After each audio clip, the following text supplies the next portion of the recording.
everyone. Good afternoon. I say like, good morning, Vietnam. Good afternoon, everyone. I hope everyone is doing well. Welcome to day 2 of our enormous charity extravaganza, which we like to call ArvCon 2019. I hope everyone is doing well and is looking forward to Adventures of Middle-earth, which is going to get us started today. We have a lot of stuff going on. A lot of events to talk about and a lot of money we hope to raise for the Damon Runyon Cancer Research Foundation. Before I get there, just a quick comment about ways to support the stream. Please don't forget about following us. Please check out the YouTube with !ArvTube, the Discord with !ArvCord. Please check out the website arvaneleron.com for a calendar of all these events plus podcasts of the Curse of Strahd campaign. Please check out !ArvTweets so you can go over and follow my Twitter. !Tweet will allow you to, as Shadow just put out there, retweet the stream. And please do that. I noticed a few people have been doing it. Please retweet this stream. Please spread the word. We really need people to know about it, so please let everybody know. I would appreciate it. It's 10:30 where you are. I'm sorry. I know 10:30 is that ungodly hour, Shadow. But I appreciate you being here nonetheless. And then, of course, the financial ways to support the channel, which I will run through quickly just for today. !ArvShop, !ArvTron is the Patreon, and of course that sub button. A few of you have already been subbing, so I appreciate that. We're up to like 47, 48 subs. That's great. Thank you so much for that. But our focus in our session today is the Damon Runyon Cancer Research Foundation. And let me pop up here. Hello, everyone. Good to see you all. I do want to give a quick shout out, by the way, as I adjust that, I want to give a quick shout out to GOG. I finally got my GOG gift pack that they sent to some of the GOG people, including the GOG streamers. So I am wearing my 10th anniversary GOG shirt. I do want to say that a medium is a little European sizing. I don't know. I'm not sure.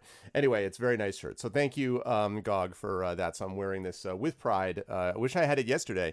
Yeah, it's just a bit kind of compressed, you know. What's up, DJ, by the way?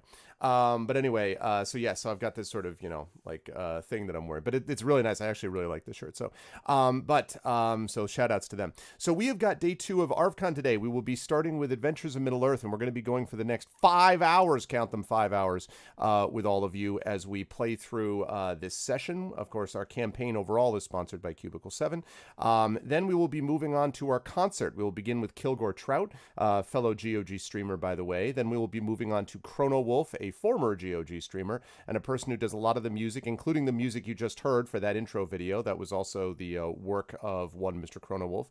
And then last, we'll be finishing the concert with Jordan Indiana Gonzalez, who's done this for us the last couple of years, who's really blowing up on Twitch. That's going to be an awesome time. Then starting at 8 p.m. tonight, I am very happy that we are going to have a special event of the Hearts of Wulin that is going to feature Lowell Francis as the developer and GM for this event, along with Bethany Harvey, who's one of the members of the Gauntlet community that basically helped put together and beta test that game. And then we've got Kat Rambo, who everybody should know was with us for Esper Genesis last night. Our good friend Saad, who people should know who watch Emberwind and or D&D with Infinity and Beyond, of course. And Mike Underwood, my friend Mike, Turbo Tango, otherwise known as, who is going to be joining us for that. That will be happening tonight from 8 to 12, and I believe that is the Twitch premiere of this game, which is really blowing up on Kickstarter. Last I checked, it was almost $25,000 with about 22 days to go. They funded in an hour. So if you like Wuxiao Cinema, Crouching Tiger, Hidden Dragon, stuff like that, you'll want to stop in for that. And then tomorrow we will have our marathon D&D with Infinity and Beyond Curse of Strahd campaign from 12 to 9. So we're going to have a lot of stuff. It's going to be I'll talk about it in just a sec, Proms. So that's going to be happening tomorrow. Very, very exciting. Last time when we did this, it actually wrapped up. I think it was, last time we actually wrapped up the Rise of Tiamat pretty much, and the Tyranny of Dragons campaign with that session. We will not be doing that today, but we will have a lot of epic stuff happening today in Curse of Strahd. So it's going to be really, really cool. I cannot wait for that. What I mentioned tonight was the Hearts of Wulin, Brahms, going tonight, which is based on Wuxiao Cinema, which is powered by the Apocalypse is the game system, and is run by, developed by this guy named Lowell Francis, who happens to be Kat Rambo's brother, by the way, which is the way I know about it. And he's going to be running it for Kat and Saad and Bethany Harvey, who's one of the community members on his end, and Mike Underwood, who of course people know here. So that's going to be our crew tonight. Very excited for that, and excited for tomorrow. Now, we are all here for the Damon Runyon Cancer Research Foundation, and I do want to remind everybody that this is the really important thing we're pushing today. Any amount that you're able to contribute, no matter how small it is a help. Please, !donate will allow you to donate to bring you to the page where you can check out the page where you're able to support this. Then come back here and do !donated space and the number that you donate, and then we will adjust this. We're sitting at 410 right now, but obviously our goal is much higher than that, so we're hoping we can make a big push today. So please, please, please, this is why we are here. This is the whole reason that we're doing all of this stuff, is to come together as a community. So please help us out and jump on board that event so we can continue to give them support, and we continue to push forward in this awesome community event that we have here. Now, as for today, may or may not need to send you a personal donation later because of past years. Just let me know. Yeah, just let me know, Brahms, whatever the amount is. Even if you're doing that and you're going to be sending it to me a day or so afterwards, please just let me know. You know, we use the honor system here, so I believe all of you. Remember, the last thing I want to point out, the top 2 donators are going to get the following things. If you are the second top donator to the event, you're going to get this custom pen presented to us by one Mr. Kerflop, who I think I already saw posting in here. This thing is awesome. I happen to be a particular fan of the fact that it unscrews and it does that. Like, that's really, I love the scaling. It's really cool. So yes, he made this pen. It's awesome. You definitely want that. It's really a sweet pen. Like, no joke. I feel like I'm going to contact Kerflop separately and be like, I would like to buy a pen of this for my own use. But anyways, this is really cool. So that is going to go to the second top donator, and the top donator is going to get this. This is Drew Zion, who is also known as Rock God in our chat. He is the photographer who did this. This is really, really gorgeous. Like, this starry sky over a beach at night is really beautiful. And in fact, the camera just can't do justice to it, like how awesome it is. It's pretty sweet. So this is going to go to the top donator. Last year, Game Life Game ended up doing a $500 donation, and he won. He has it, I think, sitting above his computer. He didn't even know that was what it was, and he won it, and he's like, oh my God, this is amazing. This is what we're actually doing this year. So I'm very excited for this. And again, I want to thank Drew /RockGod and Kerflop for the pen that they have provided to us, and I will be shipping that out to you. But we have a lot of giveaways today. We are only $90 away, folks, from our next giveaway. We've got books, we've got CDs, we've got all this stuff. Let our put our mods to work, as they say. Our mods have done amazing work so far, and I want to thank them again. Dragonspear for putting together the list in the first place, Shadowed Mage for doing Arcana Spot, and all my mods for handling raffles and stuff like that. Last night we had Thorg, we had 10 of Clubs, who did a ton of work last night. We had Aradinel, of course. We had, again, Dragon and Shadowed. So put our mods to work, because it really makes a difference. And thank you to all those who have donated so far. All right, with that said, I am going to, at long last, unmute myself so the folks know that we are ready to go. And then I'm going to unmute them. And then I'm going to head over here, to the land of Middle-earth. Having a conversation that we were trying to, talk to each other about a given. So what do you want? Hi, everyone. Hi. It is good to see my wonderful crew, and I cannot wait for us to, as they fight and battle against the forces of evil in Middle-earth, so too we will fight against the forces of Cancer, which is its own kind of evil on this earth. We already have Terry's axe, I can see.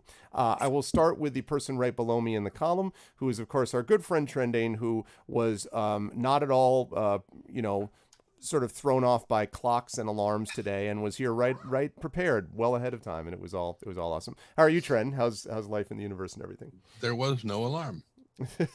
No alarm existed. No alarm necessary. I just keep a running count in my head. Like I said, I just when I lay down to go to sleep, I look at the clock. I'm like, I need to be up in 3 hours and 45 minutes. And 3 hours and 40 minutes later, I'm like, okay. And I have a pen too. It's just not as cool as the one that you have. So, hello. I would be Trendane Sparks. I'm a voice actor, but are we comparing our pens now? Yes. We're all well, I'm sorry. right. This is necessary. The biggest one here. Like, oops.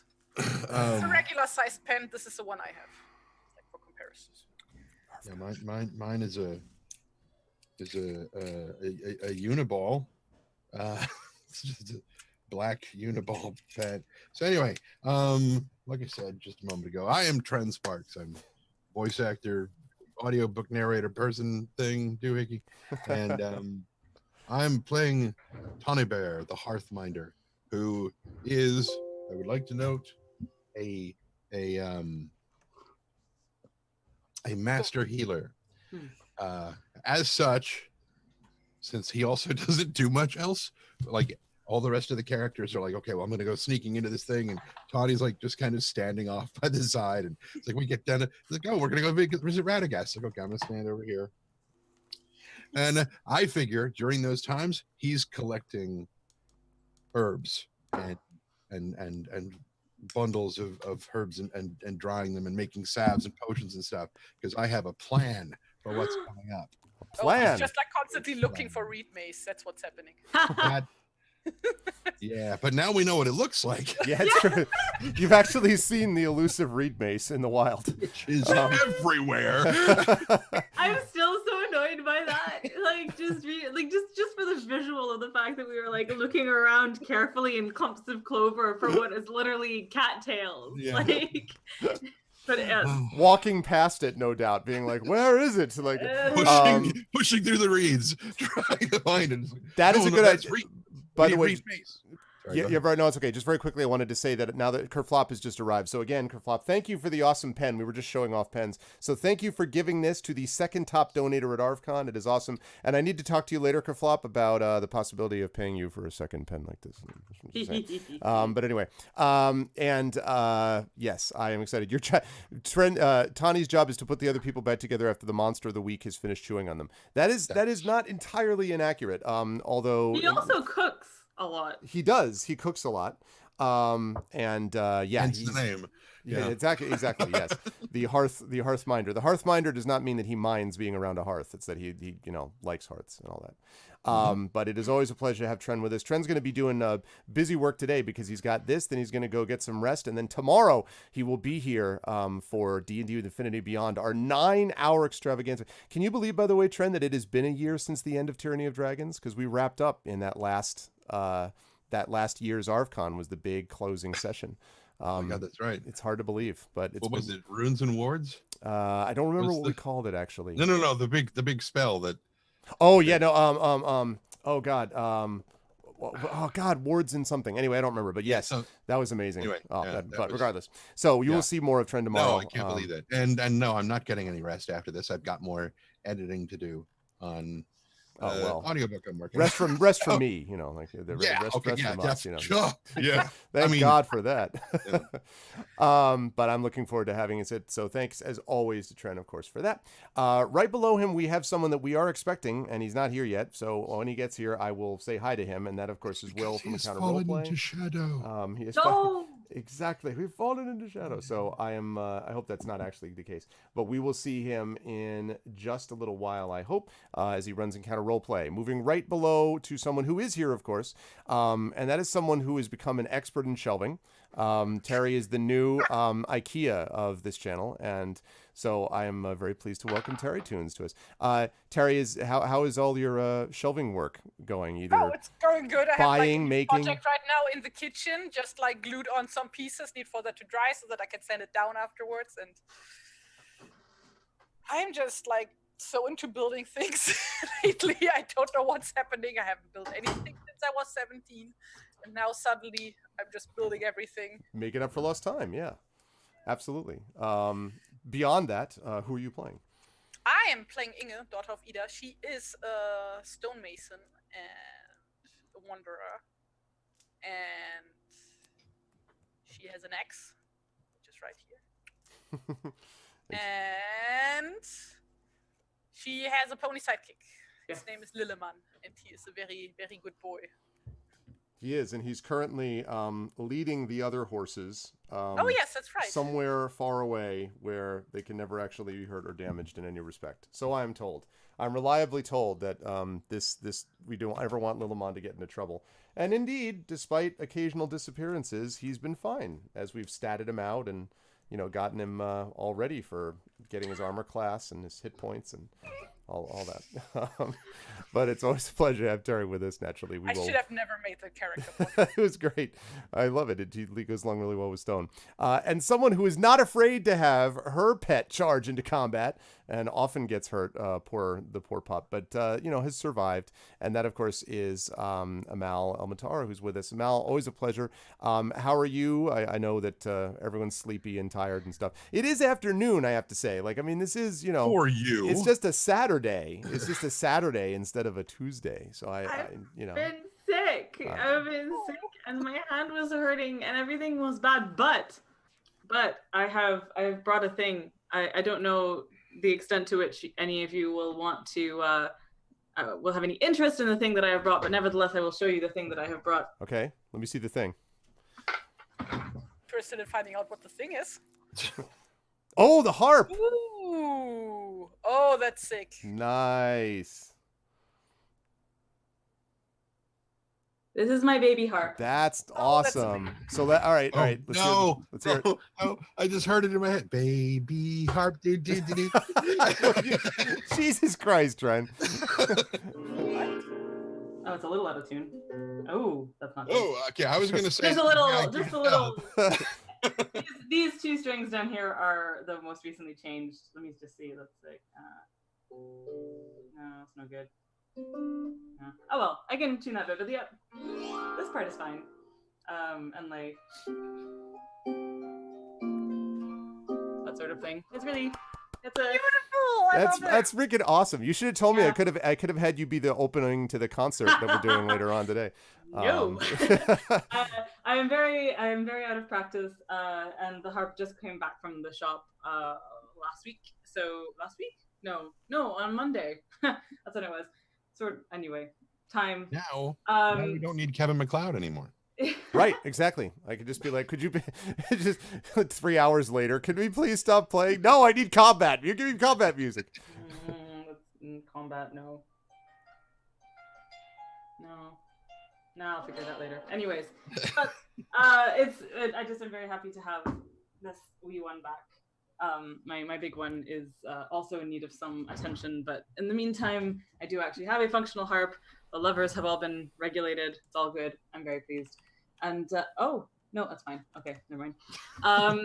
The point is that I have ambitions, if River is spared, to actually composing some in-game stuff. Oh, I love it.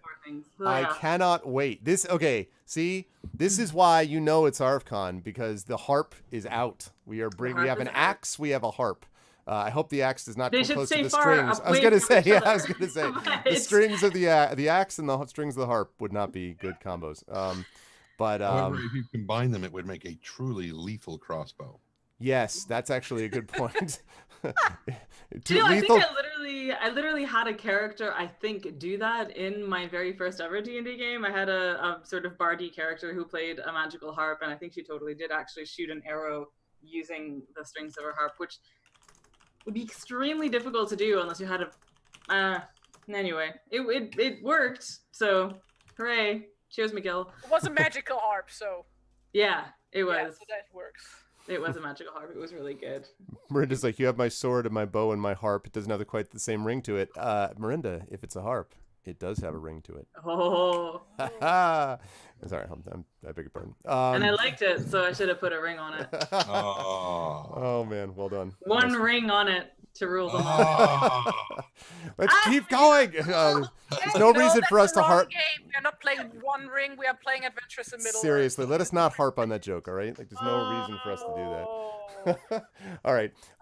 So let us not be the instrument of anyone's destruction. Please tell me who we're playing, Val. Who you're playing. I'm playing a woodsman of Rosgobel named the River, and she is a fighty bard. She's a warden, and she probably does play the harp. She doesn't walk around with one, though. She mostly sings. But she has a faithful hound of Mirkwood named Stone, and she is really pissed off at a lot of people right now. And she has axes that she wields also. That's true. She has two very deadly hand axes that she wields. I do want to I do want to mention that you know, if ever needed, if you ever were to create something for Stone, well, like a saddle in which this harp could be placed, I can imagine lots of circumstances where he's long and she just plays a couple of notes, and I think Stone would be totally fine with that. Actually, since Stone actually does, you have Stone doing things that involves leaping, climbing, and a bunch of other things, it probably wouldn't work. But anyway, but it's a great pleasure to have everybody here with us, and I am very excited for what we're going to handle next. So let us get to it. We are here in Middle Earth and Wilderland Adventures, and we are in the final, rather extended fellowship phase before the end of Wilderland Adventures, the last 2 adventures, which are going to be amazing. But we have the last fellowship phase that we're in the middle of right now, and the fellowship phase has been very busy, I think it's fair to say. There were 2 leftover family concerns. I should say 3, but the third one is going to be dealt with in the next adventure, and that, of course, is Inga returning to the land of her birth. But before she does that, we have got the Rivers family and Robar Staunton's family to deal with. The Rivers family has been living in Roscabel for a long period of time, and her father was taken by someone who purported to be a new sort of power that was rising in the East Anduin Vales, and who had some significant power to slip even beyond Radagast's defenses into the actual heart of Roscabel itself, and to take people from it in the dead of night. The River's father was one of those people that was taken, and there were some also people from Roscabel that were found to be killed, that were in that tower that they discovered as well. When they rode to a place that was called the Elfin Tower in ancient times and had been taken over by whoever this mysterious person was, they discovered that it was manned by several guards. A number of people were not actually at the tower at the time. In fact, they were surprised about that and found out as to why that was the case later. And when they actually got into the tower, they discovered there were the father himself was actually there. The River's father was still was in prison and was in bad shape, but was still alive. And they managed to rescue the father from a person who originally pretended to be a prisoner like everyone else, and then turned out to be a deceitful bastard. And that, of course, is Valderic, who it seemed for a while might have the upper hand on them, but ended up being brought low by the arrival of a group of what looks for all the world like escaped slaves, elves, dwarves, even some halflings and humans as well, who had come together and were essentially arrived at this tower under flight. And it turned out that they were flying from the return of this person, Valderic's men.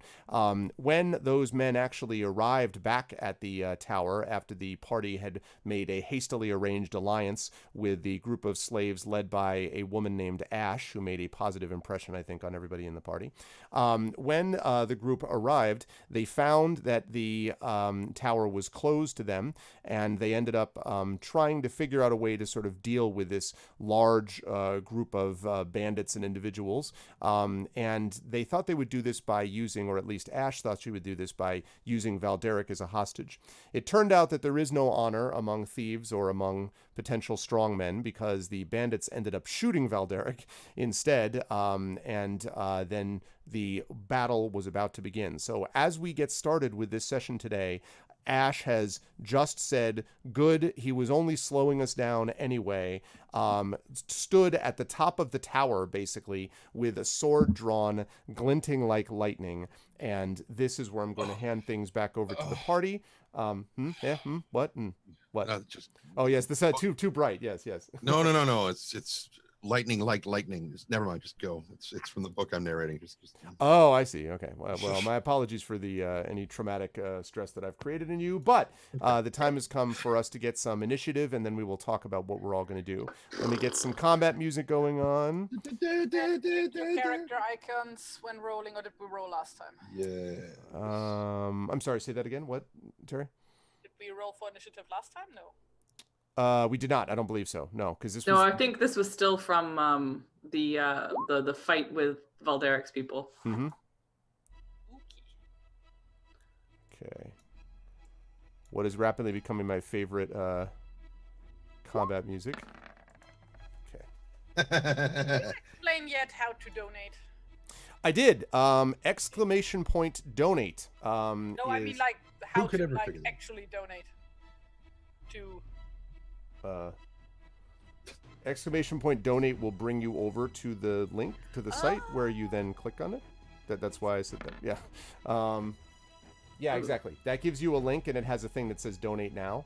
And then when you click over there, then they have a thing that says, how did you hear about us? And then you put the URL for our stream just so they can kind of track it. And then you come back and do exclamation point donated space and the number. Okay. All right. Let's see. So we have got a 12 from the river. And a 12 for stone. No, not a 19. And you need a credit card to do that. Why don't they accept PayPal? Yeah, I've talked to them about this before. It's, I don't know. They are resistant to doing that. I don't know why. Okay. Okay, initiative should be up there now. I'll turn that down a little bit. Okay, there we go. So let's see. The river's got a 12. Stone's gonna get that 12. Little bar. And a 20. Nearly 15. You should put up the picture in the... Oh yeah, the Amy crew. My bad. Yes, also you have like two things overlapping in the top left corner. No, it's only when only when they have automated. Because otherwise, if I move it down, it looks kind of weird. Oh, Like when it's like that, it's fine with the animated stuff, but it's moves. But you were quite right about the Amy crew. There we go. Lovely. Okay. Am I mathing? No, I'm just writing. Okay. All right. Also, how does the tallying work for the donations? Like, is someone? Yeah, so what we do is, if you come back and do exclamation point donated space and then the number, then we see it and then we add it to the thing. And if anyone wants to do an anonymous donation, I should have mentioned this before, they can private message me. I've already gotten 1 or 2 of those, and then I will add it to the list. Okay. Okay, good, lovely. How about I have the bad? How about I figure out when the bad guys go? How about that? That's No, that's unnecessary. No, they don't get to go. They just stand there like. They're just standing there frozen because they're awed by Ash and her excellence. Certainly, that seems credible. Is there a protocol for how to deal with having crushes on NPCs? Like, yes, absolutely do it. Yeah, I was just gonna say, I was like, the protocol is proceed with all haste. Take it. You kidding me? As we know, romances in fiction never create any kind of engagement in the characters or anything of that sort. Okay, or crushes on said things. Hey, what's up, Erdanel? No worry to worry about the baddies. I saw eagles.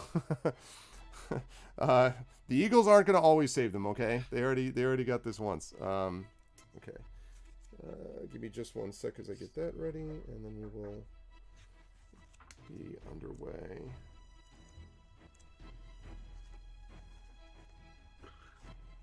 Okay.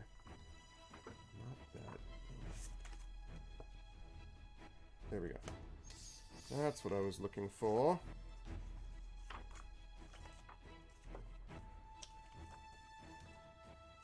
It is again fitting that Tawny's at the end of the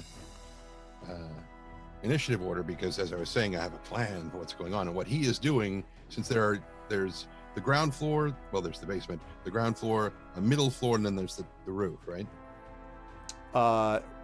There's the roof, there's the 3rd floor, the 2nd floor where the father was found, and the 1st floor.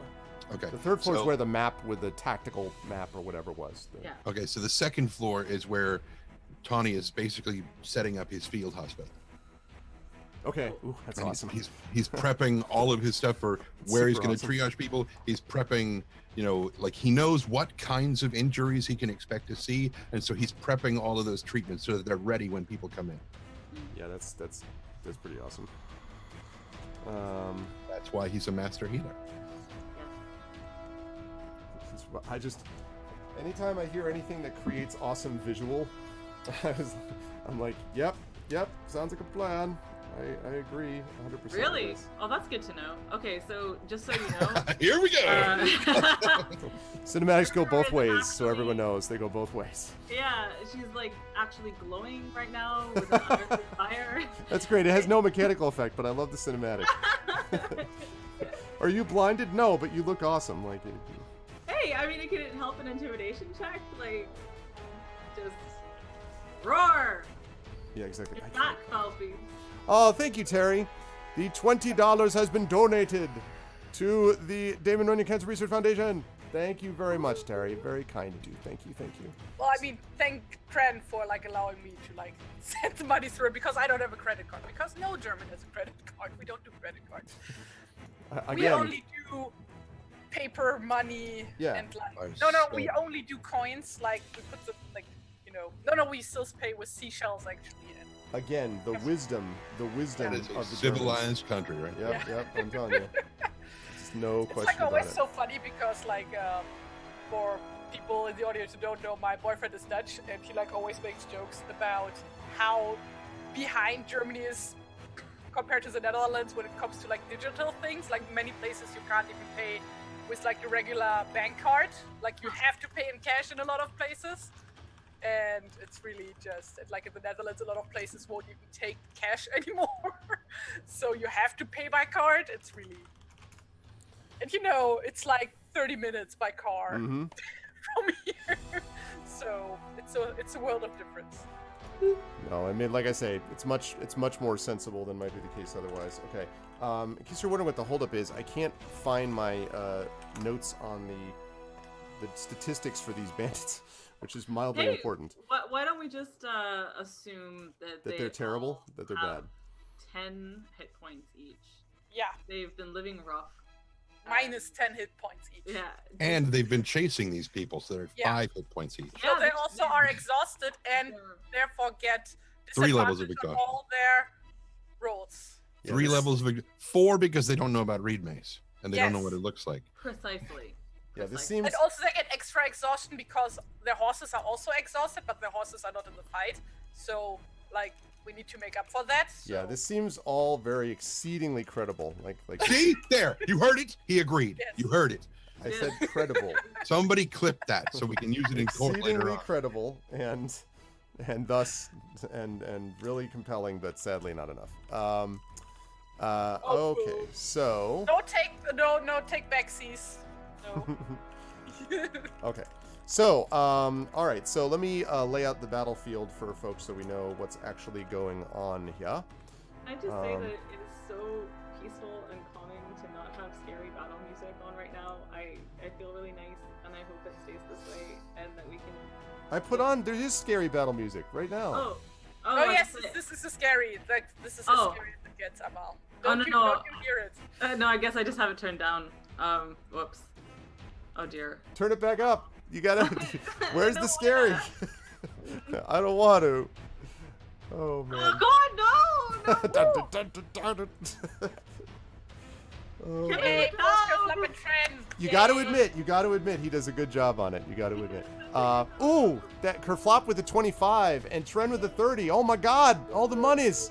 Thank you all very, very much. So that's awesome. Thank you.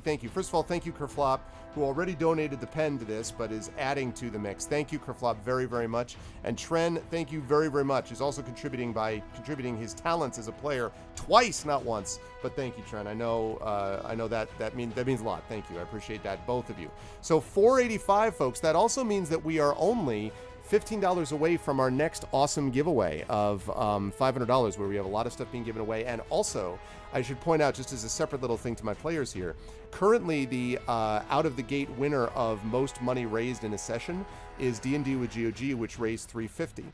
So far, we have raised $75. Can the intrepid watchers of Adventures in Middle-earth, and I know there are many of you, make this crew the current top-raising crew of any of the ones I have playing? That's what I'm curious about. I wonder if we can do that. We'll see. No, thank you. Oh, thank you. Thank you, Kravav. I appreciate that. All right, let's get into it. Thank you very much for all the donations, everybody. I appreciate that. So let's explain what we've got going on here. We have got, right now, and actually, let me see. River, what's your dexterity, please? It is 16. 16. Okay. So... Okay. Here we go. So here is the scenario. There are a number of outlaw/bandits that are riding on the back of these horses that are clearly what used to be Valderic's men. They are standing sort of around the clearing, some of them on horses, many of them dismounted, standing in front of the tower. As I said, there are probably a good 40 of them, 30, 40 of them. There's a lot of them that are sort of arrayed. However, when the arrows fire, hit Valderic, and Ash does her awesome speech about he would have slowed us down anyway. When she stands and raises her sword, the grass erupts as you had planned as part of your ambush, with many of the people in her crew, and they fall upon the bandits. So there's wild confusion, arrows firing everywhere. Inga, I believe you're in front with them. At one point, you narrowly duck an arrow that goes flying past your head. There's just confusion of every kind, neighing of horses, etc. And so the outlaws and the former slaves fall on each other. There are still a remaining crew that are on the ground facing all of you, and in that group are 4 of these outlaws, and if you want to call him that, I'm just going to, for shorthand, the outlaw chief, the one who was speaking in the first place, and was the one who basically said, "So be it," and then had Valderic shot, presumably the second in command. So he is facing all of you. Or he and the rest of them are facing all of you. I should mention, by the way, that all the outlaws and the outlaw himself have short swords and spears. So they are all carrying spears and a short sword. And they also have small little shields on their backs, although at the moment they just seem to be dual wielding the short swords and the spears. And that is going to lead us to the first person to go, which is going to be Robar. Trent, since I assume you're going to have Robar for the moment, what is he going to do? Reveal royalty! No, I don't think he's going to do that yet. Not just yet. He'll do that right before he dies. You need to prepare like a cool phrase to say, like an Inigo Montoya moment. Oh, yeah. Just think of something cool. Hello. You. My name is Killed my father. Robar. He's got to really roll that R. Robar. You caused problems with my sister. Because he's not there yet. Prepared to also have problems caused for you. Consternation with my friends and family. I'm going to have to shoot you in the poopy. Maybe that's not quite what. Well, if Will would like to show up, Exactly. and his character, I will stop doing this. To Right. him. So speaking of which, yes, he's going to shoot with his sword. What? His arrow sword? Yeah, exactly. Fire! It's like a harp axe. Yeah. So he's I Oh, almost man. clicked longsword. No. I mean, don't people call guitars axes? Yeah. Like, shouldn't I get to call my harp like a spear or something? I don't Right? think that's quite. No, it is true. A game I worked on at Electronic Arts called Brutal Legend. They absolutely called them axes. No. I know. No. I'm aware of that. I'm fully aware of that. I hear that all the time. But like, this harp as a spear is the part that I wasn't quite. Fair dues. It should be probably more of a battle axe. Yeah, I was gonna say it looks more like that. I mean, if you want to attach it to something and make it a battle harp, I'm happy to listen. But So the bandit chief who just ordered that the guy that they'd spent so much time subduing correct. for the purposes of this, Robar is a little bit miffed at that, and he's like, "Hold this!" and shoots an arrow at him. Okay. He's on top of his horse, by the way. Still, the other 4 are dismounted at the moment. Robar has no problem shooting a horse. No, I assume you're shooting for the rider, not the horse. Or are you Sure. shooting for the I'm horse? saying if I roll a 1, he Oh, has okay, no yeah, problem yeah. shooting a horse. 15. A 15 is going to hit. Yes. Then he will take 7 points of damage. He will not like that. The arrow wasn't slams meant into to. his shoulder, and he kind of snaps the arrow off and tosses it aside. And It's not good for you. So he better for fighting, worse for him. Okay. And is Robar going to move anywhere? By the way, in terms of location, Where is Robar? yeah, I was just about to say. So let me move. I seem to recall him saying he was going to the roof. Yeah, jokes aside, let me move aside. Let me move Lilliman off to the side so we don't get him confused with everybody else. So Robar is in the roof. Tani, you were on the second floor making your little theme hospital, as it were. And Hi, Terry. oh, we lost Terry. Okay, we'll get her back in a second. Oh no. I know the 'cause she's pictures next. I know the pictures are off. Just give it a second. Okay, the river is in front, I believe, standing in front with Stone, right? And Inga is right next to her, so that's fine. Okay, so is Robar shooting and then is heading to the roof, basically? Is that the idea? I thought he said he was already on the roof, that he was making his way up there while this whole conversation was going on. So he's shooting from the roof. Okay. Right. Question, because it's important. He could theoretically shoot from the window of the tower, almost like using a murder hole, an arrow slit, basically. Not a murder hole, an arrow slit. Or he could have clambered through the window and... Hey, welcome back. He could clamber through the window and fire from the top of the roof. That's harder for him to maintain balance, but it would probably give him a better shot. The reason I ask is because he probably would not have hit if he was just firing through the arrow. The angle's bad. From the window. Because it's not a big window, remember. Right. But I'm pretty sure I remember him saying he was going to the roof. I think you're right. So if you want to put him on the roof, so he's not here at the moment, so you can do that. If you want to put him on it, literally. Boink. Okay. That's him on the roof. Amazing. What I'm going to ask you to do is I'm going to ask you to make an acrobatics check for him to see whether, or dexterity, but see if he can stand Fall the roof. off the roof. Yeah, basically. I'm sorry. Maybe. Yeah, we'll go with acrobatics. Maybe on his way down, he fires away. Yeah, that's when he's. He as John he's woos falling it, off the roof, like, ah! That's when he declares royalty and then Yes! fires another time. Look at He reveals his royalty in slow-mo. 10. Oh, God. Okay.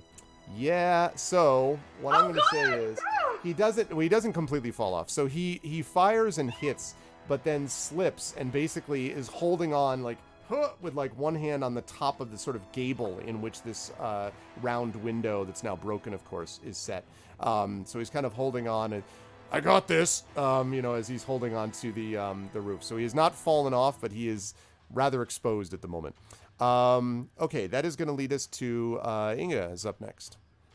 Okay, so what happened while my internet was dead? Amal became a superhero and flew around. No, I'm just kidding. That's they're not the all case. dead now. Yeah, they're all gone.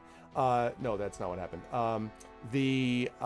So Robar is standing on top of the roof firing, and the outlaw chief, the second in command of Valderic, who apparently ordered Valderic's death, he is in front on his horse. The other 4 behind him that are engaged specifically with you are moving forward to engage with short sword and spear. So there's 4 of them, and there's the outlaw chief on his horse. Robar just hit the front guy, and it's your turn. So that's literally all that happened. How far away is the leader? Probably from where you are, 30 feet. Okay, so it should And be- up 5 on the horse. Haha, short people jokes. I was talking about his horse. I mean, if you want to make it into Yeah. a... No, like saying it as that makes a difference because As if I don't care. All right. No, I'm gonna shoot him. Okay. Sounds like a plan. I'm assuming that doesn't hit. That, unfortunately, is a miss. I do want to remind everybody in chat that inspirations will be a thing, by the way. Don't forget. I know you have... A lot of people were telling me they were waiting for the 9-hour extravaganza tomorrow, but, some people here... Although, I do need to tell you guys, this is funny. During our last D&D session, a lot of people were commenting that they had to save AME from stuff, and so it wasn't their fault that they didn't have inspirations left. So there were some I and B people that were like... What? They're like, you tell the other group to stop getting in trouble so we can have it. It was very funny. Yeah, it's our fault that we're in trouble all the time. Yeah, Our, of like, entirely. They our said, they're fault. like, listen, it's your play that makes the decisions. Anyway, okay. Now I demand that we do like a versus thing, just like putting A out big crossover. I should do that for Yeah. ArvCon next year and get a big 20-person mega event. Oh my Oh god. my god, we should do the thing, the superhero thing where you mistake each other for villains and start fighting. and Like call it Civil War, like ArvCon Civil War. Oh my god. That is the best. That is such a great ArvCon 2020 event. We've got to make that happen. Holy crap. in Civil War. But what would happen with Tren though? Because Tren's in both. I'm in both groups. How is it? You know? Well, it's actually easy because Somebody Tani is that just going to heal, right? So you're going to hang back and, Yep. you know. Can you imagine Welder being like, oh, it's fascinating. Can I see some of that honey cake? And like, He just starts breaking it down and analyzing it. meanwhile, Tani's like, what are you doing? Like, it's just like, oh man, this is awesome. That has to happen. That is the coolest idea. I'm writing that down as a note right now. ArvCon 2020. Crisis on Infinite ArvCons. ArvCon Yes! 2020. Oh, I love it. What did you say? What did you say? Crisis Crisis? on Infinite ArvCons. Oh my god. Infinite ArvCons. Because, you know, the whole, like, Yep. multiple universes colliding. And you'll have to beat the mega boss whose name is Thanat. And No, no, no, he that's wields the Marvel. time glove and yeah, The time sock. the time sock. Should have Hey a time Lone Wolf, sock. what's up? Okay. So yeah, so unfortunately that is a miss. Are you staying where you are, Inga, or are you I'm gonna looking- do my second attack. first Oh, of that's all. right. I beg your pardon. I keep forgetting how advanced you are. Yeah, It is- and doesn't do anything either. So I'm just like gotta put my bow down, be like, "Oh, you And broken hang your thing," head in shame. my axe, and get ready to We're like, so defend shocked people by. around me against hmm little baddie dudes. I'm just imagining Inga having been so shocked that Robar hit his target that she just suddenly. Wow. I'm sorry. I'm sorry. Yeah. Oh, th- I wait. really shouldn't say these things right before my turn. Robar has 2 attacks as well. I forgot about that. Oh. Oh, all right. Well then, Should we just say that he missed the second I one? was gonna say yeah, exactly. Because he has to do one after every shot, so that's Right. yeah. He uses the Nintendo Power Glove. Yeah, Thanos uses the Nintendo Power Glove. Oh, it's That's so awesome. bad. Okay. And then the climax is disappointing because it wouldn't work. I see what you did there. And I approve. Okay. So Inga's staying where she is. That leads us to the river. Stone is on deck. These outlaws plus Chief are closing quickly on the group. River. Right. So she and Stone are going to target one of the people on the ground. Okay. And yeah. I do one of the people on the ground the farthest away from the mounted one. Okay, that's fair. There's basically 1 to the right of him and 3 to the left that are kind of flanked out, and they're moving in. They're also, although there is lots of confusion, they are moving in a relatively organized way, which suggests that there's some discipline here, not just a bunch of, you Yeah. know, like ne'er-do-wells. So, She's I mean, they gonna are want- ne'er-do-wells, but not that. So, yes. Her goal beyond this is going to be to get behind the chief, the mounted one. And that's anyway, or like on the side of, but we'll see. Okay, we'll see how that goes. Yeah, well, we'll see how it goes.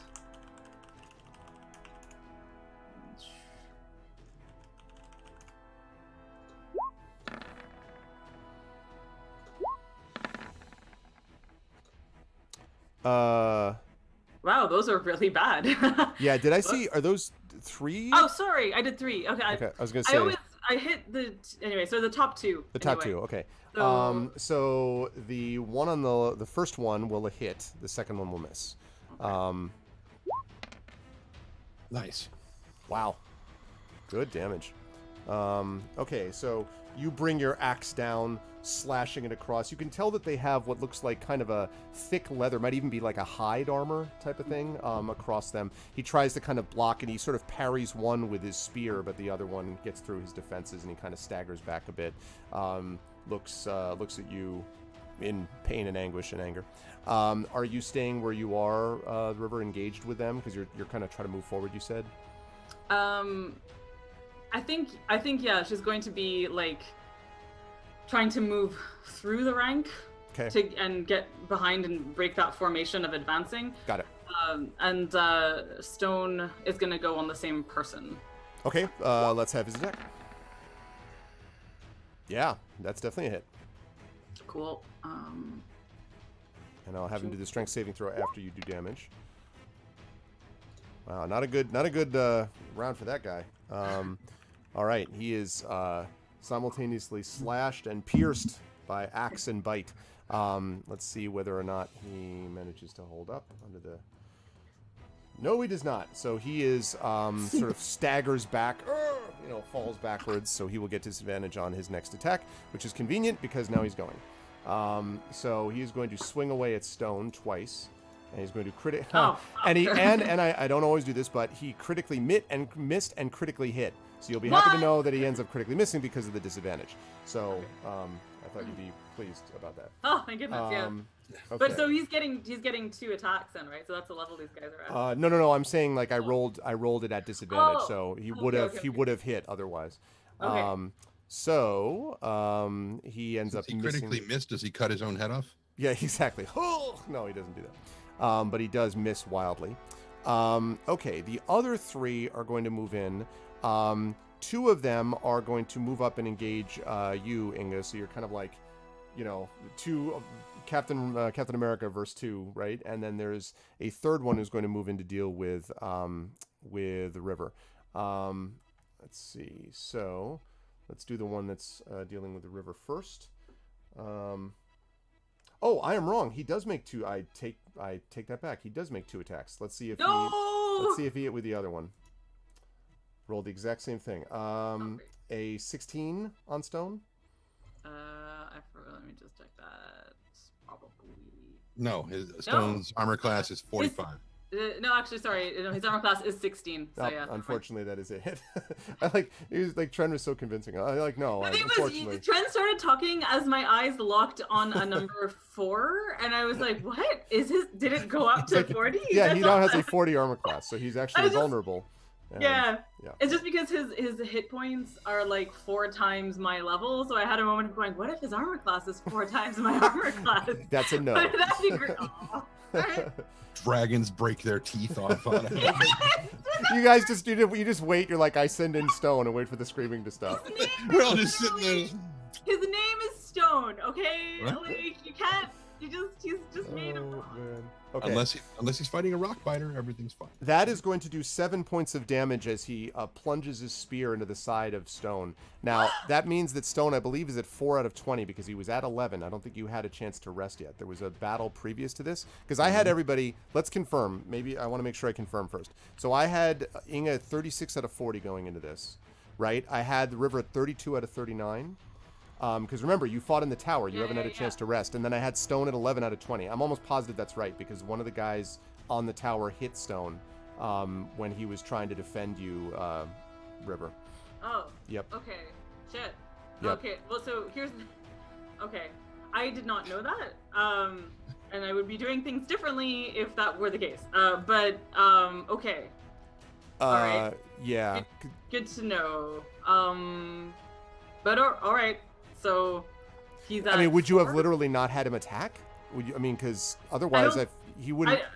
Right? I'd have left him with Tanya until he was healed, and then come out afterwards. Oh. Because, I mean, we've had time to do preparations. Sure. Right? Oh... I will allow you to let him disengage, but I can't ex post facto that much. No, that's fair. So I will let you have him disengage next turn, though. That's okay. He Okay. probably there's so much confusion. It probably makes sense he would do that anyway. All right, now the other 3 are going to get to go, and the first one that's on you is going to make 2 attacks on you, River. Not at advantage, just at normal, every day. Okay, we've got a 10 and a 12. Not very great. Nope. Yep, I didn't think so. Okay, the 2 that are on Inga. First one. Oh boy. 20, not natural, and an 8. 20 hits. Okay. Only 3 points of damage, however. Is that a mosquito? I've had worse. And then the second one attacking you is a 9 and a 4. Wow, that is not impressive. Okay. Now, the chief who is on the back of his horse takes several steps back and fires up at the currently trying to hold on to the roof Robar. So is that 29 of 36? Yep. Okay. Okay, let's see. All right. So he's doing this at advantage. Okay. 16. Hits. Okay. So that is going to be only 3 points of damage, but it is going to force a dexterity saving check from him to see if he can hold on. Yes, dexterity. Ah, mosquito. This mosquito, I'm up in the tower. Dex saving throw, you said, right? Yes. Hey, what's up, Thorg? Only 15 away from the next tier, exactly. 18. Wow, I saw that one. I'm like, oh, boy. So he kind of is like, oh, so he kind of struggles a bit, but he gets back up, and he is okay. He'll be able to pull himself back up onto the roof, by the way, next turn. Okay, so he does that, and then he looks down at you. So he does that. He backs up his horse a couple of steps, and then he yells at you, River, and at you, Inga, and at Stone, and he says, "You cannot win. Our men are as numberless as the grass. You will fall before us." And something about his rage and your somewhat fatigue and the sort of circumstances make him sound pretty frightening. I need you all to make a wisdom saving throw for me, please. And that includes Stone. No. I get no bonuses for that. So. The 11? saving throws are in a different. There. Okay.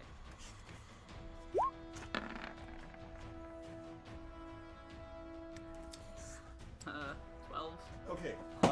So when he screams this at all of you, you feel for a moment, and again, this is sort of little. It seems odd that this happens in this way, but you feel for a moment as if this cold has passed over you. Now, I don't want to overstate this. You don't actually think that the shadow just appeared, but there is a memory, an echo of it in your mind. I would say that you remember perhaps a little bit of the echoing sound of your dream when you were inside the dungeons of Dol Guldur, and there is a moment where that fear returns to you.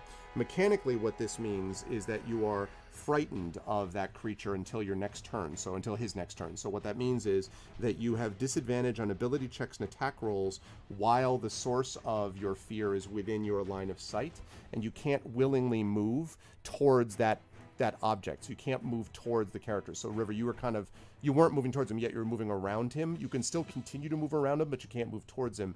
And again, you have this disadvantage right now because every time you look sort of in his direction, you have this echo of the horrible, cruel sort of screams that you heard inside that dungeon. And it felt like you fought things like this before, but something about this experience terrorizes you. Okay. What's up, Edgy? Good to see you. All right, that is going to leave us to Tani, and then Robar is going to be on deck. Tani, what would you like to do? Tani's prepping. Okay. So still prepping away? He's going to keep prepping until somebody comes up the stairs or down the stairs. Gotcha. You might be getting a or dog. falls past the window. You might be, you just throw throw sprinkle some stuff over them. From the you window. toss out a bandage like Sage, 2, yeah. 1, toss it out the window as he goes by. Okay. That's going to lead us then to Robar. So Robar is holding on. He can pull himself back up if he wishes. Which he do. Okay. And now what is Robar going to do next? He doesn't really see any reason to stop doing what he's doing. Okay. He's going to keep shooting at this. I was just thinking about what Tawny would do if he were not the Tawny he is now. Mm-hmm. If he were the Tawny he was at the Battle of the Five Armies. I was thinking about what would Tawny do in this case if he were down on the ground. He would go to the horse that the guy is on, and he would just slice its eyes out.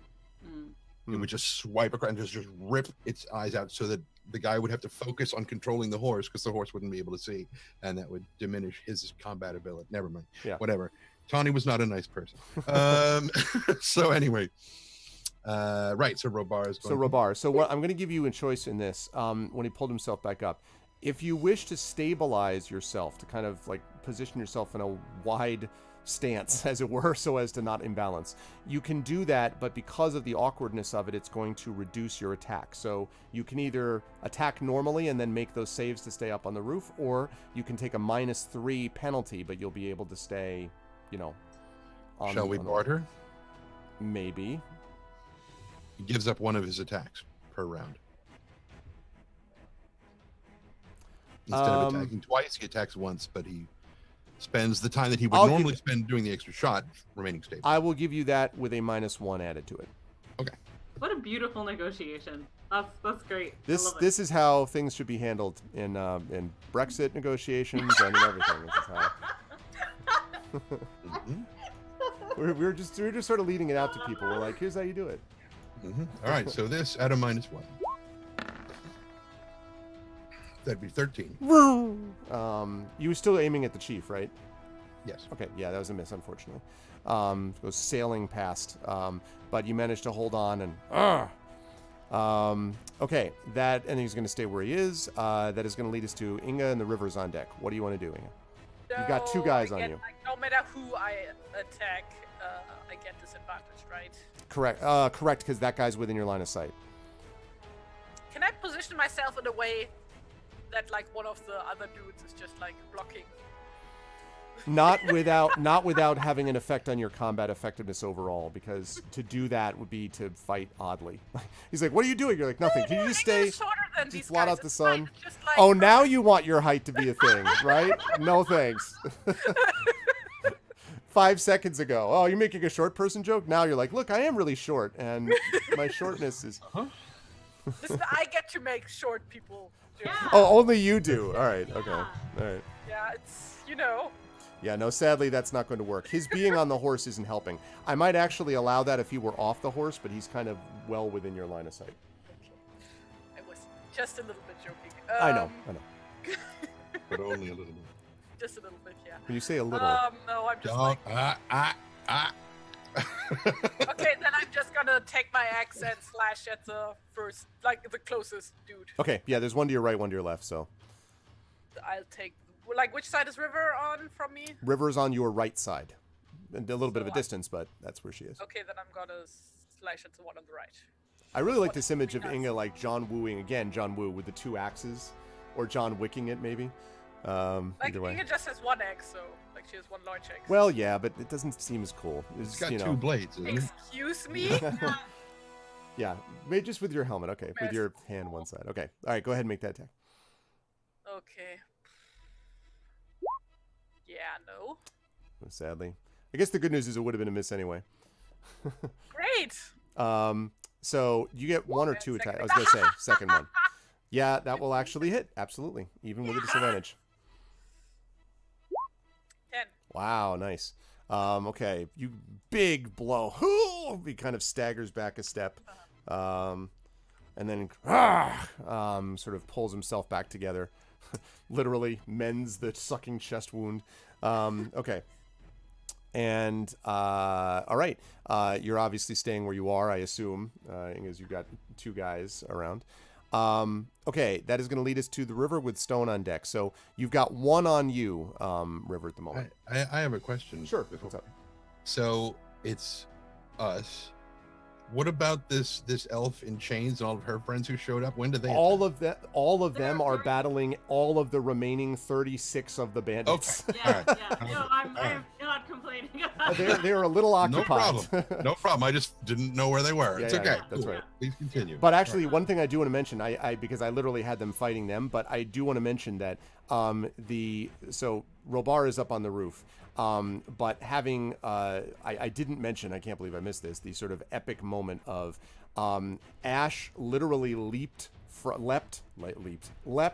the roof onto her horse that was passing by, like very dramatic, glinting in the sun, and then rode after one of the bandits on their horses. So she is at the forefront of this ambush challenge of the rest of them. To be perfectly honest, that is exactly what I had imagined of Ash. So you Yes. not mentioning it made no material difference to what you had in your cannon, the cannon in your head. Did I mention that River, that she also winked at you as she was landing on the horse? You on did the way. not mention that. She which kind is of was why like- I didn't mention River suddenly flushing from and that by default gives River advantage on this next attack. Really? Because I would think that anytime I've been in circumstances like this, I have not gotten advantage on anything I've done. That is your fault, okay?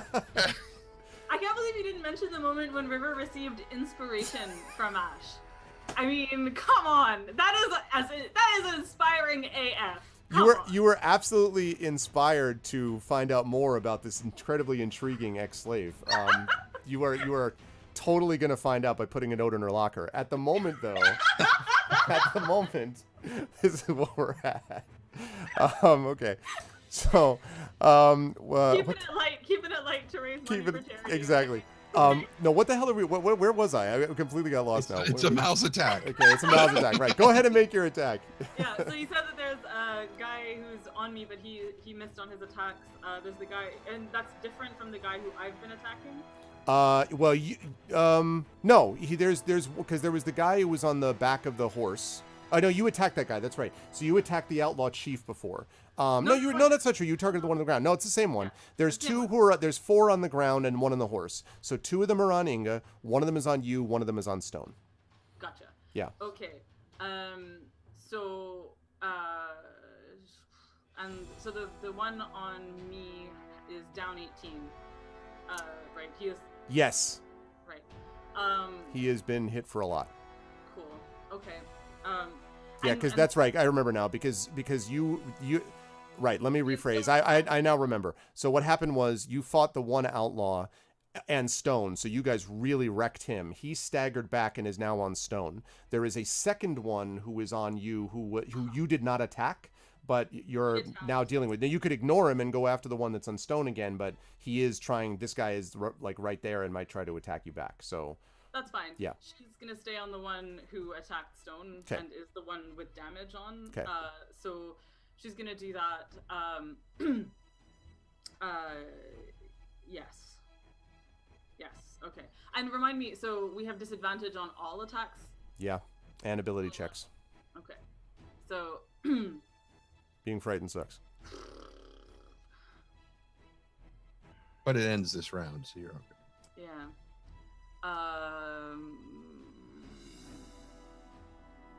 Thank you, Shadow. Out of curiosity, can Robar hear us from where we are? Oh yeah.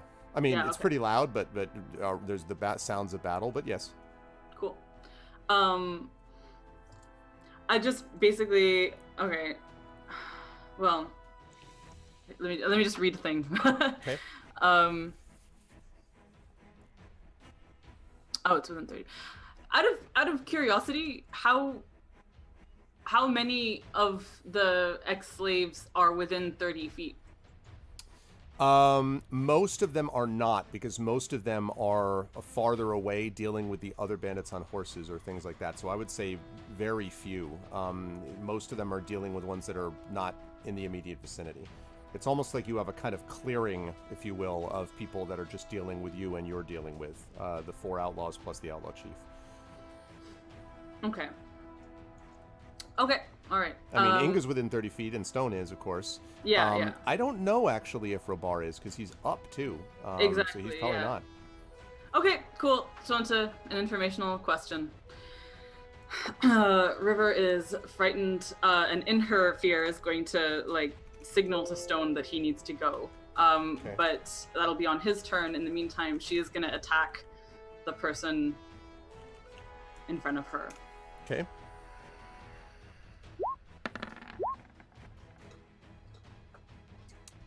Okay, so that one of those will hit. Yeah, I was gonna say that second one will hit. Yep. And you were attacking the one that was also attacking Stone, yes? Yes. Okay. All right, he looks pretty bad shape. At this point, he's kind of messed up since he's been taking the sustained power of you and Stone. Okay, so you are staying in the same engaged with these guys, I assume. You probably would have to. Yes. And that leads Stone. So it's now Stone's turn now.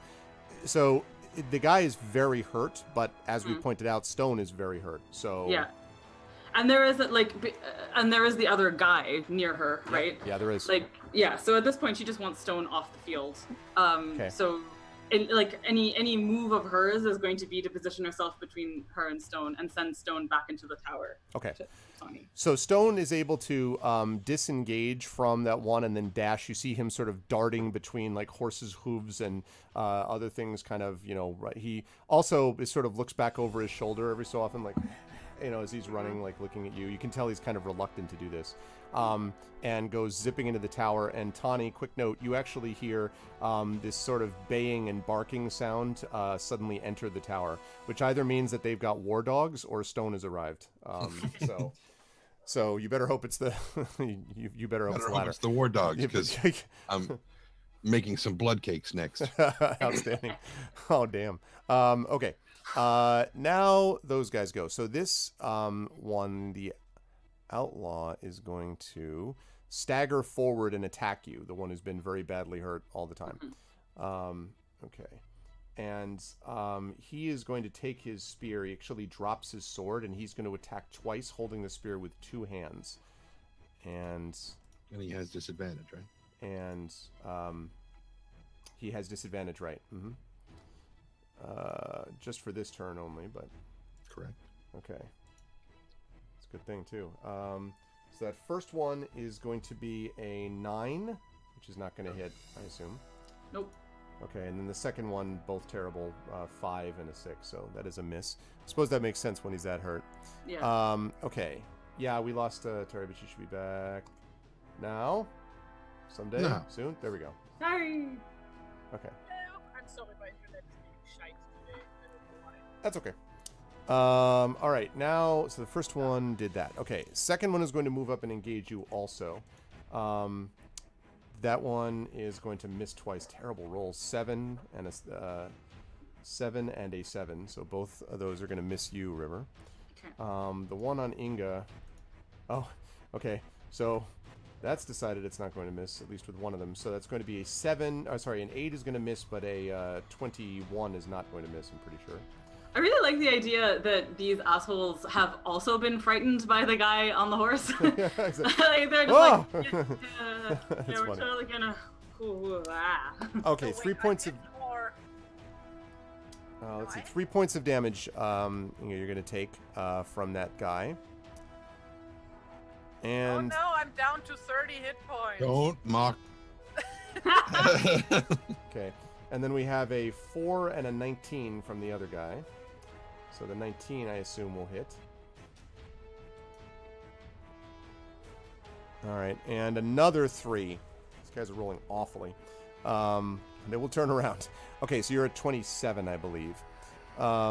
Is that right, Terry? This? 27? No, I'm at 30. No, What did I just said you just got hit again Oh, okay. by I'm the other sorry. guy, because there was 2 of them on you.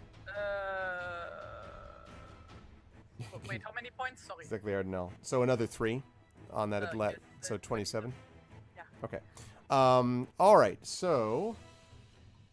Let's see. Okay, so after this, the fear is going to dissipate from those of you on the field who were affected by this. And... Let's see... Okay. And he is going to bring his horse in, and he's going to he's going to ride up with his horse and attack you twice, River, with his spear. He sees you as being a problem that he has to deal with. Okay, that's going to be a 6 and a 17. 17 hits. Okay. Let's see. And 6 points of damage on that. As a spear, you manage to turn just in time as the spear hits his shoulder. Okay. And then, let's see. Then he's going to take a step or 2 back, not running back, but just a step or 2 back. Okay. He's on a horse, right? So he's like... He's on the horse. Right, the horse is doing it, exactly. Yeah.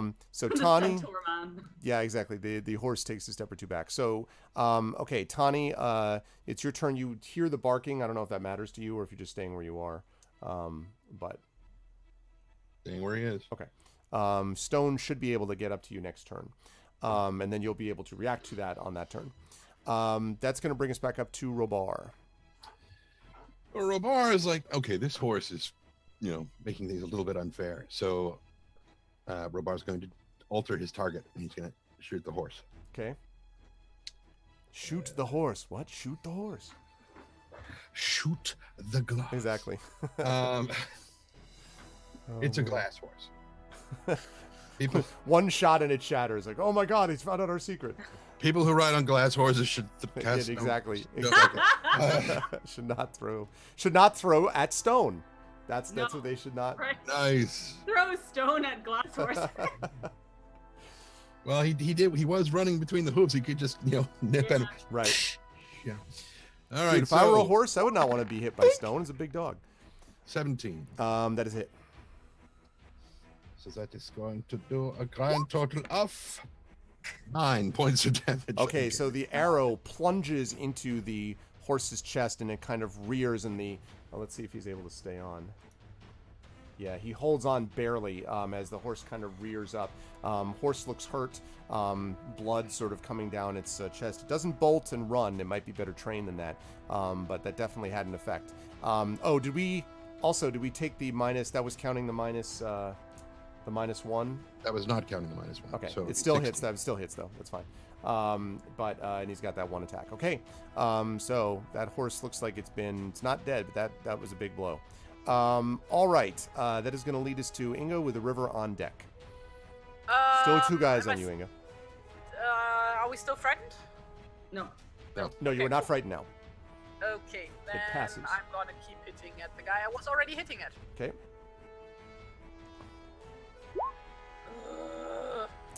Sadly, that is a miss, Second, and okay. that is also a miss. Just getting over being frightened. It's the residue. Okay. I'm going to, unless you want to move back at all, I'm going to assume you stay Nope. engaged with them, and we're I'm going to move staying up to the river with stone on deck. River, what are you going to do? So River's just been attacked by the mounted guy. So and the horse has been rearing. Yes, it's sort of Yeah. starting to calm down now, but yeah, it got hurt. So if there is like even a second that she can exploit in that to attack him while he's, dealing with that, that's what she's going to try and do next. And my question, I have a quick question. Mhm. If I wanted to have River invoke a Song of Slaying or something like that, does that have to be the only action on the turn, or can that be an action in addition to an attack? I don't remember off the top of my head. Let me look. Okay. I do not recall. Chopping the line, stab your body in time. Okay, I believe you. If she were a different character, that would 100% be my gimmick. Is just like Mhm. to like threateningly sing extremely silly songs. But Another pain of the sword in your face. Oh, I played on my birthday. We did a one-shot where I played a bard who was a follower of Hieronymus Deus was his name, who was totally not Ronnie James Dio as a god. That's So that would have been like some of the. Yeah, oh my god! I wish I had thought of that then, because it would have been perfect for a character Next year. next year. funny.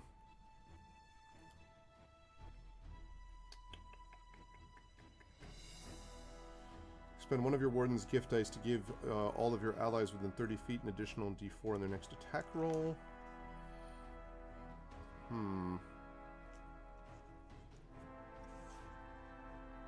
like I figure that she sings and slices on the regular, but That's a bonus action because it's a warden's gift, so it's a bonus okay. action. So you can do that in addition. You can do your Song of Slaying and then do the rest of your stuff.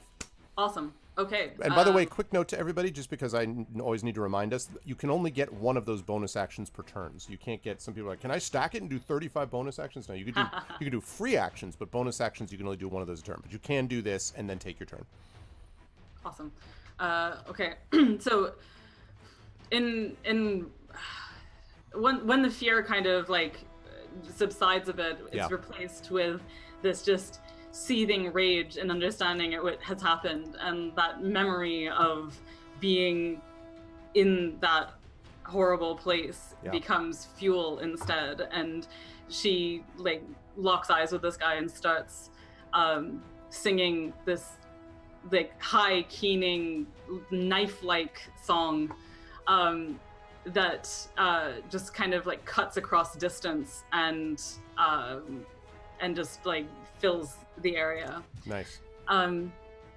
And as she's singing it, I forget, does this actually affect her as well or not? I believe Songs of Slaying all of your allies. So I would say not, that specifically does not say you. So all of your allies get an additional D4. So Inga. So Inga and Robar. And Robar. Robar's more than 30 no, feet no, away. he's not 30 feet. He's more than He's 30 not 30 feet away? No, he's up. He's on the roof. Yeah. Yeah. Okay, I guess. But either way, she would still do that in this moment. Okay. So, so yeah, she starts doing that and then attacks. Okay. He seems to wince at your keening song. So what does that do exactly? You, Inga, on your next turn can choose whether you want a D4, an extra D4 on your attack, or to save it for damage. Okay, cool. Do I have to announce that beforehand? Or Oops, can sorry. I just be like, oh, I fudged my roll, I'm gonna add the 4. Yeah, I was gonna, sorry, anyway. I can't remember. One of those hits, right? Yes, because you were not doing this disadvantage. So yeah, you're over her big room. Yeah, Edgy was saying he lives in he teaches English in China. So he was talking about how he's jealous of your larger room, Amal, because she's like your entire room is like the size of his whole apartment. So he's like I'm over it now. I like her because of the song that you just sang and all that. So. Okay. Can I get a DQ Blizzard instead? That should be an option. Yes. If a Song of Slaying led to a Dairy Queen Blizzard, I would be all over that. I agree. I like Dairy Queen. Yes. That is definitely a hit, that one. So you get 6 slashing. All right. That was to the big guy attacking her. I'm sorry. No, that was onto the mounted guy. The mounted, that's what I mean. That's the big guy. That's sorry, the guy. Yeah. Yeah, Okay. the big guy attacking her. It's true. Okay. So you strike at him. You do manage to hit him like on his left leg. You open up this big cut. He kind of holds it and backs his horse away. Seems very angry. And that is going to lead us to Stone, who is going to, I assume, bolt up the stairs to see Tawny. But River, correct me if I'm wrong. So, Tawny, you see Stone looking really messed up, his fur matted in blood and everything, arrive on the second floor, kind of panting, and walks up to you, holding his head. There is the smell of blood on him. Holding his head? What's that? He's holding his head? No. I said, you just said he's holding hanging his head. How hanging is it? I was like, how is Why would he hold his head? With one I don't know. with one paw. Like, help me out. No. Hanging his head. Yes, I know. Come here. Hey, what's up, Hillness? You're trying to draw people in from a couple big discords? That's what I like to hear. Thanks, Hillness. Good to see you, dude, by the way. All right. So he arrives. You'll be able to attend to him on your turn, Tawny. Now the bad guys go. So the one that was badly injured, very badly injured, is still alive somehow and is going to stumble forward and attack the river again. Let's see if he can actually hit this time. Hopefully not. Let's see. That is not... No, he can't. 11 and 12 is not going to get it done. This guy has been worthless. The other guy, though... Oh, my God. That guy is, for them, the MVP. That is going to be an 18 and a 19. Both of those will hit. Let's see. With his spear, which he stabs at you twice. From Hell's Heart, he stabs at you. Jesus. Spear and magic helmet? That is going to be Spear and Magic Helmet. 13 points of damage. Really Ouch. puts us all behind that. And strikes you a big blow in the side. Also, the spear the head feels a little barbed almost, like not pleasant. And he is there. Now, the other two, which are fighting Inga, are going to come in with their spears. Now, they are still using their spear only one-handed, so they take 2 strikes, but they're not they're not dropping it and just trying to overbear you. And that means the first one is going to get a 6 on his first attack and a 16 on the second. With does same or higher or just higher? Same or higher. Okay, then it hits because I have 16. 16. Okay. Let's see. That is going to do Ow, 7 points of damage. He finally actually hits you for some damage. And then the second guy is going to attack twice with his spear in one hand. That is going to be a 14 and a 20, not natural. The So 20 hits. 20 is going to hit, and that is going to be only 3 points of damage. So a lot of them have been whittling away, but because 2 guys are on you the whole time, you know, like there's only so much damage one dwarf can absorb, no matter how strong. Okay, the outlaw chief now, who is enraged, brings his horse up and rears as if to trample you underfoot, River. So the horse kind of comes up and then tries to bring its hooves down on your chest. I need you to make a dexterity saving throw to see if you can dodge out of the way of this attack.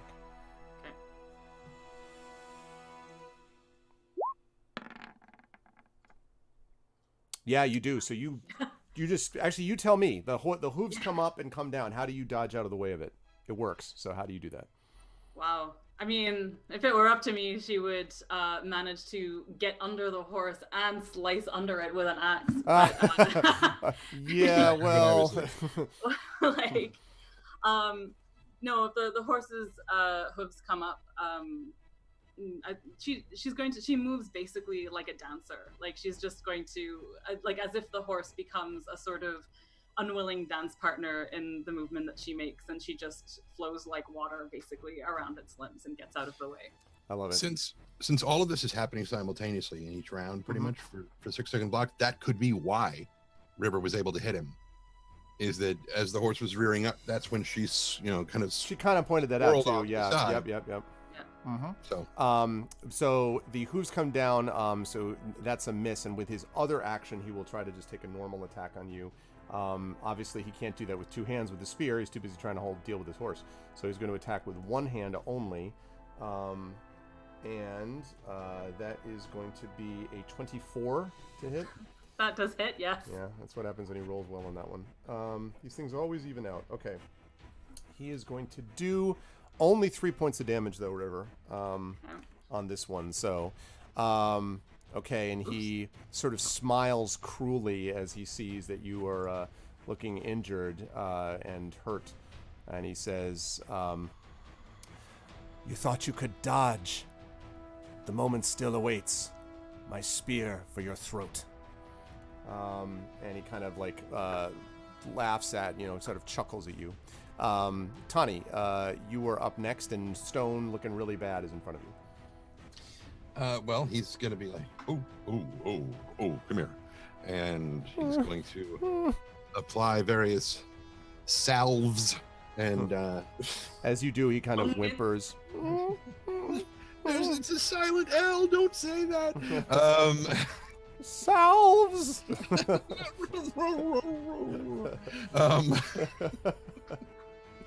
Don't torture my dog. He takes 10 pronunciation damage. Yeah, it's psychic damage. It's the worst kind of 10 psychic damage. It's 10 heart damage. So, using his healing ability, he gains 10 hit points. Okay. That's much better. 14. Yeah. And the minute you do that, Stone literally is like licks your hand, turns, and is like, and starts like getting ready to bolt down the stairs again. No, so Stone! he pays 0 attention. He is going to return to the fight. Because Tawny was about to say, "All right, get back out there. Get back out. You can do it, big guy." Do you hit him on the haunch like about? All right, get back out there. You can do it. All right. If River knew this and had like some sort of in-game mechanic that she could, it's like, these people are dealing 13 points of damage a turn. Like, get every. My mistress runs down the stairs. Okay.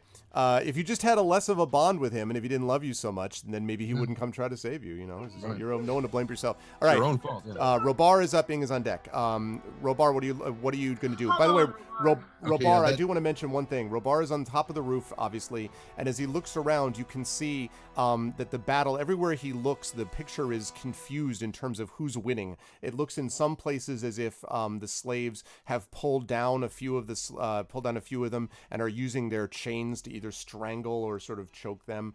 In other places, you see the outlaws' horses raining hooves, trampling slaves underfoot, ex-slaves. It seems you have it could be that you have no idea if you're going to win or lose yet. It's all up in the air in terms of the overall fight. Okay.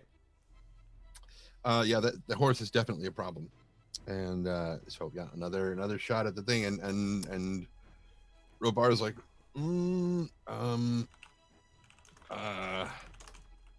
wait a minute.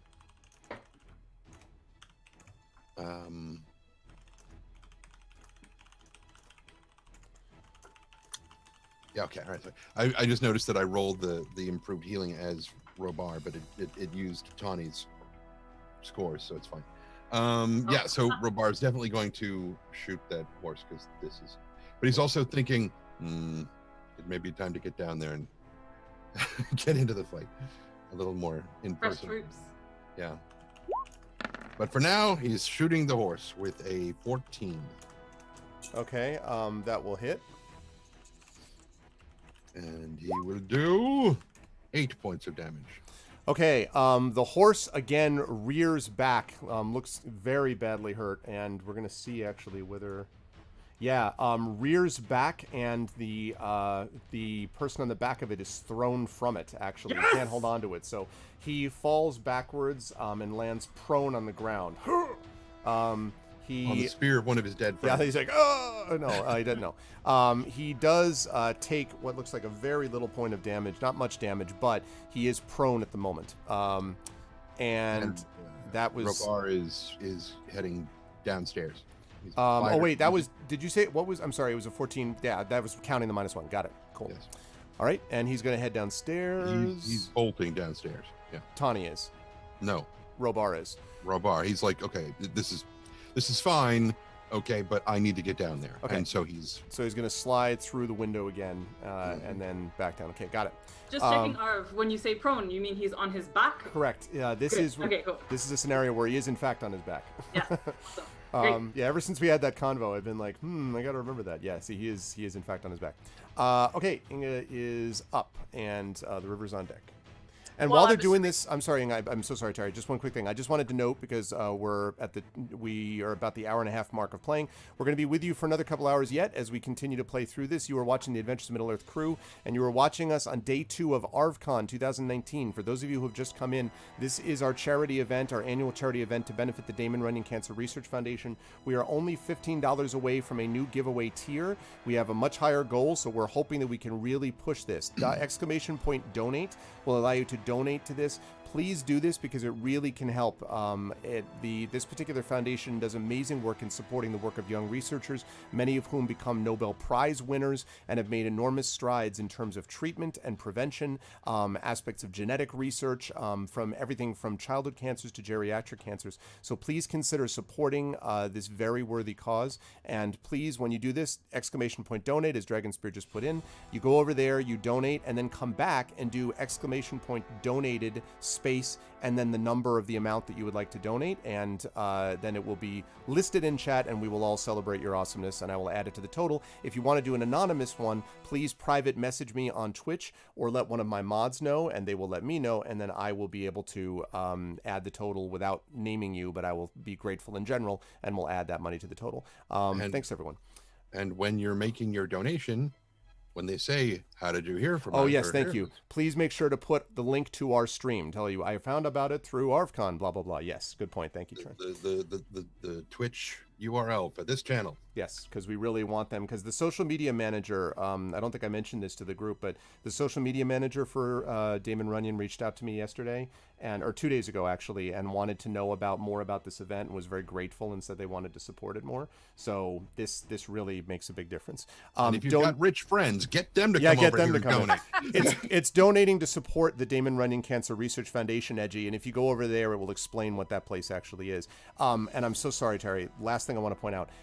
The other reason that I like this particular foundation is because the way that most of the money you donate, the over 90% at least, goes directly to the charity because they support their overhead through the sale of discounted Broadway tickets. And if you go to Times Square, you can even see a Damon Runyon like kiosk or whatever where they go and they sort of give stuff out. And that is cool to me because one of the reasons I started this charity was because I lost my mother to breast cancer, and my mother was an actress on Broadway in the 1960s, and so it all sort of fits to me that what? stuff was there. Yeah, she Wait, was how did I never know this? yeah, I thought I told you about this. Yeah, Because you are a terrible friend. I'm the worst. yeah, she was in the traveling company The Sound of Music with the original cast and people like that. So yeah, she graduated from the American Academy of Dramatic Arts. Yep.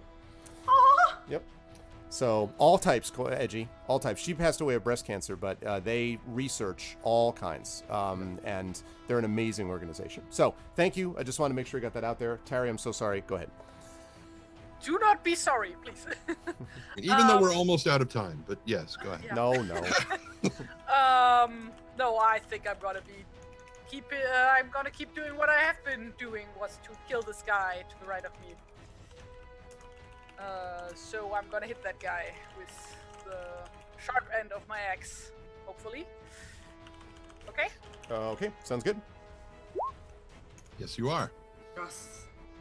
Wow, yeah. That is absolutely a hit. 12 points of damage. Wow, all right. So finally, blood has been drawn from one of these dudes. Wait, I had already hit one for 10 points of damage. You hit, yeah, I thought you hit Yeah, somebody I else. did. Yeah, it's up there. Yeah, I guess I don't know why I missed that other one. Okay. So the same dude. All right. Okay, so he is looking pretty messed up at this point. Not dead, but definitely hurt. Yeah, and again. Oh, wow. Wow. Great That roll, is yes. quite an attack, and with two great, exactly, just like, X marks the spot. He falls backwards with a thud onto the ground, his spear slipping from his lifeless hand. Nice. And now the other one looks slightly nervous No. about that. Wait, I want, while, Inge is, slicing him down, basically, she, stops for a moment and then slowly turns around and stares at, probably, blood splattered all over her. Yep. And it's just, and, she's also bleeding herself at this point, so... But it's not really clear which part is her own blood and which part is, that dude's blood, so she just, turns around and, gives Turning and that other sludge dude and- the most evil death stare she can possibly give. Without saying anything, she's just he was suitably impressed. good.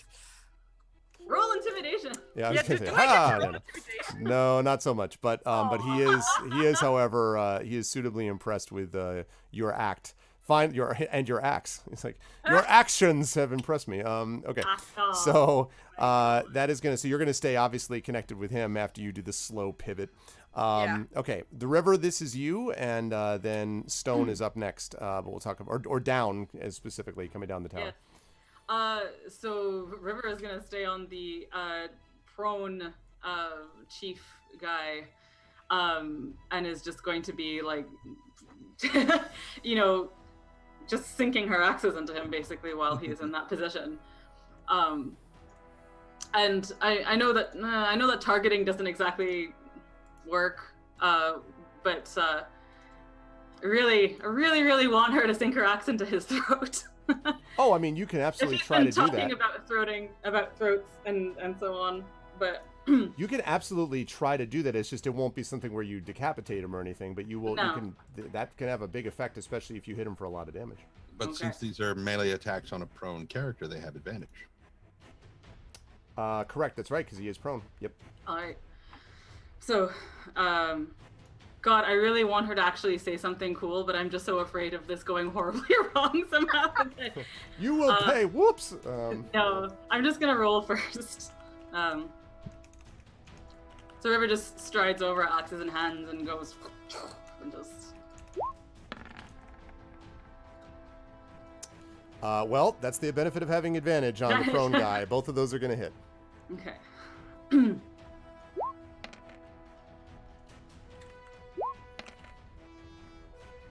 Wow. Okay. Equal amounts. Okay. She definitely, if she can, like she, even if it doesn't hurt him, what I want here is for her to look down at him and say,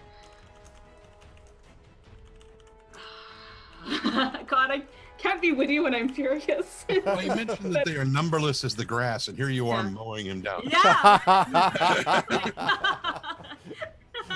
Looks like it's time for gardening. Yeah, it's like. Anyways. How does that feel, Sean?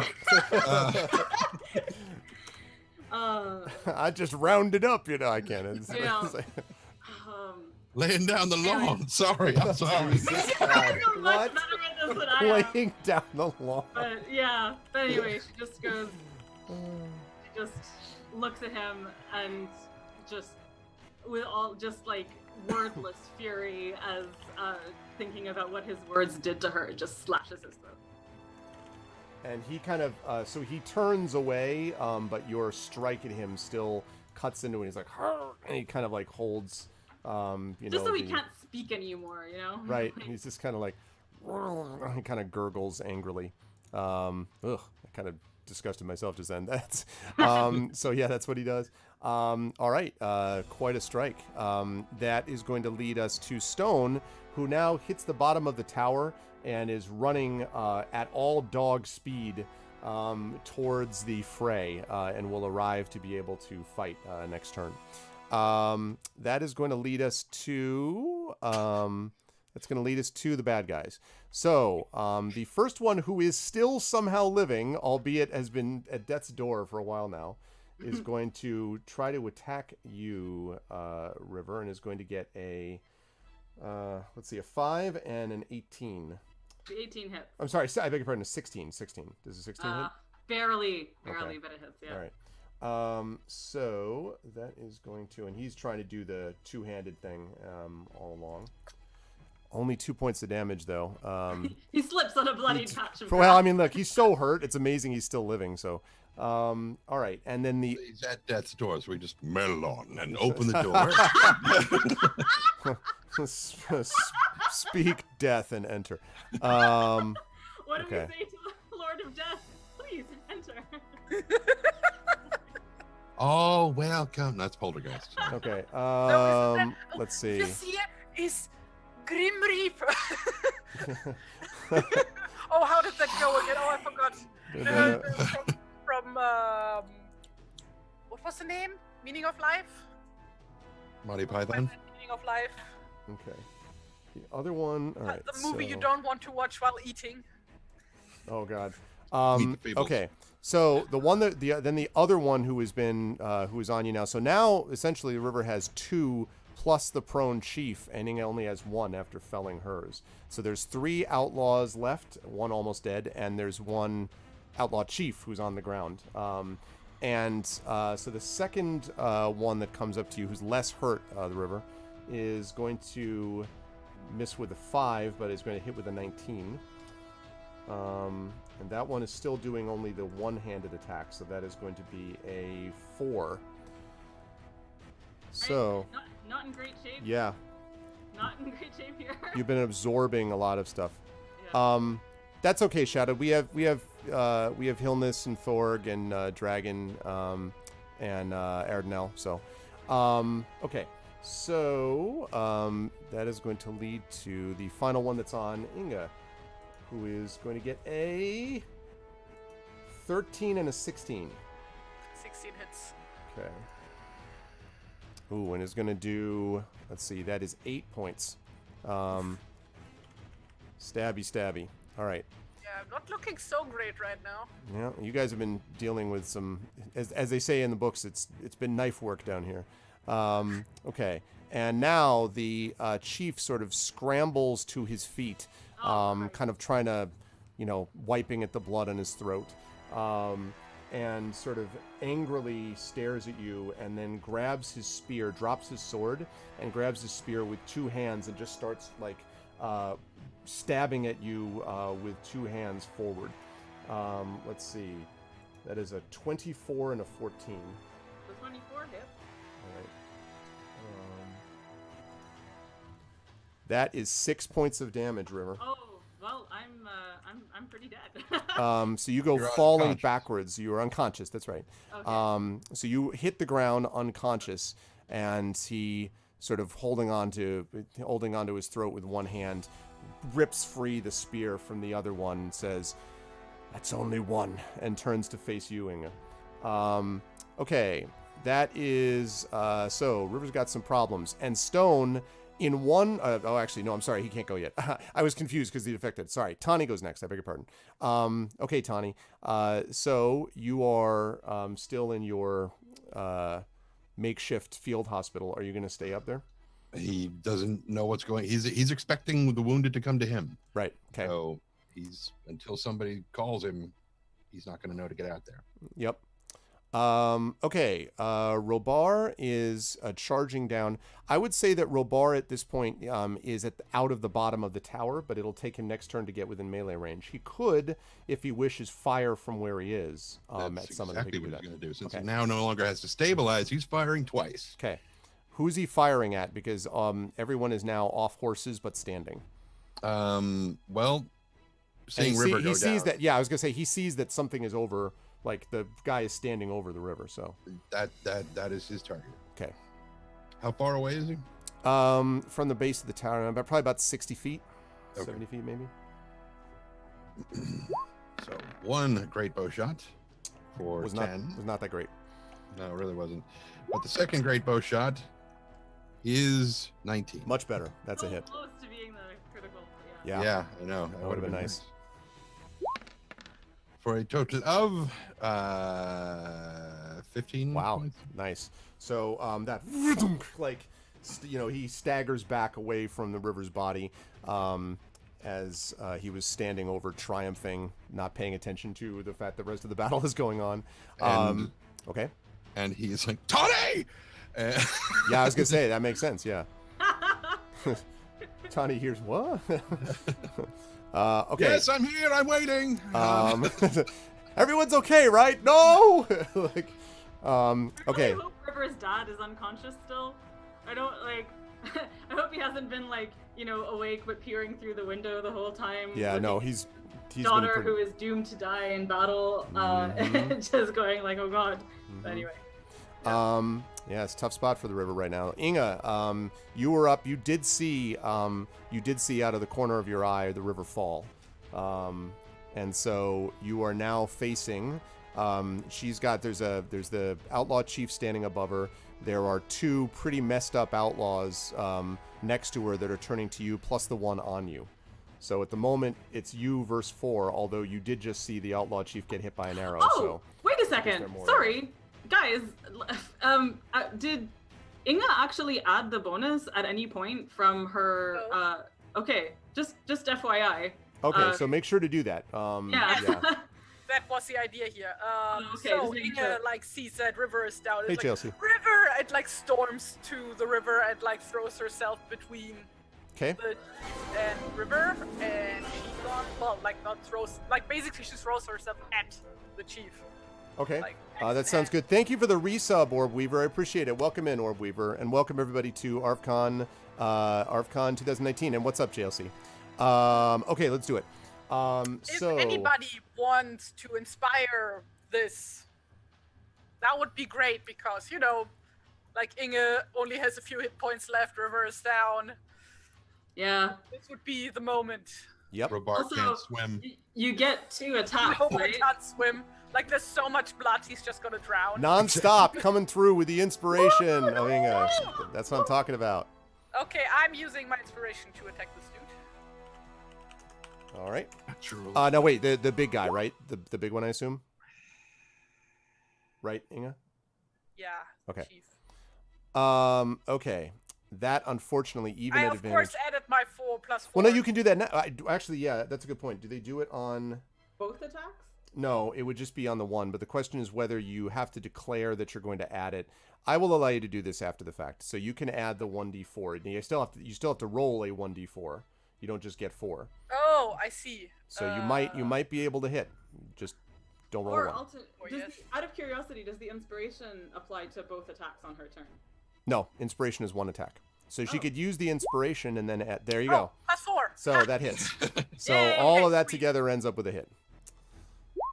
Okay, 6 damage. Okay, so he But is. don't you also get to attack twice? Yeah, but like The at second first one I'm is waiting not. what happens. Yeah, first we're dealing with just the attack when that happens. So you do hit him with that one. Okay, now this attack, which is not going to be done at advantage, or with a +4 because you the 1d4 because you use that. So this is just you being you. 15? That's a hit. Yes. 6 Yes! damage. Your inspiration was for the d4 roll, not stop. They're like, what? No. Okay. So the chief now looks very hurt. He's Good. not dead, but he kind of is like, he's like holding his throat. He's holding his side. He's just like he looks like a mess. Okay, so like now Inge steps in between the chief and River and is like, if you want to kill her, you have to go through me first. He says, "Come not between the bandit chief and his prey." No, he doesn't say that. You can't because his fucking throat is fucking cut, okay? Exactly. That's Just it, like those- never again. So he's just like, yeah, basically. Okay, River, I'm Which is gonna. way less terrifying. River, I'm going to need you to make now for me a death save. I don't think you've had to do this so far. So I've never had to do this yet. the way the actually. death saving throws work is you're going to roll and you're going to be basically making a simple d20 roll. If you get a 10 or above, it is a success. If it's a 9 or below, it's a failure. If you get 3 successes, you're stable and you don't have to make rolls anymore. If you get 3 failures, you are dead. And if you critically miss, you get 2 failures. Oh, Christ! But if you critically succeed, you get actually restored to 1 hit point. So you go all the way back up to being conscious. So this is the way it works. So Okay. let's do it. All right, and Just so rolling that 20 and you're fine. rolling that d20 from the left-hand column there in the like not on my. Yeah, you can do. That's right. That's fine. That's fine because it doesn't get any bonuses or advantages or anything. Or you just click on the word death save. What is there a death save thing? Yeah, it's right underneath your temporary hit points. Right underneath your primary hit points. Yeah, he says gurgle, gurgle, gat glug. Oh, there it is. Okay, yes, sorry. Okay, I will use it here. That is a failure. All right, so that's 1 failure. So you tick one of the failure boxes. Oh my god, this is really scary. Can you be inspired? She can absolutely get inspiration, and I would recommend that chat be ready to give that to her next turn, because she does not want to have a critical miss next turn. So. Wait, so how does inspiration work if I'm just rolling 1d? Is it just that I roll 2d20? That's all. And you just take the same way as always. You just take the higher the result. Okay, that is going to lead us to. So that was the river on that. Okay. Now, let's see. Stone. Now, this is what I was saying about Stone. So Stone basically comes charging in and leaps full bore on the outlaw chief. So the visual that I have in this is from the animated Watership Down, where General Woundward and the dog are yeah, leaping. and you get the together. sun underneath each other. Dogs aren't dangerous. Oh God, oh God, General Woundward. I'm rest in peace, Richard Adams. What a wonderful book. Okay, and what a freaking cartoon, by the way. Jesus, that freaked me out for a long time when I was a kid. The new one is good, but it's nowhere near as frightening. Yeah, that's good because that one was a little overboard actually. The part where the rabbits are getting smoked out and the thing was terrifying. Anyway. All right, so go ahead and make this attack for Stone, please, River. Did you know that the rabbit's language is based on Arabic? No, is that true? Makes sense. That makes perfect sense. That's awesome. Well, yeah, I guess El Horaya and yeah. That wow. No, I didn't know that. It's also like a lot of the words in there are hilarious anagrams of the transliterations of the words in Arabic. So the word for shit, raka, is an anagram of khara, which is the actual Arabic word for shit. Oh, neat. That's super cool. I did not know that. What an amazing book. I love my favorite character. One of my favorite characters always was Kihar. I love the idea there's just this seagull that swore up a and storm now he's all the Scottish. time. Yeah. And Oh, is he? Oh, yeah, man. yeah. Mr. Pigvig. Okay. That is an absolute hit. Okay. Yep. Watership down, Dragon.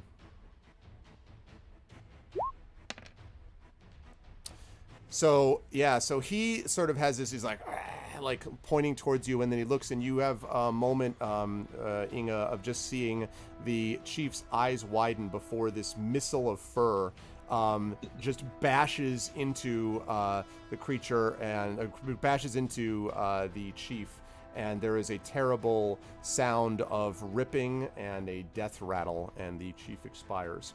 Yes! So he is. So Stone is. He was not happy about what he just saw. Okay. So now the outlaws. There's only 3 of them remaining. 2 of them are going to. Actually, one of them is going to step forward and try to deal with Stone. The still super badly hurt dude, who is a survivor.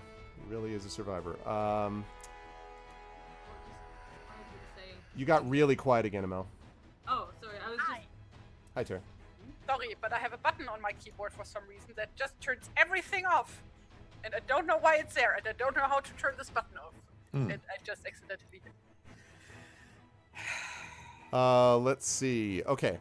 Is that better? Yes, that's Yes. much better. Okay. Okay, so that is going to be the one that attacks Stone. That is going to be a 7 and a 16. The 16 hits.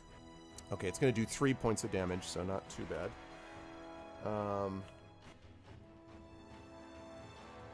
Okay. And that then these other 2 are going to challenge Inga here. They are going to... First one is going to attack, the one who's somewhat more hurt. That is a 15 and a 17. On you, Inga? The 17 hits. Okay. Still just using the one hand, although... Ooh. That is going to be 8 points of damage. Oh god, I have 1 hit point left. All right, well, you are... Now comes the other dude. So, we're going to see what happens with him. Dodge! That's not going to be a dodge, I don't Wait. think. Does What? he end his turn? The other dude? The other dude ends his turn. Yeah, okay, then I run away because I get to do that. That's my special ability. I can run away without provoking an attack of opportunity when an enemy within 5 feet of me ends his turn. That's a really good call because you're about to get destroyed. Okay. I finally get to use it. You finally get to use it. Sitting on That is it a very for good call. literally a year now. I would run And quickly. Never got to use it. Finally. Okay, so you were gonna run away. Now you only get 1 move run, right? Like you don't get to. Yeah, I get okay. to move like half of my maximum. Okay. So, like, my maximum is 25. So I get to move 20. I'm great at math. 12.5. That would be So I'll give you 13 feet. Okay. Cool. As you run away from him. So now the good news is you get to run away from him. The bad news is that the other dude does get to move before attacking. So he does move up to you.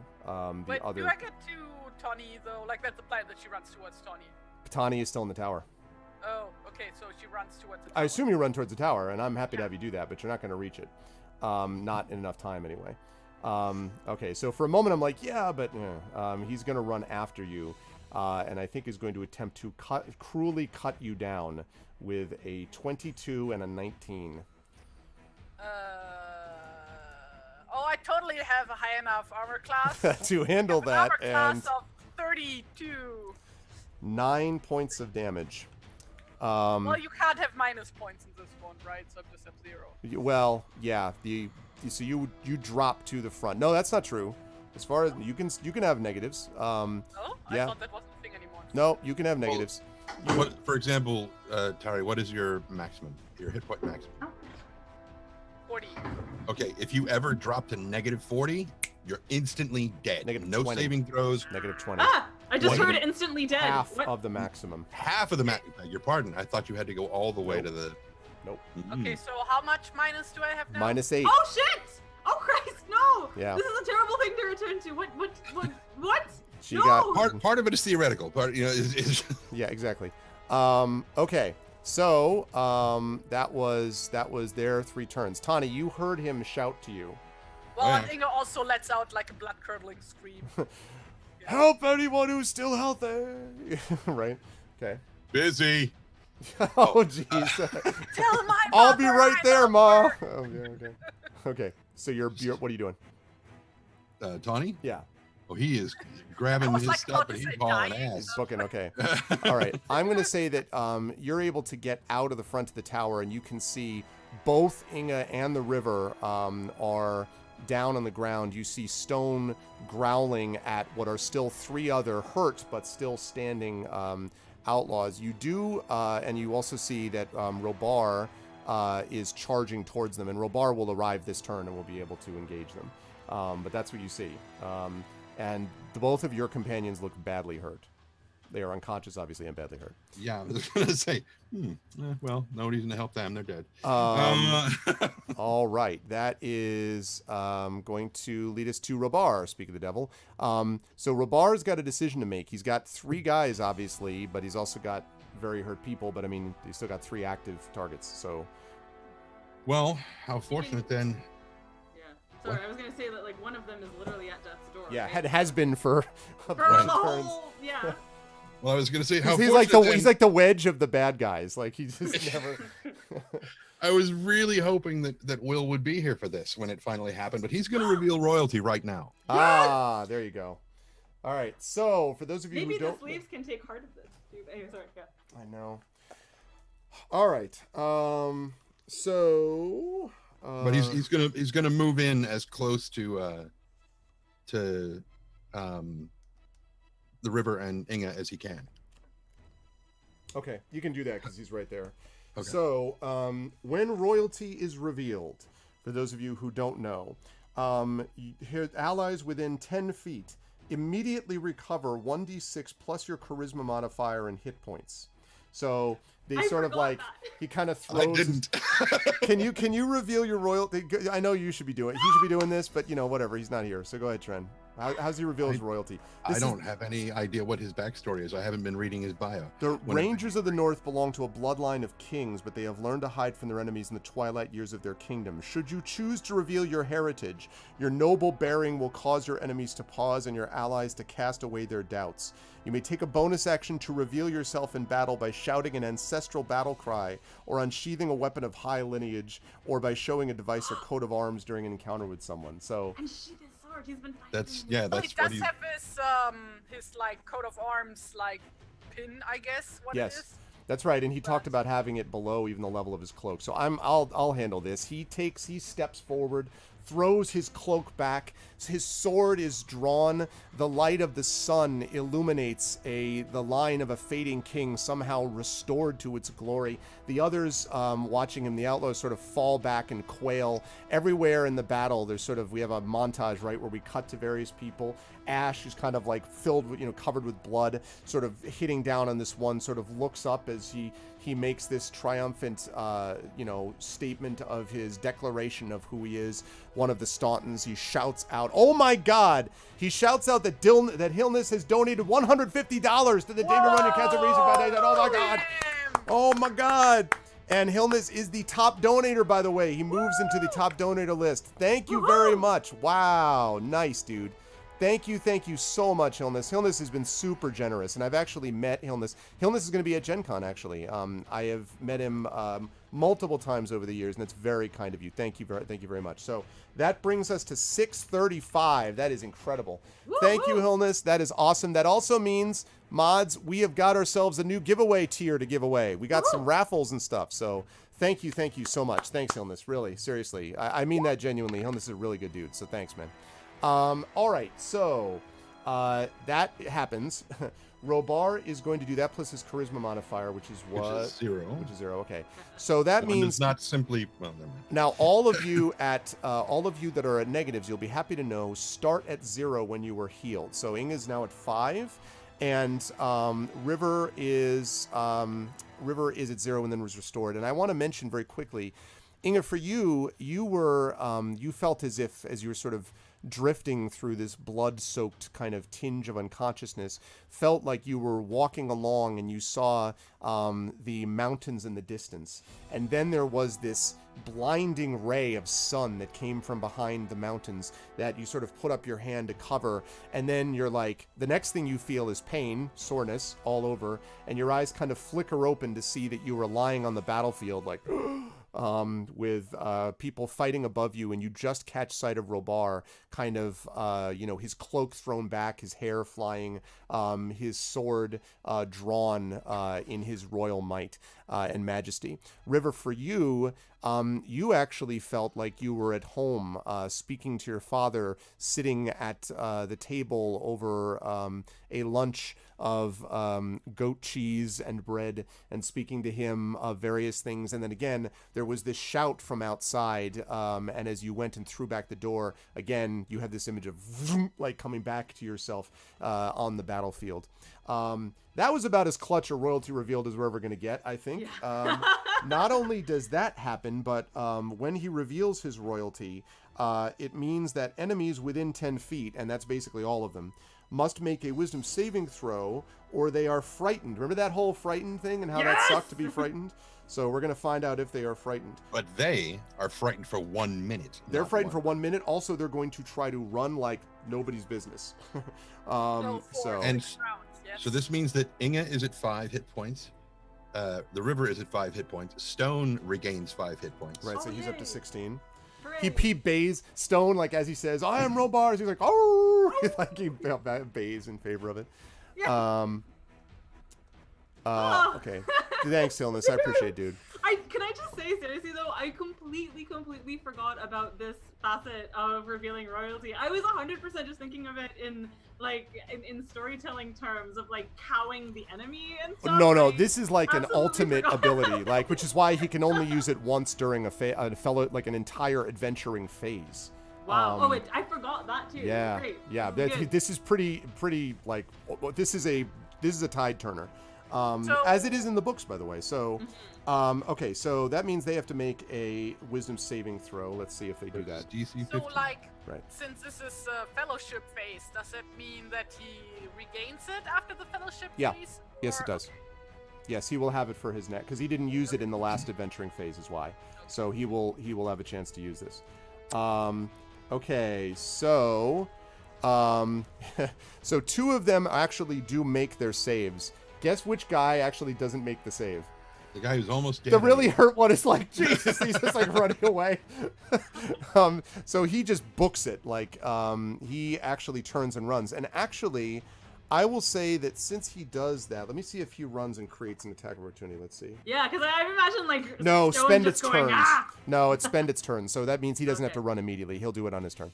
So, okay, so that guy is going to run, but the other 2 are managed to resist that effect. Still, So that is a bonus action. yes, now he gets his attack. Oh yes. Both of them. Yeah. Amazing. You could cut that dude down before he runs, actually. That's I mean, exactly what he's gonna do. I said my name is the law. Like then you just right. I am the god of hellfire. the and I god of bring you hellfire. Fire. The law. 8. No, that does not hit. Wait. His great bow? Wait, You're not I thought attacking he with was his being great lost bow, on. are you?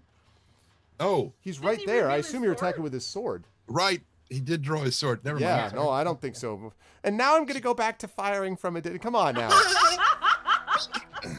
Sorry. Long sword. Think about the battle with the orc, man, in the movie. 7. Oh man. All right, still a miss. Okay, he just gets the 1 attack or 2 because he's down No, on he the gets ground 2 now. attacks. All right, let's see that second one. Here's the second. Natural 20. Yeah, finally. This guy is like, finally like- we ended this dude. So you slash him in the back. How much damage?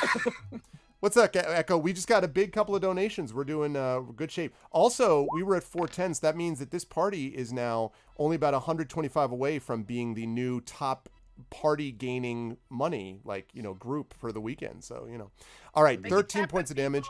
Well, You- shouldn't No. that It'd be shouldn't that 16 plus 2 would be 18 points. 18. You hit this guy so hard that he actually flies forward with the impact and impacts the ground and slides for a foot before coming to a very dead stop. And I mean, in all respects, very dead. Super And dead. Robar will position himself between his newly risen friends and the 2 remaining. Cool. One last note I want to make, by the way, this doesn't apply to Inga because she never got a chance to do death saves, but it will for the river. That failure will stay until this combat is over. So if you went down again, you would be starting with 1 failure. So that leads us to Inga. Okay, Inga, you're prone, so you could stand up if you wish with your movement, but you're like, Yeah, like Inga just like first of all tries to figure out what's going on. Yeah. Like up and looks like is like any of the enemies still close to her? Yes, I would say that there are enough that you could actually sort of. They were pretty much close to you because one of them actually just hit you. So I would say that. Yeah, like I'm wondering like about the two that like attacked me. Are they? One of them is really more on the river. That's the more healthy one. The one that's been hurt already by you is on you. Okay. Or then closer to you. I'm gonna hit that guy because if I just keep running, then I'm just gonna provoke an attack of opportunity, Yep. and we do not want that. So, Yeah, just end his she's life. just gonna That's all. pick her axe back up and is just like not like just as soon as she like basically she stands up and like she notices that the guy is still behind her, but she hasn't turned around yet. So she takes her axe, spins around, and slams her axe. Wham! The whirlwind. All right, let's see how it works. I love it. Let's see how it actually happens. Swing to the fences. 14. Okay, 14 is not gonna hit. Not quite. Okay, so she barely misses him, so she turns back around and tries to hit him again. Just like, misses. All right. Other direction this time, just like swing, basically. Okay. But an Yep. 18, right? That will definitely hit. That would be a 14. 14. Okay. All right. So big slash. And sort of sucking chest wound. He kind of staggers back. He looks hurt. Not dead. But badly hurt. Although not quite as badly as our survivor friend that didn't go, but he is pretty badly hurt. Okay. You are staying where you are. River, same scenario. You're on your back, but you are conscious, and so you could stand if you wish. Yes, River blinks and saves existential pondering of what just happened for much later, and gets to her feet and looks around for a target, and does note that the chief is dead. Yes, Her quite dead. satisfaction. And sees Stone and takes like just heart from that for a second as well. Yeah, he looks better too. Yeah, and just kind of like finds her heart eased all of a sudden by the sight of him, and takes a deep breath and looks around and attacks the nearest target. Okay. So that would be the one on you is the healthiest, the not hurt one yet. So you may proceed. Yep.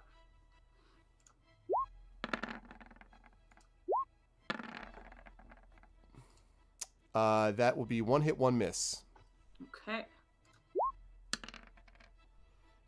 All right, that's a good opening salvo on that guy. Good strike. He sort of he takes only 1 step back and kind of stabilizes himself. His eyes narrow.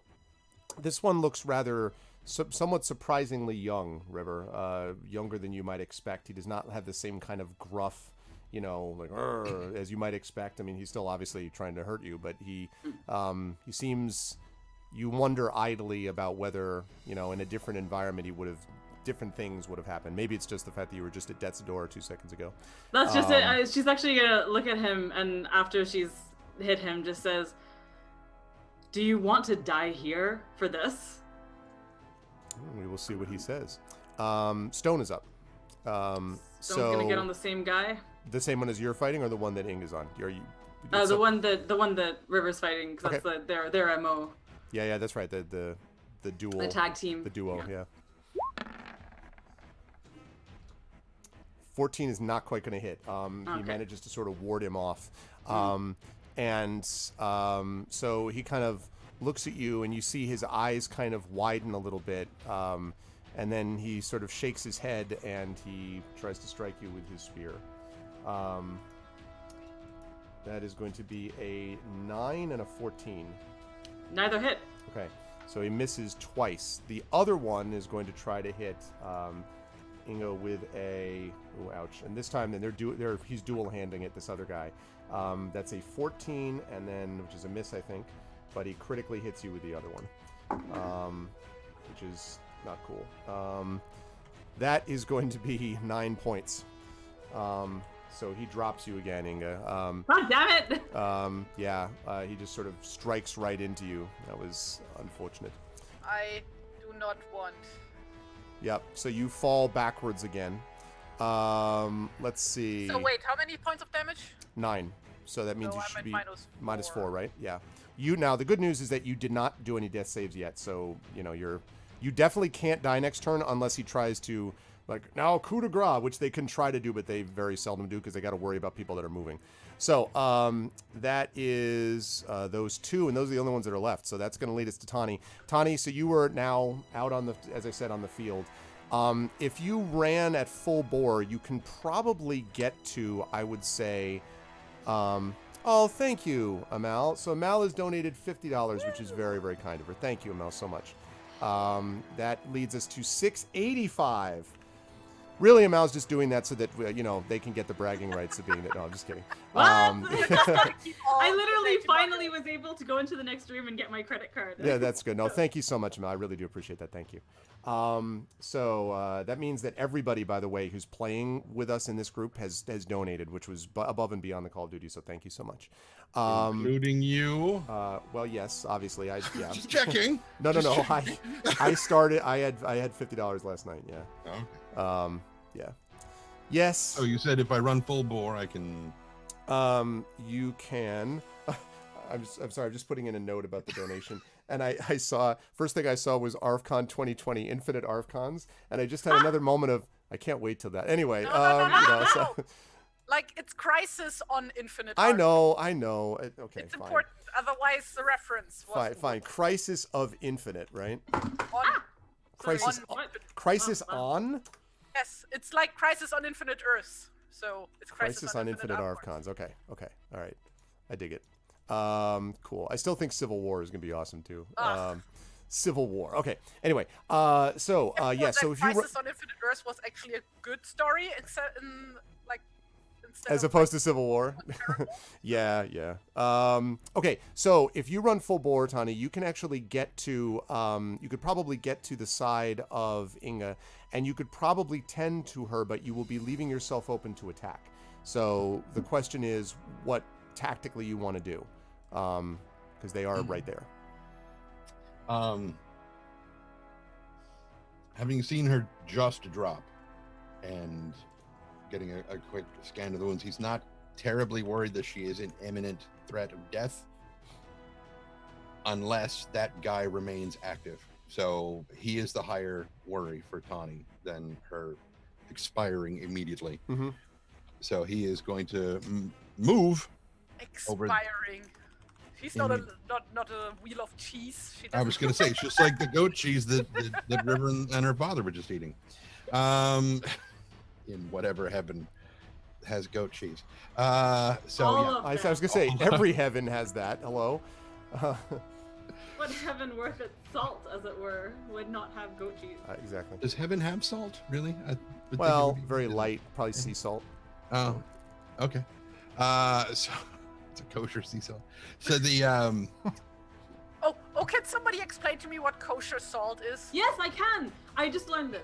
So the reason it's called kosher salt is not actually because it's blessed by a rabbi. It's because the shape of the salt crystals is bigger than that of iodized salt. Also, it's not iodized. So a lot of table salt is iodized, which has a different flavor and is like, it's also a lot saltier, basically, than just regular salt. And the reason it gets called kosher salt is because in the koshering process of meat, they use this salt with the larger crystals.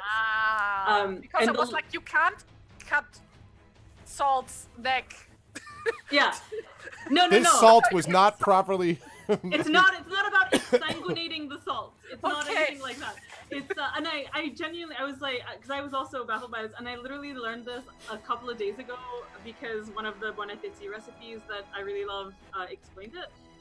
But the other thing about kosher salt is that because of the larger crystals, it's easier to, like, when it says a pinch of salt or when you're putting things, to like control the amount that's going on. Like you have a better hand feel for it, and it's just better all round for cooking in any way. Nice. see, we don't just provide entertainment and chopping people up. We also tell you how to tenderize them. This is how we get all the PJ salts also in chat. Oh, damn it. PJ salt. There it is. Okay. So exactly. So Tawny's Spot it. going to go over there, and if he can get over there and kind of... He can, but you're okay taking the attack or not? Oh no, you're No. you're aiming at the guy. Right. So what I'm going to say is I don't think you're going to be able to get there and attack him because he's on the other side. You can get to her. Well, let me think about that. Nah, it's just an extra step. Yeah, you can do that. You're basically going to have to step forward then over her. And you're essentially almost fighting over her prone body. His stride is long enough. He can do it. Yeah. Exactly. That's why. So yeah. Okay. So he is going to let me make sure that I change the rolling as thing, and he is going to quarterstaff two-handed clock this dude. Okay. 18. Yes, absolutely. And he will do 6 points of damage. 6 points of damage. Okay. This guy is almost dead. He's very, very hurt, just hanging on to life. And Tawny's basically like, while he's standing there with his staff, and he clocks this dude, he's like, back away or I will turn you inside out. Okay. He is he's impressed with that. Okay, so that means he's sort of standing there. All right, so that is you standing there doing that. Good. Okay, that's going to bring us up to Robar. Also, let me just note, by the way, that those manuals, the Skies of Axia book is from Nomnivore Games, one of our sponsors, Emberwind, which I write for. Esper Genesis Core Manuals, which is Alligator Alley that did my Forbidden Library Kickstarter. And Space Dragon is Colin McComb, who did Torment and worked for In Exile and now has his own company, 3 Pound Games. Is a very good guy. So you should definitely enter that. And the keyword being Aragorn, dig it. It's good stuff. Okay, let's. So that brings us back up to Robar. Edgy, did you not hear what she just said? She just explained what it is. It has larger crystals. So, all right. Yeah. Also, I'm not Jewish. Yeah. Yeah. Also not Jewish. Okay, Robar, you're up. Let's do it up. Who do we have? We've got still the two one bandits? very hurt guy and one not as hurt guy, and that's all. Okay, and the not as hurt guy is the one that Tawny's dealing with. No, he just struck the very hurt guy. Okay. The not as hurt guy is the one that is on the river. Okay, that's the one that Robar is going The for. younger looking dude. Yeah. And because she just told him, are you sure this is what you want to do with your life? Exactly. And so Robar is like, choice is made, and meaning that he made his choice just now. He could have walked away. Yep. He attacked her. Choice, that's it. And so Robar is going to attack him with his longsword for a 7, which does nothing. And for his second attack, Oh! Whoa! Shit! Whoa! What? Damn! That's so. Wow. Double crit. Wow. man. I mean, like, it's only one attack, sadly, but still, like. Oh, son. No. Wow. Like, don't you know there's like the additional rule if you roll 2 crits and then That God return comes down to earth. the Valar appear and Ilúvatar comes down and Silmaril to the face. right. No. Max So damage that's though. another 18 points. 18 points. Okay, so he just brings like a diagonal cut across that guy. He goes falling backwards actually to one knee. He is not dead, but he's almost as hurt as the other almost dead guy. And he kind of like he's like holding on to like the kind of the lawn, just has his hand on the ground, blood dripping from him. That was a very, very impressive hit. And Robar still looks there, hair flying in the breeze. Okay, Inga is up and needs to make a death saving throw, please. So you know the drill. Hey. Let's go for that 20. Oh wait, how do I do a death save?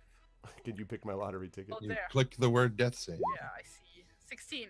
Yep, Success. that's one success. Okay, so one success. So if I do 3 successes, Then you're stabilized. Stabilize.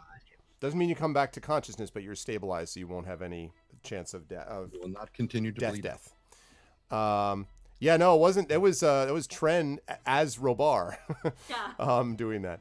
As you can tell, because it says that it was Tawny that rolled it. Right. Yes. The River is up, and then Stone. So River, you've got 2. Well, you've got 1 on you. I should say 1 really that you're closer to. That is the young guy who just got hit by that crazy huge hit from Robar. And he's on his knee. He's on one right? knee. Can can she actually disarm him instead of like go for damage if he's Yes, I think so. I think she could try. because he's a lot. I mean, I guess basically like at this point, if the tide looks like it's turned thanks to Robar, there's like a certain desire to be able to question people as well and learn things, and so and you know, if this guy even had a moment's hesitation, then if it looks like she could disarm him instead of go for the kill shot, I think that is what she would do in this instance. Okay. Yes, I think we can attempt to do something like that. So let me take a look.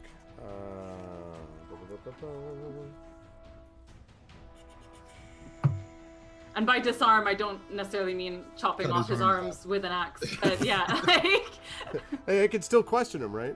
I mean... So now that you have no arms, okay, let's see. So... I love that. Like, to have, like, River's name be River the Disarming. Oh. You know. Why did you get that name? You don't want to ask. It's not a good... Okay. So...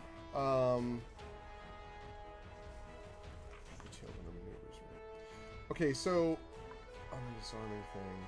All right, so technically, this is usually a part of what a straight fighter or the equivalent, a warrior, would be capable of doing. So what I will allow you to do under the circumstances is I'm going to allow you to essentially make a called shot, sort of like a targeted attack. And what you're trying to do is inflict essentially non-lethal damage on it. The called shot is going to be harder, so you're going to be doing this at a -3 because you're like aiming for his, you know, hand, wrist, whatever, while not literally trying to cut off his wrist. So it makes it less likely that you will hit, but if it works, then he has to make a saving throw to keep from losing his weapon. Okay. Right, I'm weighing this against the fact that she is still extremely hurt. And so the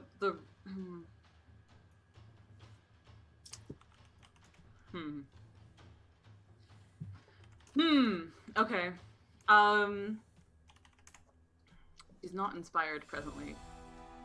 And he's had 18 damage done to him, right? This turn. This turn. Overall, so he's had 26 damage, in case you're curious. Oh, so he's like real close to death. Okay. They're probably about as hurt as each other. Yes. Okay.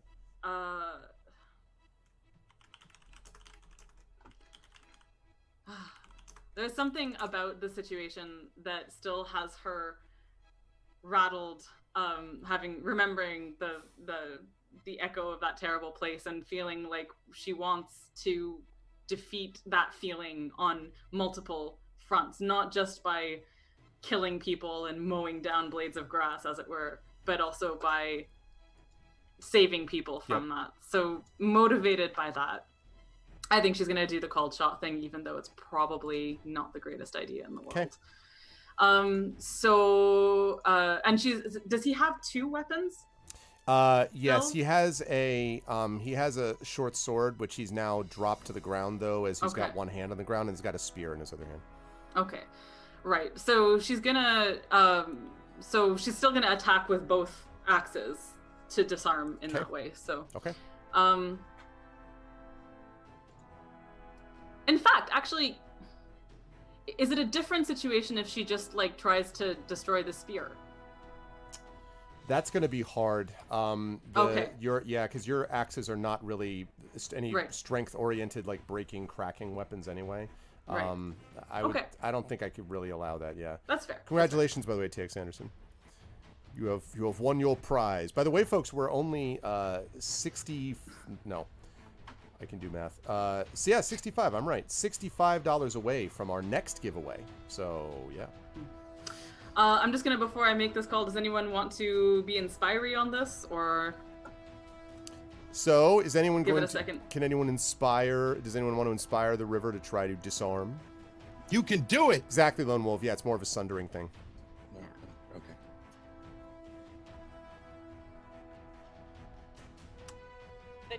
hear Pearl singing, I want to inspire you. I want to inspire you. I can't sing it with the music in my ear, but yeah.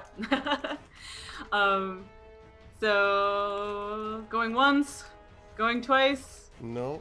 No? Okay, then I'm just gonna go for it. So River approaches this guy and just like,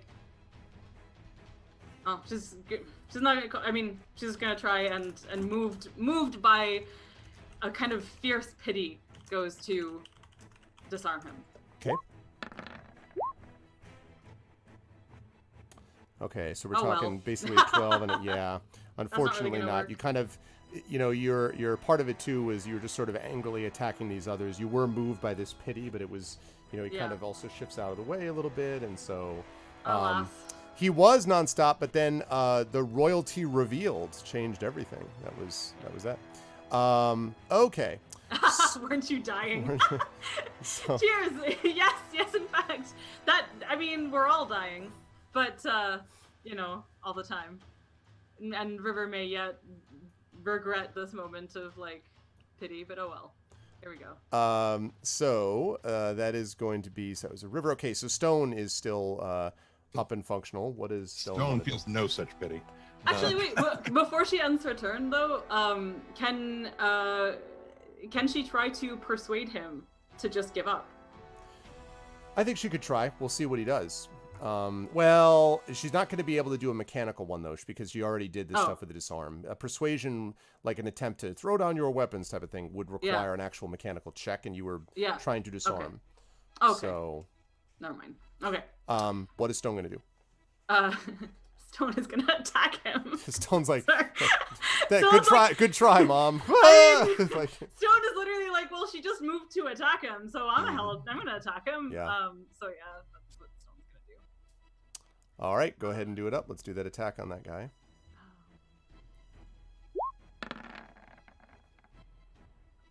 Oh well. Not a hit, unfortunately. Oh well. Okay, so we'll deal with the one who did not necessarily want to do that. It was one that Tani just said to back off. He sort of took a step back and looks at you with his eyes wide, looks around, and then is going to try to hit you with his spear. Not very well, with 2 5s. That is not going to get the job done. He should have backed off. So he's going to disengage a few feet. So basically back up a few more feet. You can still walk up to him if you wanted, but he does in fact back off after he tried to hit you.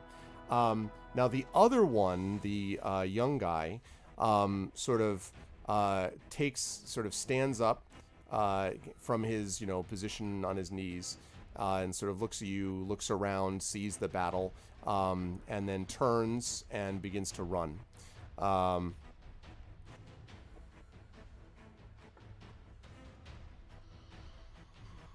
So yes, and he is going to run. I'm sorry, I was just looking at chat.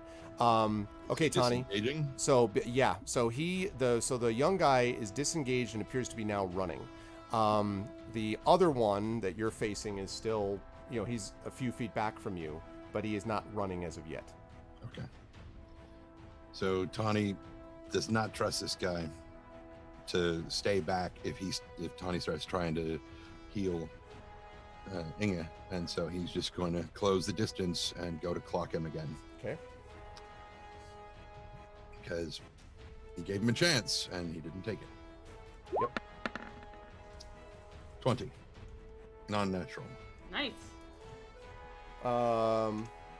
Okay, that will definitely hit. For a total of 8 points of damage. Okay. So you strike him a solid blow, and he staggers forward, falls forward, and then lands on his face and does not move. So means there is only so he is dead, and there's only one guy left, which is the young guy who was running. Okay, and that's going to bring us up to Robar. How far away is this kid? He hasn't a chance to get very far. 15, He's on his knees. 15. Or No, he's he stood up and then he started to Oh. run. About 15 Oh. feet. He's not moving very fast, but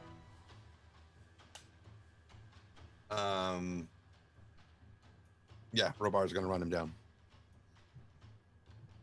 Robar is Okay. not having this. Oh, let's see. Definitely not give us. Okay, cool. Dig it. So Robar is not dealing with him. Okay. No, he's not having this. He's running him down. Right, that's what I figured. So Okay, he I can thought get. you said he can wasn't get, doing anything. No, that's fine. So you can attack him. You can get to him. He's not, as I said, he's not moving that quickly. So his first attack is an 11. Nope. Second attack is a 14. 14 is. I'm trying to decide. Yeah, it's just a miss. I was trying to decide if it's advantage, but he's not. He is running. He's like trying to attack him as he's running up to him. He didn't disengage from him, so not quite enough. But he's on top of him, obviously, so he's engaged with him. Okay, Inga, I need you to make your death saving throws. You are at right now 1 success. So Go success. Go success. 2 successes. yep, 2 successes. Hooray! You're fine. You should be dead more often. I'm just kidding. I love how you're like, there can be a skill in being dead. Like, you're awfully good at being dead, Inga. That's great. I'm thinking of Spock in Star Trek 6. I've been dead before. All right, so Can we get like a random quote function for the stream chat? I think we do I know have some quotes, channels- but I know like some channels do that, and then you can just like hit like. yeah, I think we have. Don't we have something like Because that? I think. that is a good quote to have. You know, you're very good at being dead. Yeah. You should try that more often. Yeah, we do have one random quote. Here, have this underage kid come with me, be my companion. I forgot that was that one. How do we add quote, Shadowed? Do we do exclamation point add quote? Shadowed is the bot expert, so. Yes. All right. So you were at 2 successes. Okay, River, this is you. So you see that Robar is trying to take down this kid, this young guy, and he's the only one that is left. Also, I want you to make a perception check for me, please, while we're at this, River. Okay.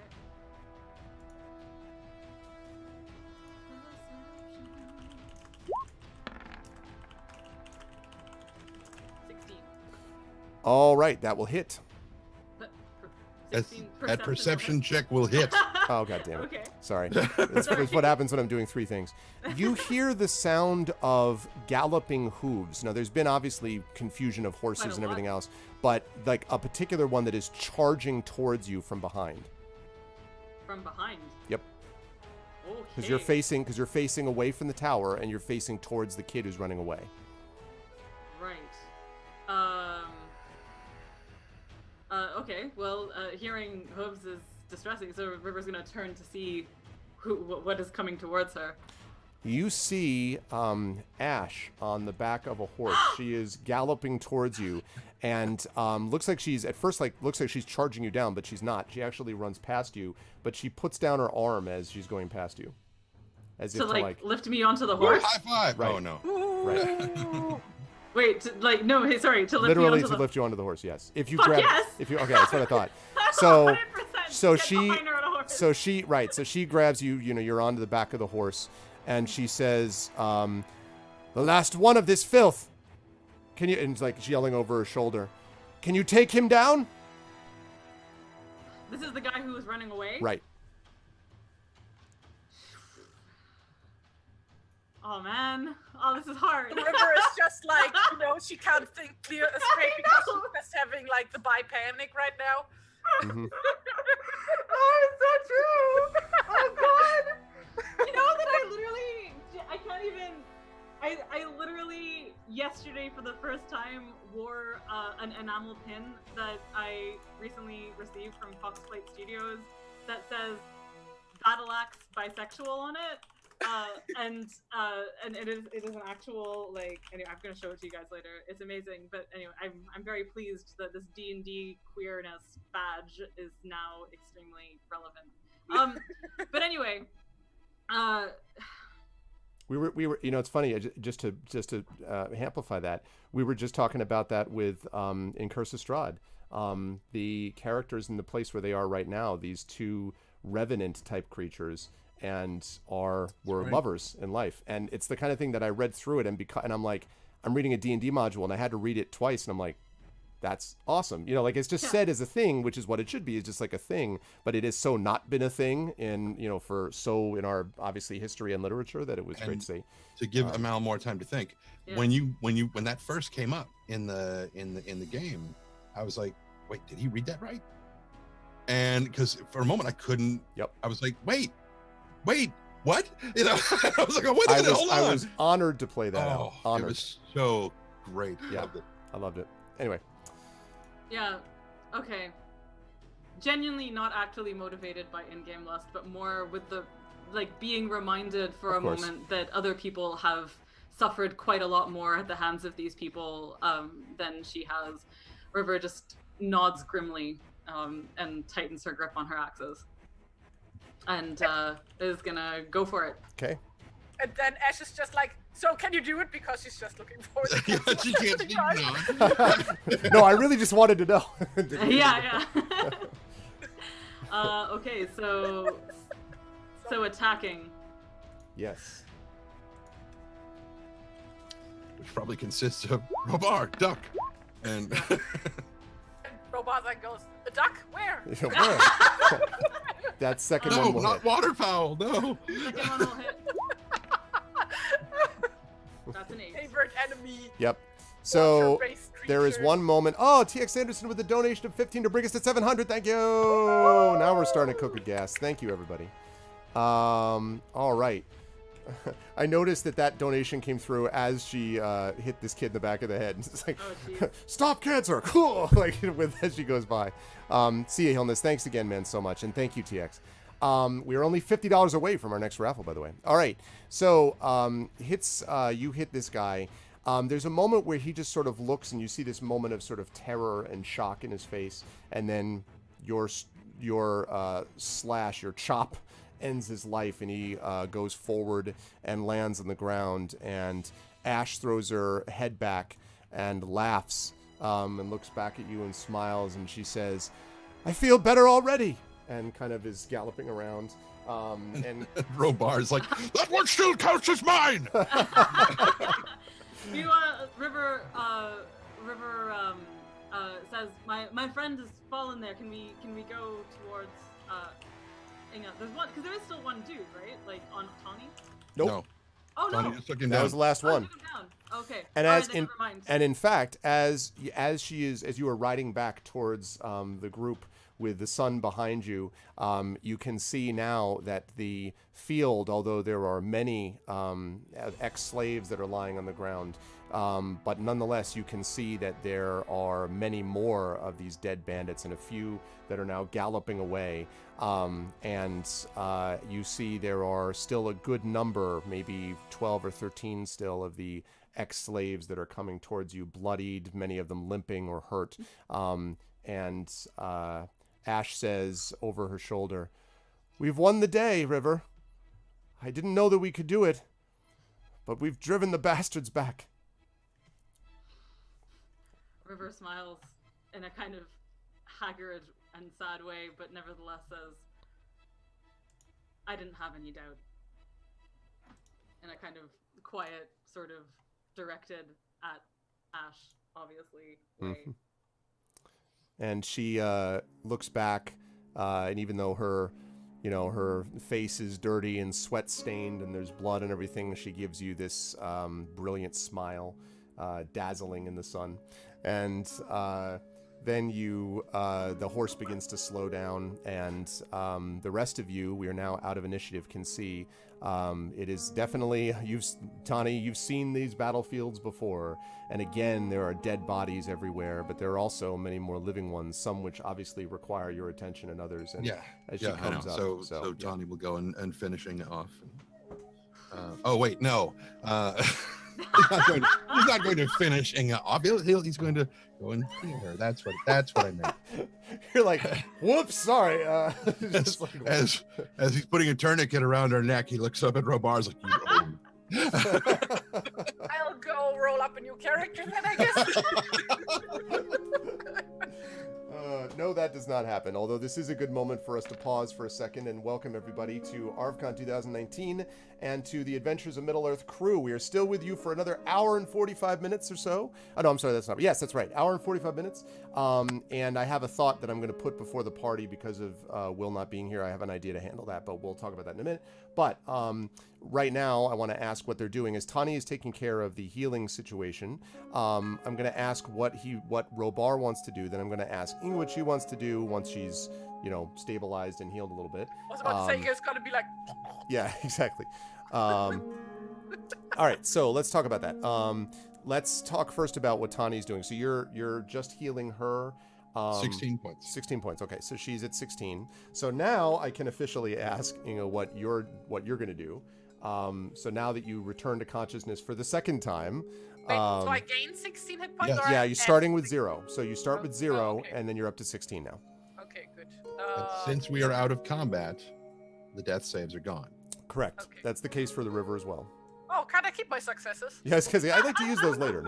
No. I mean, sure, as long as the river gets to keep her failures, that's fine. I don't see a problem with this.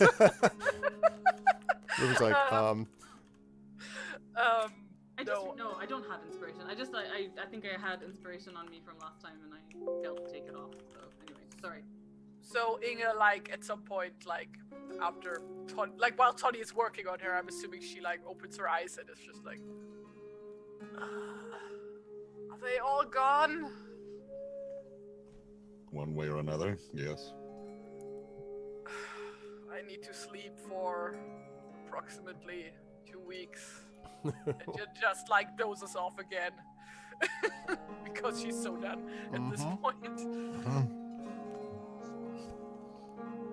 So Tawny picks her up and tells Robar and anybody else who's around to grab the wounded and bring them into the field hospital.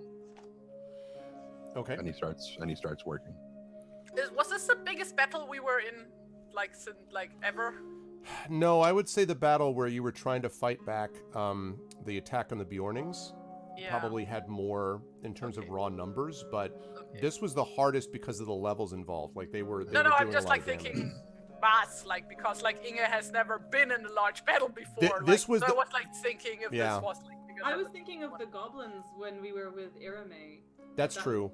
When the eagles came. That's Oh, true. yeah. I mean, you guys have had some tough scrapes, but this is the only one I can remember where 2 of you were down and in negatives at the same time. Yeah, Like, this was actually, my first time that way. the timing really helped because if Tani and Robar hadn't shown, I mean, the royalty revealed was the changer. Like that changed everything. Like, Oh man. that was huge. Yeah. I just love so much that I genuinely experienced it with awe and relief because I completely forgotten how it worked mechanically. It's such a good, again, they've done such a good job capturing what it was like. That's exactly what it feels like. So anyway, okay. So, as I am looking at something, okay. Sorry, just give me 1 sec to get to my notes. Good, lovely. All right. So, that takes care of Inga, who's unconscious, passes out into sleep this time, with Tani. Tani, are you, by the way, just going to be tending to her only, or are you going to kind of start wandering around? No, that's why he said he picks her up, takes her back to the field hospital, and then you're leaving bring- again to go, okay, right. and bring all the wounded, Got it. as many as we can. There's a lot. So you'll start doing that. Many of them, though, can move in on their own power, so that should help a little bit. What is Robar doing during this time? He's helping Tawny. He's helping Tani, okay. All right, River, when you all get back to the area with on the back of the horse, Ash dismounts. You can dismount if you wish. And she goes off to kind of get sort of updates from some of the other slaves, and then she comes back and she says to you kind of sadly, kind of putting her hand on the mane of the horse, "We lost a lot of our good people. We had maybe 20, 21 of us, only 12 now. But they won't bother us again, at least. At least now maybe there'll be some word out about us.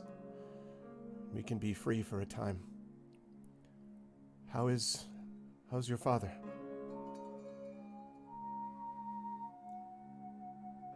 Where I want to go next. I have to see how he's doing, but I said this before and I'll say it now. If you don't know where you're going next, you're all of you more than welcome in Roscoval. And she nods. She kind of looks searchingly at you, and kind of, she has these dark brown eyes that, as I mentioned, are very intense. And she sort of nods and she says, Why are you gonna do this to me, Arv? Because it's fun. Listen, I am not forcing anything, all right? I am playing with the player. So, she says, I don't know whether your people would want all of us there. We're not always the most polite and refined crew. And my people don't really follow us anyway. Follow me. I'm sort of the person they look to, but we don't have a leader. But if you would have us inside the walls, we'd welcome some respite, I suppose. If polite and refined is what you were looking for, I'd be a little nervous. But our fare is humble, and we're a frugal sort, but we like to think of ourselves as very hospitable. So it would make me very happy if you were to, all of you, obviously, not just all of you, if you would come over to Rolsgavel. River is sort of brown-skinned and stuff, but is definitely a little shy in a way that is uncharacteristic, and a little flushed in a way that is uncharacteristic, absolutely because of the heat of battle and the fact that she is probably quite faint as well from heavy blood loss. Of course. No and question. So she would blush because she doesn't have enough blood anymore. I have no blood left to blush. I was literally gonna say, may very well. I'm not saying she looks like she's about to faint into Asha's arms, because she at 5. Or is she? But no. Anyway, but she's. I should go to my father. Excuse me. And she says, if you have the chance later, I'd be happy to meet him and thank him for bringing you and the rest of your party to us. We needed a friend. And her gaze sort of drops a little bit and then looks back up, and she says, and I would like to talk more. And she kind of bows her head slightly and then turns, glancing over her shoulder briefly, and then going back to talking to some of the others as you head off to the tower. Okay. This is so cute. I'm waiting for the. If only we had a professional artist in our group that could symbolize this moment. If only... Oh man, Tori, did you do it? I see what I can do. I mean, I don't draw much lately, but I'll see what I can do. All right. So when you go back into the tower, Tani, you notice that, again, there are about 12 surviving slaves, and almost all of them have injuries of some kind. Most of them are minor, relatively minor cuts and so forth. There is at least one who has a broken leg that is not going to be is going to be off their feet for some time. There are a few that one has probably might be a broken wrist, if you had to guess. There are a couple who were very badly hurt and were sort of close to death's door that you had to tend to. So although, as she said, she lost almost half of their number, they did amazing work for themselves. And of course, they were considerably out-weaponed, right, and out-armored from the other, from the outlaws. But the ambush and their own sort of resilience really helped them. You notice as you were tending to them, by the way, Tani, that there are all of these around their wrists. Some of them do still have their shackles that are broken, but they're still wearing them. But there are others that clearly have marks. Many of these have whip welts along their back where they were clearly whipped. All of them have marks of degradation. Some of them you can see had numbers carved into their skin, presumably numbers that were associated with the lot that they were placed in. But as you are working, the River's father, who I have to go look again. He was on. What was you told me what he was? Oh, what his name is? Yes. Oh. Unless you don't want to reveal it yet. I mean, no, he's called. I think he's called the Hill. That's what I thought. Okay, I wanted to make sure because I have your mother's, but okay. So if anyone has read or The Raven Tower by Anne Leckie, that's 100% what I was thinking of, because there's a character there called the Strength and Patience of the Hill. I've heard that's good. I haven't had a chance to read that. Is it oh good? my god, Yeah? it's so good. Is it good? It's, Okay. It's it's absolutely wonderful. It's actually the only thing of Anne Leckie's I have yet read, because I never read Ancillary Justice That's to my good. shame and chagrin. Yeah. But The Raven Tower is a magnificent book. It's so beautiful, and like I think I called it like if. See, I know that if I say this, like some people will be turned off by it, but it's like if Hamlet were narrated by Elsinore Castle, but Wow. it's much more than that. Like if you don't like Hamlet, which is totally fair, don't worry about it. It's so much more than that. It's like this beautiful fantasy story. It's just gorgeous. That's awesome. I can confirm that Anne is a fine writer. What made Anne, and we're not going to get into geek out about speculative fiction, although Mel and I could do that for roughly 20 years. But the thing that makes Ancillary Justice incredible is that it somehow makes and I can't explain why, you'd have to read it, but it makes a protagonist point of view character that is by definition distant from the reader and isolated emotionally, and yet makes that a compelling character somehow, and that's damnably hard to do. You can make a character that has serious flaws and that the reader gets exasperated with, but almost always you have to make the protagonist relatable, and because of the nature of this particular protagonist, they can't really be relatable, at least at first, and so it's a really striking, very difficult kind of thread the needle sort of thing to read. So I recommend that. Anyway, I will definitely check that out because I had heard good things about it. I wanted to quickly say, just because I saw it in chat, if anyone wants to inspire the river, what I would love for her to do in the midst of all of the people who need healing and stuff is to do the Staunching Song of the Wounded, which if she has inspiration, she can apply it to all of, like, it can be like an area effect, I think. So Chad, if you want to inspire the river, she could do that. It says Kerflop did it. It's already done. There we go. Oh, right. Oh, great. I didn't see it. Okay. Yeah, so It just came in. So. Kerflop donates, gives you pens, does it, like all these things. So you may sing the song to recover a hit die plus your constitution modifier's worth of damage without expending your hit dice. By spending inspiration, you would do the same for all the other members of your company. Your allies roll to recover hit points based on their hit dice and constitution modifier, not yours, which is good because my constitution modifier is not anything. So that's good. But yeah. Okay, so that means, Robar, that I'm going to say, I don't, because I think you're going to be in the tower when you do this. Probably... I'm trying to think whether Inga would... Well, Inga's still unconscious outside, so I'm going to say that you're doing... No, Tawny carried her in. Yeah. Okay, so then Inga will receive the benefit of this. Certainly Stone would receive the benefit of this. Because Robar is helping, I guess he would receive the benefit of this. So that's fine. So we'll say that everybody but the river, because I don't think it affects her. No, I don't think so. But, although, wait, did we not? We talked about it, but I don't remember what we decided. Yeah, because remember when she was learning it from her dad and they were singing it together, we said that it affected him. It affected him because she was singing it to him. That's right, because they were literally singing to each other. Yeah. Yep. Okay, cool. But I was gonna wait to set it up.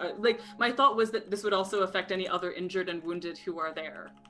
In for sure. Phase. Oh, and it will definitely do that. And Tawny can actually even see the effect of that as the song is being sung. So and obviously if Ash is hurt, that would also be a thing. Well, I was going to get to Ash. I'll talk about that in a second. But before we do that, so they roll first. You said on the basis of their. Yes, it is. Your allies roll to recover hit points based on their hit dice and constitution modifier. Okay, so it's a hit die plus constitution modifier. Yeah. Okay. So let's have them do that. But I guess I assume that does use up one of their hit dice, probably. No, without expending one of your without hit expending dice. one. Lovely. Yeah. All right, good. And this does actually apply to her as well, it says. So because it says, initially it says, after you finish a short rest, you may sing this song, and then by expending inspiration, you do the same for all the other members of your company. Okay, all right, that's cool. So then, so Inga's got now 21. Robar's got 2. No. It's all right. Okay, so let's have the river do that, and then stone as well. And then Tawny will overhealed. No, Tawny's I know, not. I know he's not hurt. I was saying, I was like overhealed. It's like so healthy. So he channels all that flowing healing energy into his patients. Mm-hmm. Okay. So that's 6 for the river. And then for stone, does stone have hit dice? Yeah. Yeah. Should be equivalent to his level. Mm-hmm. I'm just looking for it on his sheet. I'm so sorry it takes me forever to find these It's things. okay. That would be helping, but I'm also trying to do 2 other things. Is it just this? No, that doesn't work. Whenever he gets new hit points when he levels, how many D whatever? It's just, I think it's queued off of her hit points, so that would suggest that maybe it's just another. It's like 4 times her level, wait, right? Yeah, it is 4 times my level. Okay, so call that a 1d4. Okay, so just roll 1d4 for him, Plus his Constitution modifier. Right. which is +1. Okay. So 1d4 plus 1. Should be pretty good because he wasn't down that much to begin with. Okay. See? So 2. All right. 2. Okay. 18 out of 20. All right. It's a gentle area effect. Yep. Anyway. As you're doing this singing, and then I'm going to come back to what happens next with because you're singing, and I want to talk about what happens with your father. No, I'm going to do the father first. So you're singing this, and you can see your father's eyes kind of flick open again, and he is looking a little bit better. Tawny's kind of attending to him has clearly done some good also, and he gestures you down next to him, and he says, assuming you go down next to him. Yeah. and he says, "You always sang more clearly than I could, child. That's a good song." I learned from the best. And he smiles and he says, "Best at getting lost, perhaps. I must have your mother worried beyond belief. How is she?" As worried as she is, I can only imagine how relieved she'll be when we both come home together. And he smiles and he says, "I wondered, for all this time that I was here, I wondered how you were, and I figured that there would be no one who'd be able to come for me. And there was a time when I actively hoped you wouldn't. I didn't want you to fall for this evil that was here. There's something wrong with him. It was not just, he wasn't just an outlaw or a bandit. There was something I could hear late at night. Some cold, dark whispering it was in the floor above. And when Valderic came down, there was always something that looked frightening about him. I never believed that I could escape, and I watched one by one as all the people that come with me all got killed. 2 of them, he slit their throats right in front of me. And I didn't want you to get hurt." You see tears rolling down his cheeks. River just presses him against her as tight as possible and just says, "You raised me better than to listen to cold whispers in the dark. Of course I came. And we've got to get back and mourn the dead and welcome the living. I think I've told all these people that they'd be welcome at Roscobel. And I know our folks are scared, but I think we need friends right now. And I think we've made some here.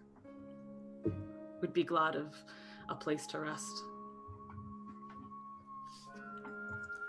And he smiles and he says, and then once you've had your chance, I can already see you're going to be on your way again. You got to help your friends, eh? He doesn't say it cruelly, but with a smile.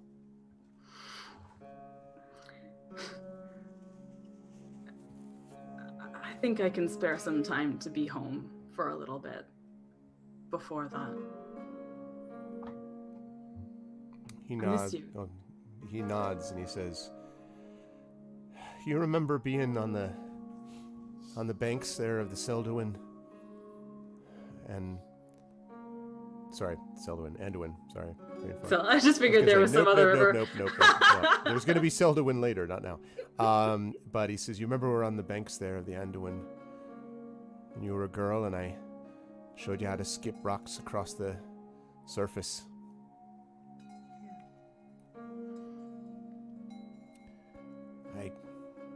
I remember looking at you running with your hair flying behind you and picking you up and spinning you around.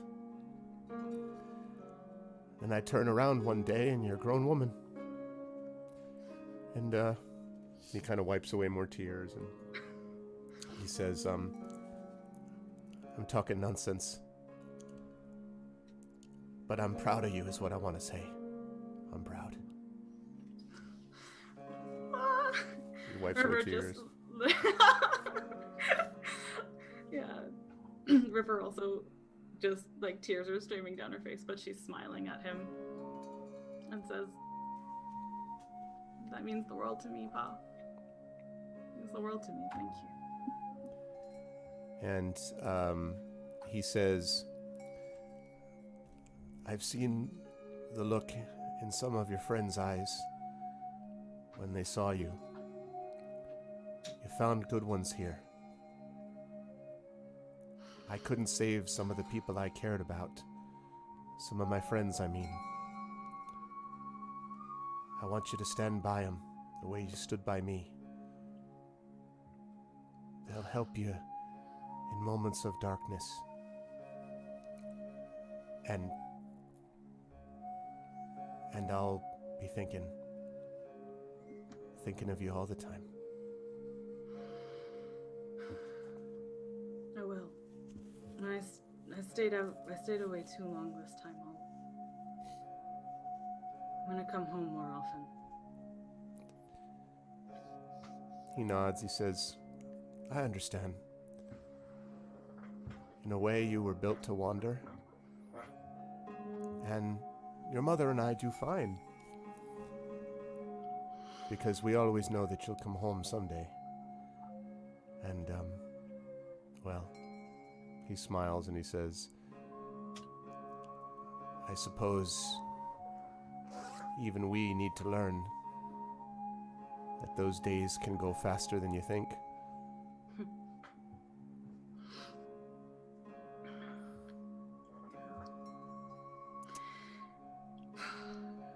And behind you, you hear sort of steps coming up behind you, and your father kind of looks up, and you hear Ash's voice, and she says, I'm sorry, I didn't mean to interfere.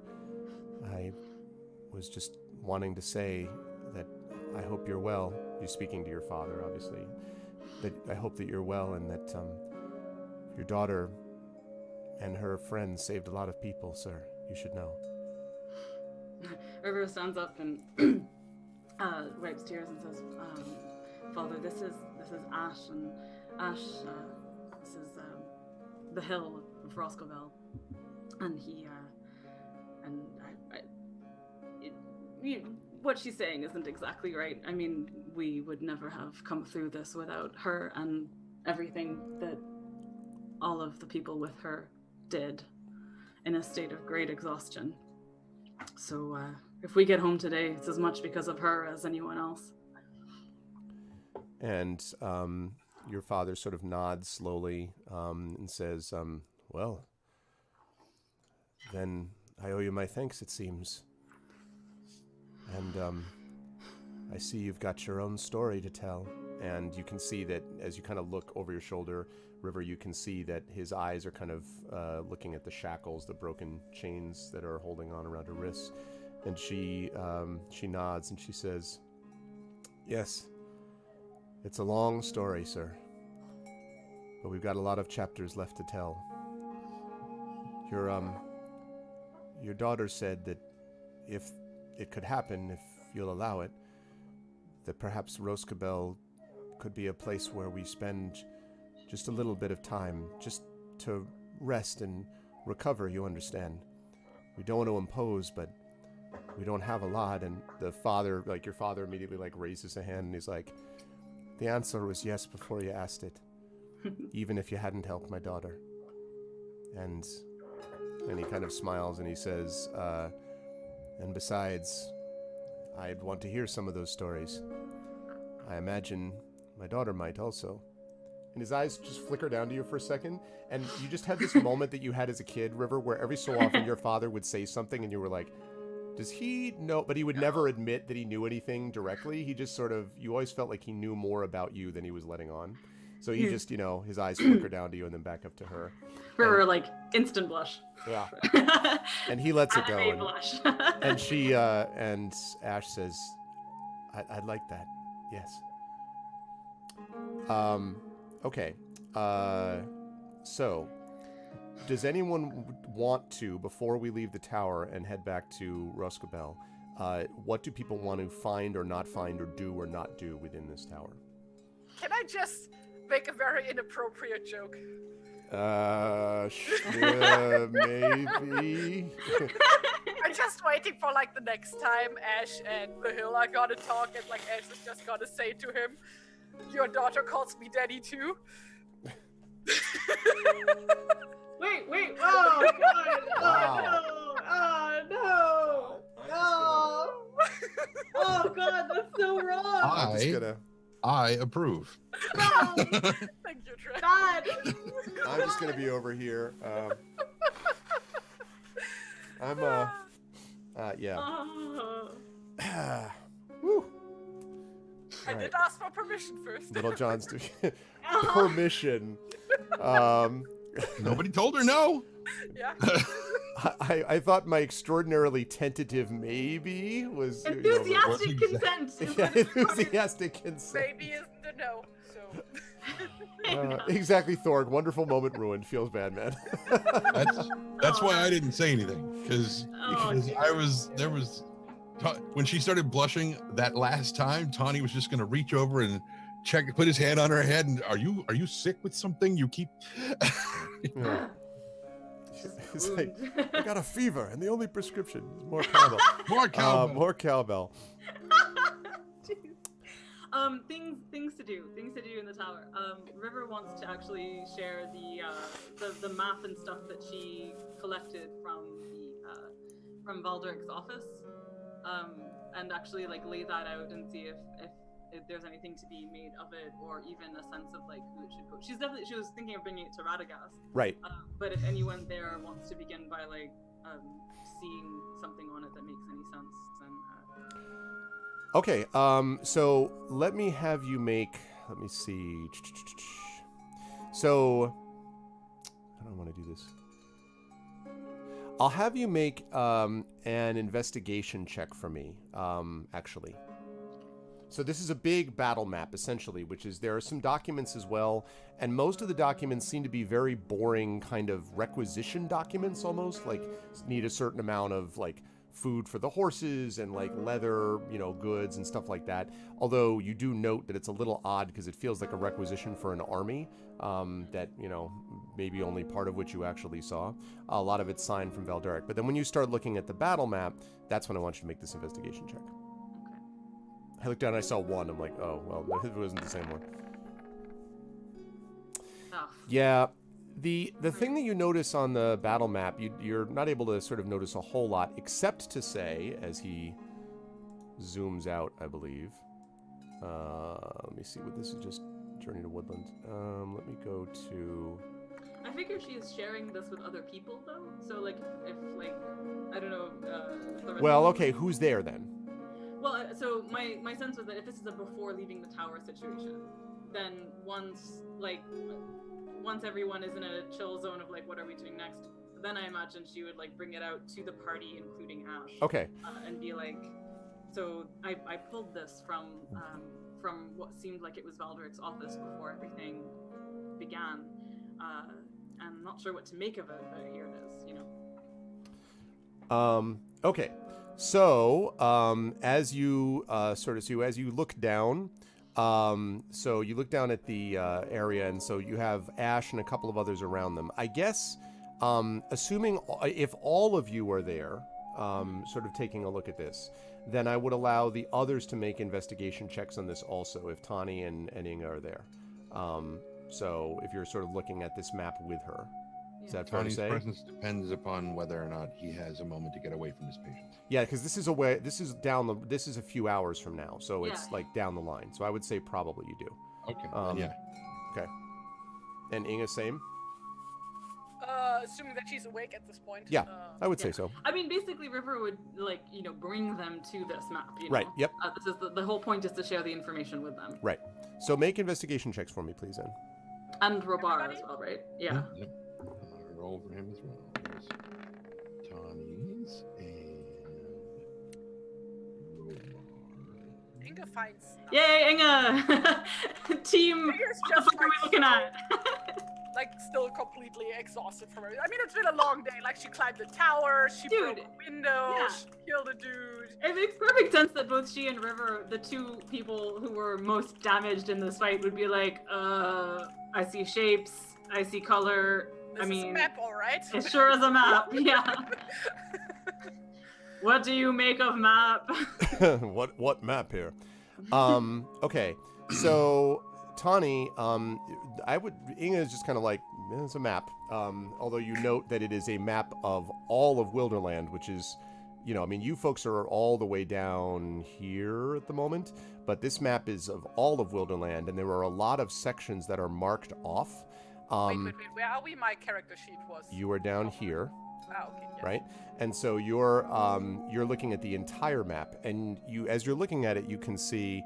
What I meant by that, TX, was just that. So we had a giveaway we have a giveaway every $250. So $500, and now we're finishing up with the $500 tier.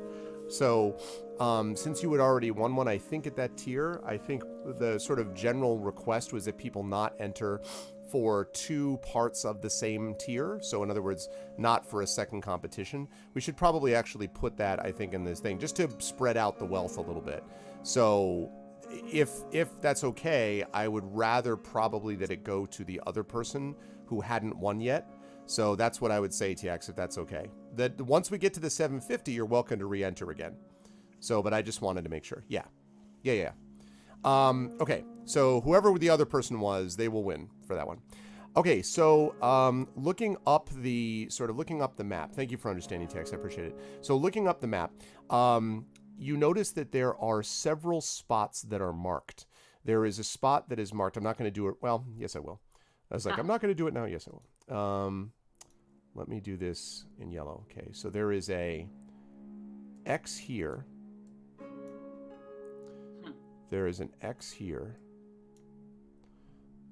Ooh, treasure! There is an X here. Finally a pirate adventure! I've been looking forward to this. Here. This is what we are going to do for Talk Like a Pirate Day this year. Exactly.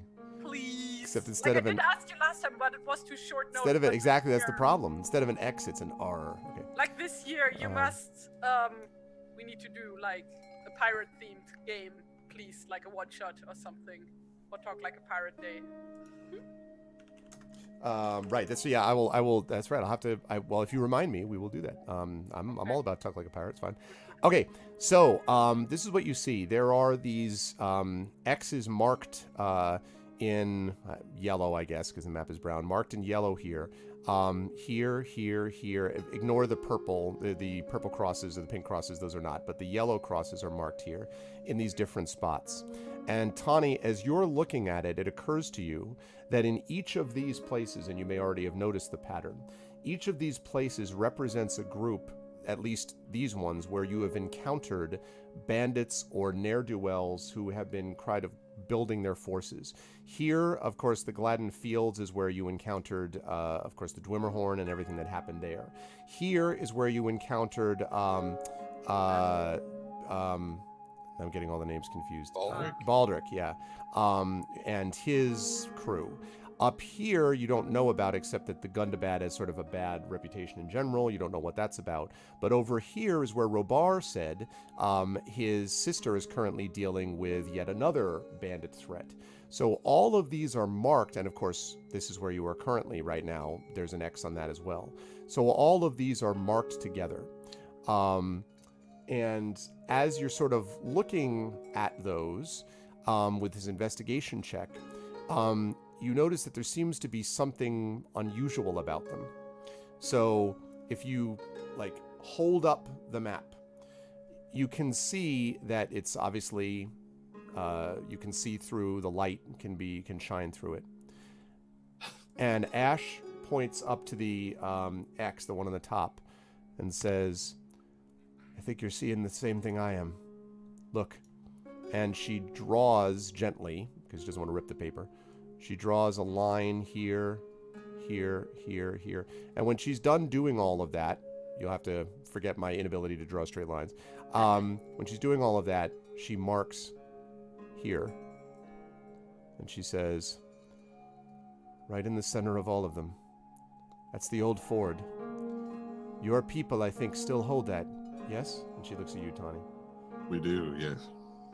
And she said, "I don't know whether these are all connected, but I heard what the river's father said about the coldness in the shadow.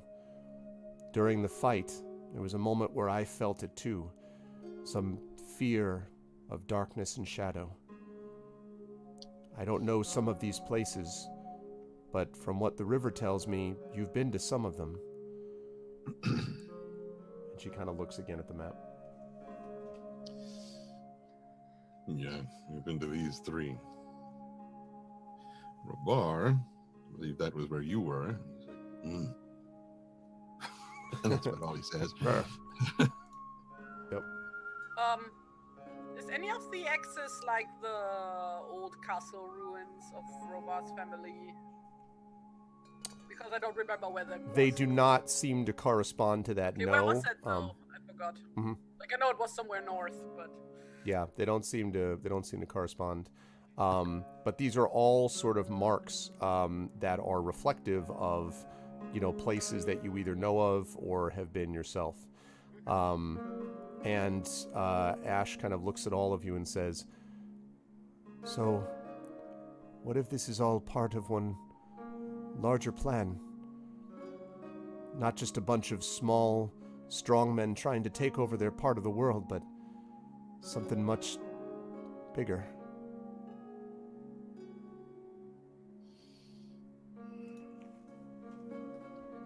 Well, Behind controlling... people. Oh, sorry. No, I was going to say that controlling the old fort would severely limit anyone's ability to move any force from one side of the Anduin to the other. Yes. And Ash sort of looks at it and says, "I don't know. Valderic was obviously an awful human being, and the world's better that he's gone. But do you think," and she looks at you, River, "do you think that he had the power to get within the walls of your people's town, to strike right at the heart of where Radagast the Brown lives?" No, everywhere we've been, it's felt like there has been some strength behind the people we're fighting. When we were in the Dwimmerhorn, and she points to the Gladden Fields, there was sinister, dark power that even the orcs were terrified of. Some kind of strange green chain, and there was all sorts of dark magic. And we've all of us, and she looks at everyone at the party, we've all had a touch of this shadow before. We were, well, all of us except Tawny, I think, were affected by this dream of this white or something that made us believe we were in a dungeon in a faraway place. Would she know, actually? Would she know where it was? Forget. About where what was? Where? Like the dream dungeon that was actually Dol like Guldur, right? in It was Dol Guldur, Guldur. yeah. Yep, which would have been down there. Yeah, right. So, so she'll say we all shared this memory or dream of being in Dol Guldur. And it just feels like even Radagast has been afraid that there's some other shadow rising beyond the petty concerns of bandits and small kings. And Ash shakes her head and she says,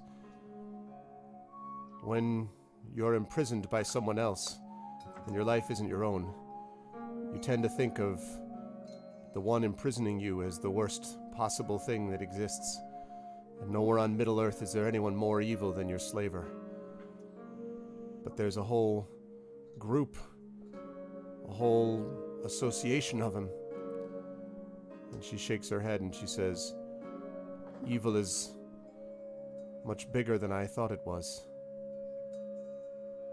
And for the first time, you hear your father break his silence. He's been sitting at the edge of the room listening, and he stands up and walks over stiffly, still walking with a limp. It's going to be a while till he's back to normal completely, but he walks over and says, you're right to be concerned and to think about who's bringing all of these people together. They wouldn't fight on their own. But the one thing I know is you can't huddle behind your walls and wait. And you need to remember that for every X on this map, and he takes the pen from Ash and he puts the map on the ground, I could give you one of these. And he begins to mark up here where Bjorn lives, and then over here in Woodland Hall, and then over here in the fabled place known as Rivendell, and over here near the Lonely Mountain and Dale, and over here in the woodland realm of the elves, and then down here where the old fort is, and then finally marks Roscabel with an X, and he underlines it. I think Roscabel's actually lower than that. The bottom yellow X, there we with go. With an X and underlines it. And Woodland Hall can also be. I'm also doing it from like 25 miles away. Right. So he and he says, all of these stand against the shadow. All of them. And all of them are united in a way that none of these, and he points at all, he stabs his finger at the yellow X's, none of these have ever been able to come together except for fear or greed. If the shadow rises again, all of these will stand up against it. So long as people like these, and he puts a hand on your shoulder, River, and then he kind of points at all of you, as long as you are out there, the shadow can't take dominion. And it won't. So don't forget about our allies and people. River smiles at her father and nods, genuinely comforted. Ash nods and says, you're quite wise, sir. But then we probably shouldn't spend more time here than we need to. What do we do about this tower and the bodies below?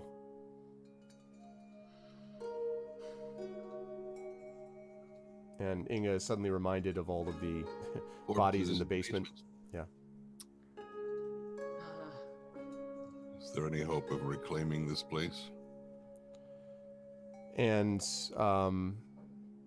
the river's father, the hill, sort of shrugs and says, possibly. There's still some good around it that lingers. This was a place for the elves. We'll have to tend to those poor devils in the basement first, and then fumigate this place from the thugs that took up occupation. But after that, maybe if we don't just let it lie and think it'll be all right.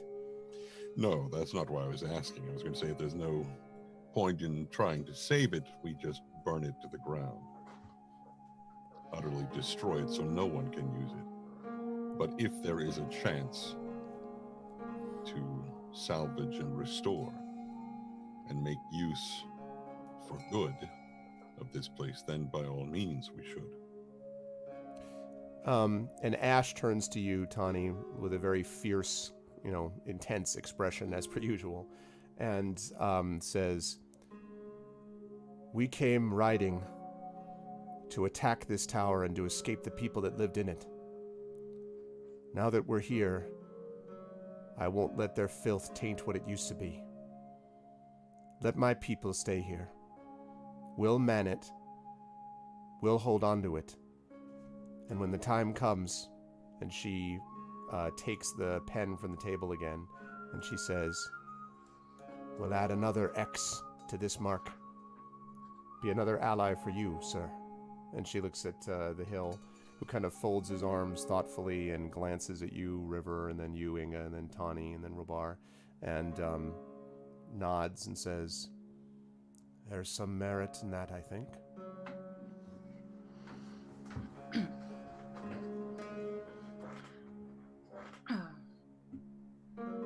River says that sounds like a wise and brave stance, though I hope it will still mean that you'll keep a channel open with Roscoval, and maybe save all of this work for after you've rested a little. And she smiles and she says, I think you can count on that. There'll need to be a lot of travel back and forth. And I'll come first to Roscabel, of course, but even when I come back, we need messengers, and I would welcome some messengers, for sure. And she kind of looks at you briefly and then turns away, and again, your father sort of, kind of looks, just sort of, his eyes slightly narrowed in kind of a sort of way, and then turns back. And he's all like, I was young once, I know what's going on here. You can't fool me. This is, yeah. I can carry messages. That's a thing I can do. Yeah. Oh no, I'm out of tea. Okay. My new name is the Messenger, and I... And every time you show up, hi, is... Hello. I have some notes. No, River's more dignified than this. Not around Sure. Ash, she is. Normally. Yeah. As Like, says the thing about the Messenger, and Stone is like, like kind of like just slight nuzzles you. Yes, I can do that. River, by the way, is like, what, she's like 22? Yep, yep. Yeah. Yep. Is like double her age. Yeah. Oh, I mean, Ash is probably, I don't want elf ages Yeah, right. and stuff. Right, exactly. All I mean to say is that River is also like, super inexperienced In the ways of the world. in the ways of having crushes, but yes. Okay. So, assuming that's all that you wanted from this, you can take the map with you or leave it. It's up to you. No, we'll take it to bring to show to Radagast. Radagast? Okay. Yeah. So, you can, I'm just looking at what a mess of X's this now is. It all made sense at the time. Okay. Okay. So, at that point, you can then depart when ready. Now, if you want to wait until the next day to give yourself more time to get a long rest or whatever, you can certainly feel free to do that if you wish. Although Robar's sort of situation with his family is pressing also. but you can, make the decision about what you want to do. You'll have time to return to Roscabel, but you won't be able to be there for too long before that has to be attended to. So, but it's up to how you folks want to handle it. Yeah, and I think the for River, I mean, she wants to get her dad back to her mum and have that reunion and deliver the information to Radagast, and then be at everyone else's disposal for the next attack. Although this is, like, as we've been saying, the last fellowship phase for a long time. But yeah, right. That's right. Oh, wow. First of all, Edgy, thank you for the sub. I appreciate it. Thank you for doing that, Edgy. I appreciate it. Welcome to the subscribers. Also, unless I missed my guess, I think Sneaky Teak just hosted us for 111 viewers, which is awesome. Thank you, Sneaky. 11-1. 11-1 today. I'm 11-1 today. Thank you, Sneaky, if that is the case, and if I'm not nuts. Thank you, Sneaky. I appreciate it. I didn't see any raid call where I would have noticed that earlier. But thank you, Edgy, and thank you, Sneaky, for the host. I appreciate it. Thank you very much. Welcome, everybody. This is the Damon Runyon Cancer Research Foundation benefit that we run every year called ArvCon. We have so far raised $700. We are pushing way past that. We want our goal to be even higher. We've had a very, very successful day so far, but we're hoping that people will jump on board for this very worthy cause. Oh, you don't do a raid call, but we wanted to share some love. Thanks, Sneaky. I appreciate it. Thank you. Happy Slay this Saturday. Sneaky Teak plays Slay the Spire, for those of you who don't know, which is a game that I love a lot, and runs a really good channel with a fun community. So thank you for being here. I appreciate it, and welcome, everybody. And I hope you enjoy one of the amazing role-playing campaigns you can find on Twitch with this amazing crew. I am joined today by Trendane Sparks, by Terry Toons, and by Amal Elmatar, who is at the bottom of the column. Normally, Will would be with us, but he's not with us today. We are in the midst of a fellowship phase, which is an interlude, if you will, although this has been a hell of an interlude, between adventures. And we're just closing in on the wrapping up of that phase and moving into the last bits of Wilderland Adventures, the last 2 adventures as a result. We will be with you for a little less than an hour, at which point there will be a short break, and then a concert will be happening next, so that's going to be awesome. So welcome, everybody, and we are only $50 away from our next giveaway as well, so thank you to our corporate sponsors who have been supporting us in doing all this. So thank you again, Sneaky. Lord of the Rings, the first world you really nerded out on. Well, it is my favorite world, and I think it's one of Amal's. I don't want to say the most. I don't want to speak for her. Oh, it was definitely the first. Wait, who was saying that about the first world that they? Sneaky Teak, who's in there, yeah. And that is 100% true for me, because I read The Hobbit when I was 7 years old. Same. And it was very it is very much at the heart of me. It's kind of in a category of its own. I don't compare it to anything contemporary, because it was so formative to me. Yeah. But I love it so deeply and so completely, and I also I stan it too. There are a lot of very legitimate criticisms that people make of Tolkien and stuff, but some of those criticisms I think are illegitimate when they are, bemoaning the fact that there have been really crappy copies of Tolkien. Criticisms of the copies of it, right? Yeah, exactly. When people are there's a kind of prevailing idea of Tolkien meaning sort of 2-dimensional groups of races.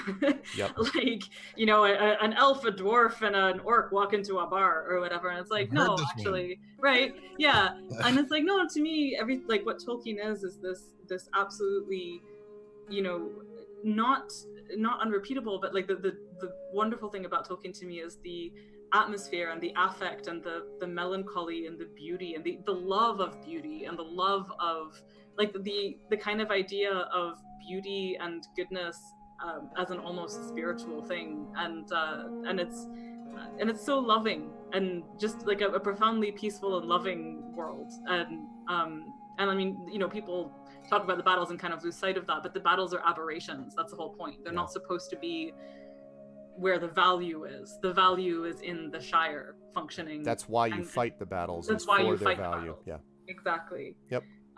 Amal and I have exactly similar. I mean, I teach Tolkien, and I was the most influential. There were two favorite authors are Shakespeare and Tolkien, and there was no one more influential. And I read it at the exact same age. And yeah, I agree. And Amal and I have talked many times about wanting to do like why your criticisms of Tolkien are not as edgy as you think they are, type of thing, like that sort of thing. But again, of course there are legitimate things that can be said. It's just that the feeling often is that he comes in for special criticism because he's so enormously influential, and I'm kind of like, you should blame the people that didn't understand his influence and like copied it poorly, not his level of accomplishment, which is a towering achievement because he made it possible for people like Amal and myself to write in this world, because people did not take it seriously before him, period. Look at the stuff that happened before that. And this was a guy who was an academic and an endowed chair at Oxford, and he had the credibility to be able to produce a work of this towering genius. So anyway, this is everyone that's in my campaign, I asked first about how much they love Tolkien in the first place. So like, this is straight up a Tolkien is a badass zone. So that's like, when you said the stuff before him wasn't really taken seriously, my instant reaction was there stuff before this? Yeah, I mean, that's how not seriously it was taken. Yeah. I don't remember that. It was all fairy. Oh, it like was all that one considered time. children's fairy stories and things like this that people sort of, especially academics, kind of dismissed. Well, Well, you and, still had like romantic literature, like Arthur, even- But King Arthur and that kind of stuff. yeah, but like, it was, Yeah. but that was. like- Yeah, but it's different though. That stuff was, first of all, that was Norman, and so from the English point of view, like just because the French came up with good stuff doesn't mean the English didn't. But secondly, they didn't have the same level of credibility in the way that we imagine it. Like, for example, of course, there's many fantasies. Beowulf, Spenser's The Fairy Queen. There are many works that were not fantastic, but were works that were in the speculative genre, like Mary Shelley's Frankenstein, arguably the first real work of science fiction.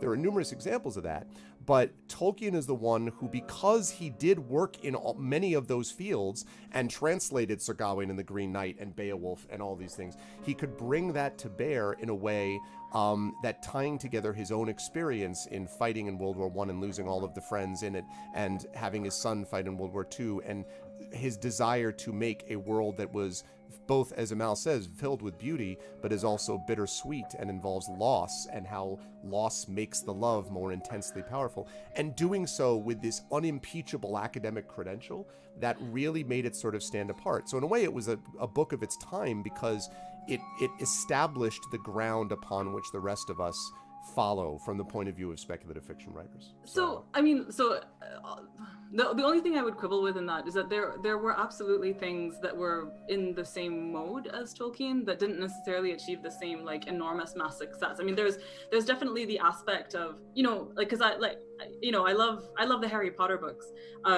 but I wouldn't say that there was no magic school fiction before. Oh, of course. It's like it popularized that hugely and was a huge game changer, and so all of that absolutely is true. But there's like Lord Dunsany's The King of Elfland's Daughter, Sure. or Hope Merle's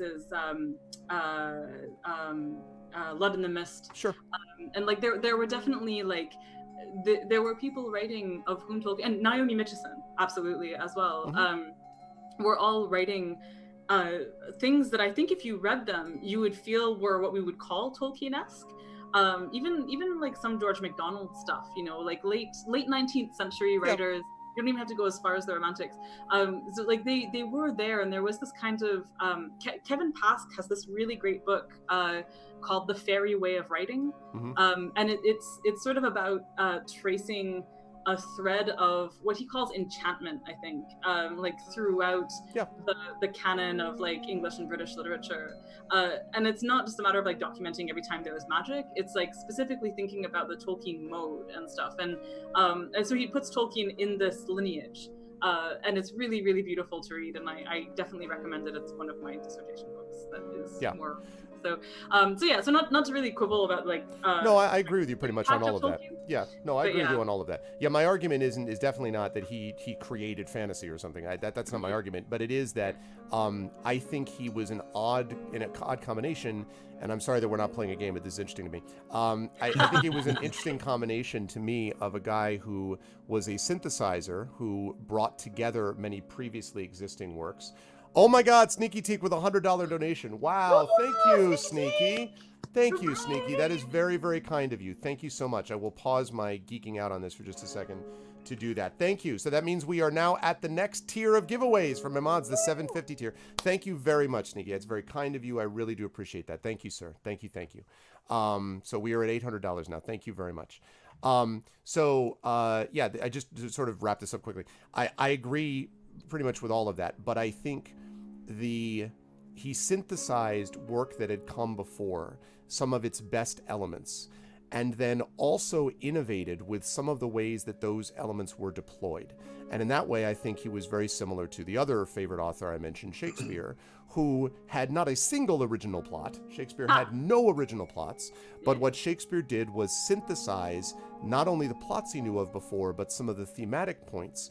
And then his great innovation was to be able to create characters and develop characters on whom different emphases were placed, so that Othello becomes not about Othello, but about Iago, and various examples of that. So the thing with Tolkien is that he did both, and there are very few creatives of any type in history who were not one or the other, who were not innovators or, creators in that way, or synthesizers. So for him, as someone who combined both those elements, that made him very unusual, and the most important figure in 20th century fantasy in terms of his foundational, the foundation that he laid. Now, after that, you can have all sorts of discussions about all of the amazing panoply of authors that have followed and have done spectacular work. So I am not in any way minimizing them or the work before him, but I do think he stands at a moment that kind of tied together a lot of threads at the same time. So I basically agree with you, Mal, but I was just,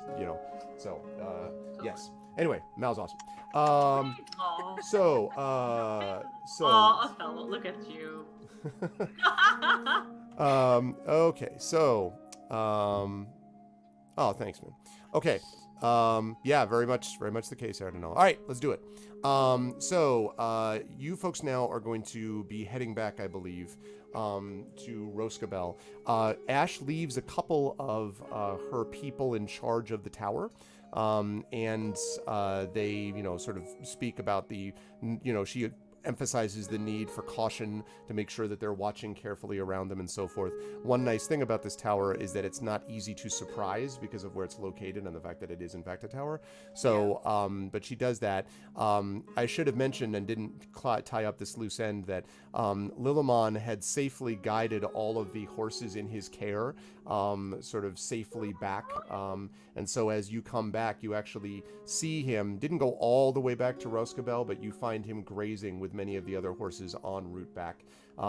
He nuzzles against you as you arrive, Inga, and, seems to be nuzzling and waiting for something in particular, and then you're like, oh, and you sort of pull out a sugar cube, I would assume, and... Well, I mean, I think we established that, maple syrup cubes is like the equivalent of sugar cubes in this world, right? Mm-hmm. Something like that. But yeah, a sweet treat. Is it safe to presume we got a short rest before we left? Safe to presume we got a long rest. Yeah. Oh, okay, so we're all at full hit points. Yes, I would say that's true. Yep. And I'm glad you think so, Sneaky. I'm sure Amal is happy to hear about being in a fully realized college class. Because, I'm sure that Amal likes to think about teaching college all the time right now. Thinking about teaching. Actually, I should tell you this some other time. I applied for a job. Did you? But I will get into that in the leaving. Okay, cool. All right. I'm glad. Well, good luck. Yeah, I want to hear about it. Inga, so you're back up to maximum. I deleted accidentally your maximum numbers. Inga, what's your max? Aw, thanks, Sneaky Teak. 40, what? 40? 40? 40. Okay. 40. I'm 40. at 39. So yep. 80. So 80, yeah, no. And then, let's see. Stone is at 20. Okay. Woohoo! Lillimon is at 1. I'm just kidding. All right, so... I'm always tempted to, try to cheat just to see if I could get away with it, but I'm also no, that would be a dick move. I shouldn't do that. Not only... But I need to see if I can do it. Also, once I found out, you wouldn't like it, so it would... Yeah, I know, but I'd eventually find out. Could I do it? I don't know. We'll never know, probably. So... Okay. So, on we go. Would you travel back, and when you get back to Roscabel, and let me actually... I think I have Roscabel on here. Show me Roscabel. Oh, Yay! there we go.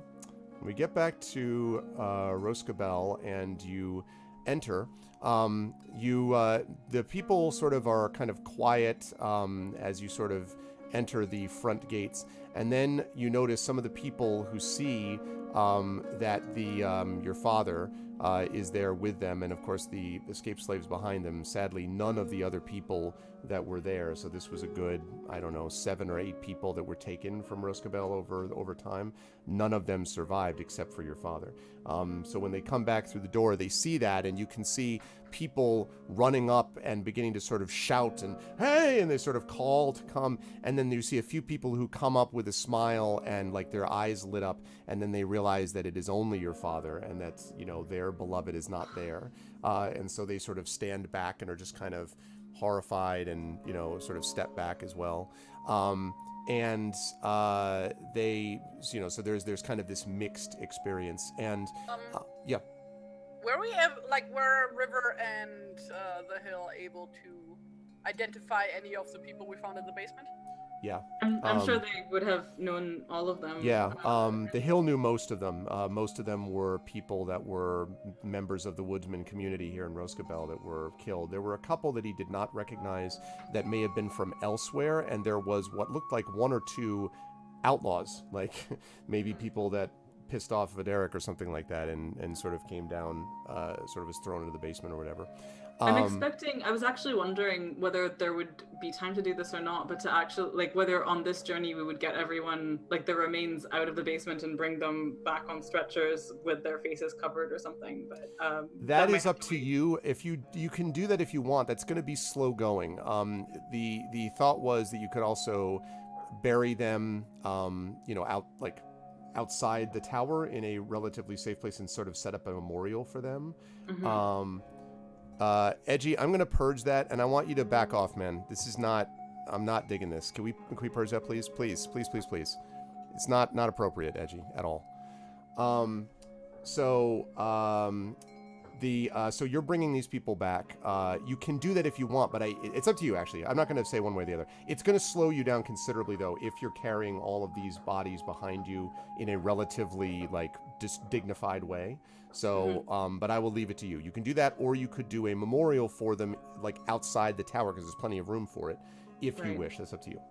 I think River would have discussed this with her father and kind of left it to him as the person who would know what would be most easing to the people who lost their loved ones, whether that would be to go to a memorial or to have a service there in Roscabel, and would probably defer to that. My sense is that but also she knowing that they have to get that they don't have a ton of time and stuff. There's that too, but I just have this feeling that it would probably be better for everyone if they were able to bury and sing and have their own memorials with the people who okay. So then I would say, okay, it is going to slow you down, but it's not going to slow you down by a week. It just may take maybe another day. What I will say is, so it will take a little longer. That may be the kind of thing that will be addressed later in terms of potential consequences, but I'm not telling you it's a disaster and you're going to destroy everyone. I think it makes sense character if that's what you want to do. So, all right. So assuming that's the case, then when you bring them in, they run up, they see these sort of covered bodies, and some of them then when they kind of pull up the blankets and sort of, look down below, and they turn away, some of them with a cry, or some just sort of stiff-lipped, kind of walk away, almost sort of staring. And as they kind of move away from that, they are, you're sort of struck by that. And of course, most of all, because the shouting and screaming has been happening all over, and you see your mother, the Weaver, who comes out of your house as you're walking down the road, and she catches sight of your father, and she looks just in terrible shape, as I think I've talked about before. She just looks as if she hasn't slept for weeks, basically. And she kind of stumbles, she just sort of stumbles forward towards them, towards you, and your father, the hill, sort of stumbles forward as well. And then there's a moment where you're just sort of like, you don't know what's going to happen, and then all three of you are basically just hugging as all of you are brought together while your friends kind of watch. There is a general cheering. It feels like the first time the Roscabel has actually had some joy in it for, these many weeks. And they all sort of cheer and dance. There is music, there is singing, there is all kinds of things going on. And you are very, very just there is this sense of overwhelming release, is what I would say. Hooray.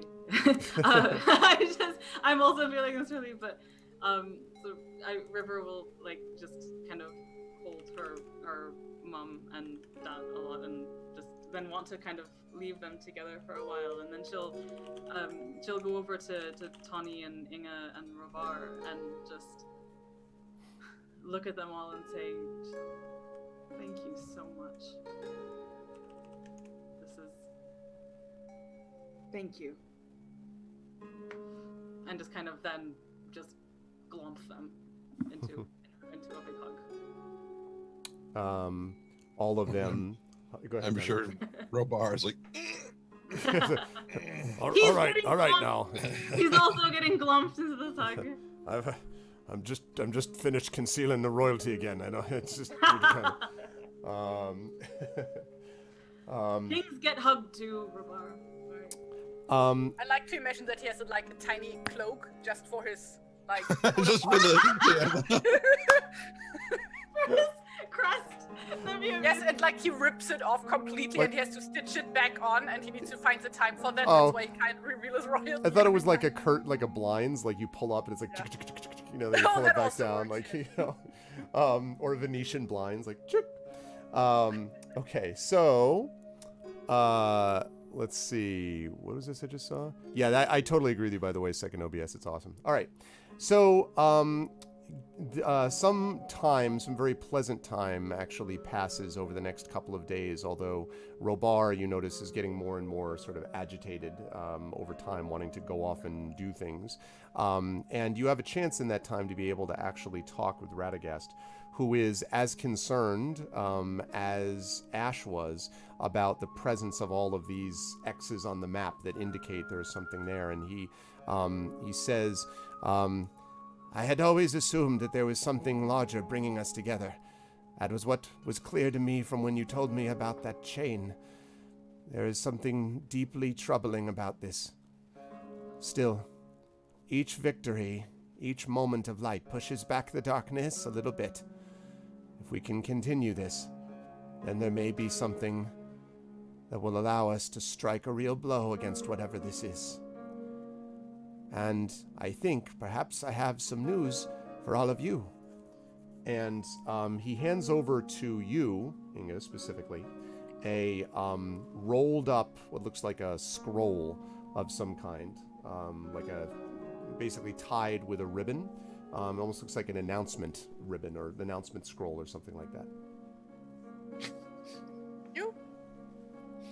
And Inga just looks to check if it's appropriate to And he says, well, go on now. Okay, then she just rapidly takes off the ribbon, the way a little kid would unpack their Christmas present, just rips off the paper, just it's just a ribbon, so takes it off and then starts reading. What does it say? And I immediately get a flashback to the Fifth Element. You are fired! Quality what movie. From? Quality, He doesn't have an employer. Quality movie. Okay. So it looks to be a proclamation of sorts. And it says the following. Word has spread throughout the north of the magnificence of the festivities held in Dale at the end of the month of November. Travelers, traders, adventurers are all welcome. All those who have traveled within the lands of Wilderland to speak for the good people of Middle-earth, come forth and celebrate the 5th anniversary of the falling of the dragon, we summon all good people to Esgaroth and Dale, the celebration of the doom of Smaug. And then there is this like flourish, and it is signed King Bard. So Bard himself signs this. And Radagast says, this invitation... Wait, is this addressed at me or like... It's addressed to... So it's a proclamation, and then to the general proclamation, and then Radagast says, this came to me, Inga, from a dwarf. Oh? A dwarf who said that King Dane himself wishes to speak to you, and wishes to speak to your friends as part of this celebration. Both he and Bard are expecting you. Now, I know that Robar has his own things to attend to, because Robar is kind of like, he's kind of like moving around. I know he has his own things to attend to. But afterwards, if you have the chance and the opportunity, this is a festival that will not happen again, at least not in this way. And I think they might welcome the chance to speak to you, and perhaps to learn some news of what we have spoken of here. And so, I give you this invitation, and he obviously shows you what he just gave you. I give you this invitation, my blessing, and a request to carry my best wishes to Dale and King Bard, and their assistance and counsel for what is to come. Like, Inga is just like shocked, like, oh, the king personally asked for Personally. What? Personally, yeah. And a dozen Dalish cinnamon rolls. Oh, sweet. Exactly. Yes, also if you could get the ones without raisins, I really would appreciate it. Like Inga always like it's like obvious that Inga has like super mixed feeling. Like for once she has like the shock written on her face, but also like she like doesn't like this festival because like, you know, it reminds her of her husband's death because, you know, he died back then. So it's like a sad thing. Yeah. But like she also knows that her parents fucking love this festival because that was like the day they got their home back basically. So it's like, you know, a complicated matter. Bittersweet, yeah. Yeah. So it's like so like after a moment after she has gathered herself, so we have this festival back home. Yeah, we should go there. Probably. The king asked for me. What? River looks at Inga and just is like grinning and goes, Inga, you're so fancy. It just, Inga looks like down at her. Oh god, I'm gonna need better clothes. I can't wear this in front of the king. Oh no. She just like starts like immediately puts like some spit on her thumb and tries to rub out a stain on her tunic. It's like, oh no. Oh no. Like, just like panicking, basically. Right, we'll have time. We'll have time before. So, yeah, they're like, so you can, yeah. And Radagast says, I think if you are to make your journey over, once you've dealt with the unpleasantness with Robard's family, you'll be able to make your way through Mirkwood, and towards, of course, the land of Dale, and I will do what I can to smooth your way. I think you should be able to move in relative safety, or at least if those that I have placed before you make that happen, as I assume they will, and you should be able to arrive in plenty of time for the celebration.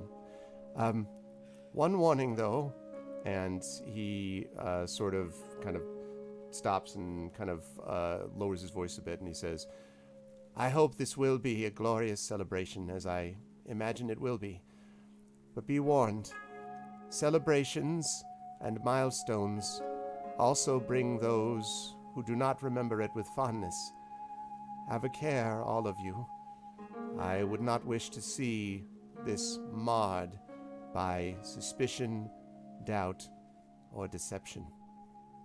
Oh, crap. Like, oh, we could go to a party. Oh, no. The party will be bad. But the Tofurky was cursed. Oh. No! The turkey's a little dry! But anyway. Okay. So, Right. that is what he sets up for you. I will give you all, now this is what I was planning on doing for today. So we have about a half hour to go. So what I wanted to suggest was, I do not want to have to stop early when I don't think we need to. I'm going to suggest that we we're going to jump forward with the power of time and space and talk about your first arrival into Dale at this place. Then, when Will is with us, we will do a one-off session where we talk about what happened with all of you during the time that we were freeing his sister. Now, if it happens that everyone is destroyed and killed, then I suppose I'll have to worry about how that handles next, but I'm going to take a chance and assume that you will be able to survive this next experience, because otherwise we're just going to keep waiting, and I want to kind of move on past what we've done with the fellowship phase, which has been great, but I want to move on to the next part of the adventure. But before I do all of that, I will allow you to have your chance to finish up any loose ends you have here. So that's my proposal, and you can feel free to, Yeah, mechanically speaking, I think that we were holding off on any like shadow diminishing rolls until the end of the fellowship. We decided that we wanted to open a sanctuary at Roscovel, right? Right. Make a patron of Radagast. Right. Those two things have been done. Those two things have been done. And then I think Inga was going to lower shadow. Or like roll to lower shadow, right? Correct. Yep, that's right. And if we want, I mean, it's a little weird because it's happening, in the before, but because this is kind of an unusual event, so that's fine. I will allow her to do that now, and then that'll cover all the fellowship stuff, because I think everyone then will have done what they needed to do, because the stuff that, for example, Robar, part of what he's doing during fellowship phase is dealing with his sister, for example. So right. Yeah.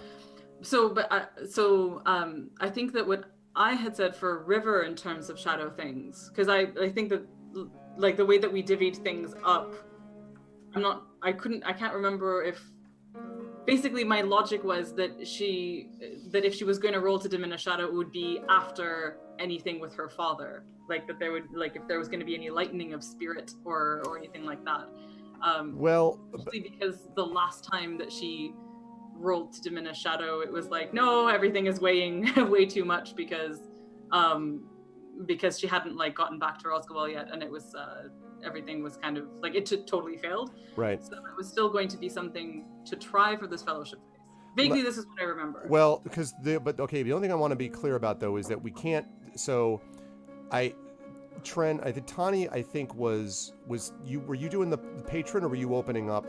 Patron. You were doing the patrons. Okay, so that's yours done. The making Roscabel into a sanctuary had to go to one of the three of you. I don't think you had Robar doing that. So I think, River, I don't know that you have any time. I think you did your thing for the fellowship phase, because you were freeing your father, which was kind of a bonus. Mm-hmm. And then you were doing the thing for Roscabel. So I don't think you have the ability to lower shadow, because I think you opened up Roscabel as a sanctuary, and you can't do both. Okay. I think that so is Robar's thing that he's doing during the fellowship to go and save his sister? Yes. Okay, because like I think that's where I was uncertain, was like Inga was doing shadow, because that was the one thing you all agreed had to happen this way, but I'm pretty sure to do all the rest of it, because we had this debate and you were like, well, I could do shadow, but I do want to open up the sanctuary because for character reasons also. So, yeah, no, definitely, it definitely makes sense for her to do it. I think this is what I'm remembering. I was saying it definitely makes sense for her for character reasons to be the one opening the sanctuary. But I think that we were looking at the spread of who needs shadow lowering. And I think that, is it only me and Inga who need to? Or doesn't have any. Robar has one. Robar's one, yeah. And I have like what, 4? 3. 3, okay. Yeah, I have 5, so. Yeah. So anyway. My wisdom is lower than yours, so. Yeah, like, so I just wanted to be clear about it. I am super happy to have River's action be opening the sanctuary. And I'll just like think of her as character-wise having her heart lightened somewhat. But yeah. I think I'm pretty sure that's how we did it. And I just because you're really, you can't do both, and it just doesn't, because that's Robar is doing the thing with his sister, so that Okay. The bonus was that was why we talked about saving your father, because we didn't want to have a situation of like, well, you either can save your father or you can do this. So like, No, whereas to me it made sense that like the one might lead to the other. because that's like it was a big source of her attention. But no, I understand it. Okay. So in that case, And all the talk of going back, the invitation and whatnot, Tawny looks a little bit uncomfortable okay. at most of that discussion. Okay. River will notice this discomfort, I think, and make a note of it and kind of meet his eye and in a kind of, we can talk about this if you want way.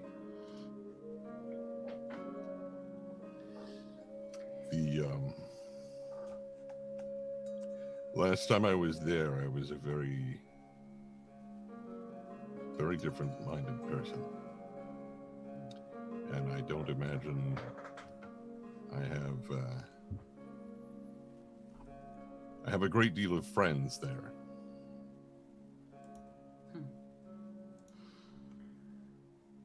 Well, you've changed a lot since then, and it stands to reason that the place may have changed as well.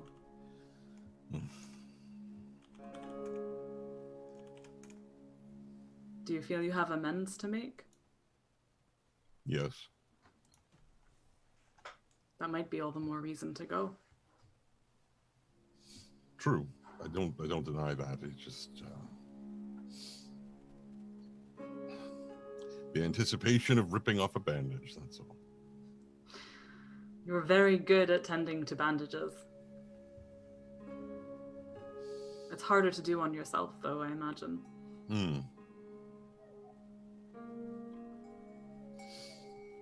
Spent a lot of time hurting people. Friend and foe alike. So,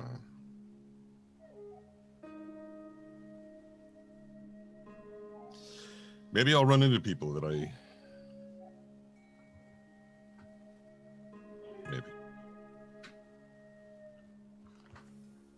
River puts a hand on his shoulder, and actually both hands on both his shoulders, which are taller than her, and just looks up at him and says, "That's not who you are. Who you are is a person who heals and helps and takes care of people.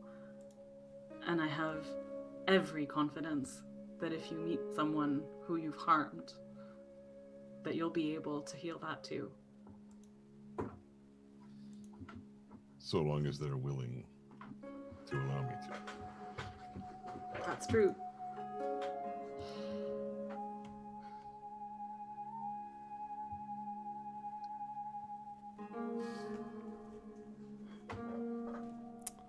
So.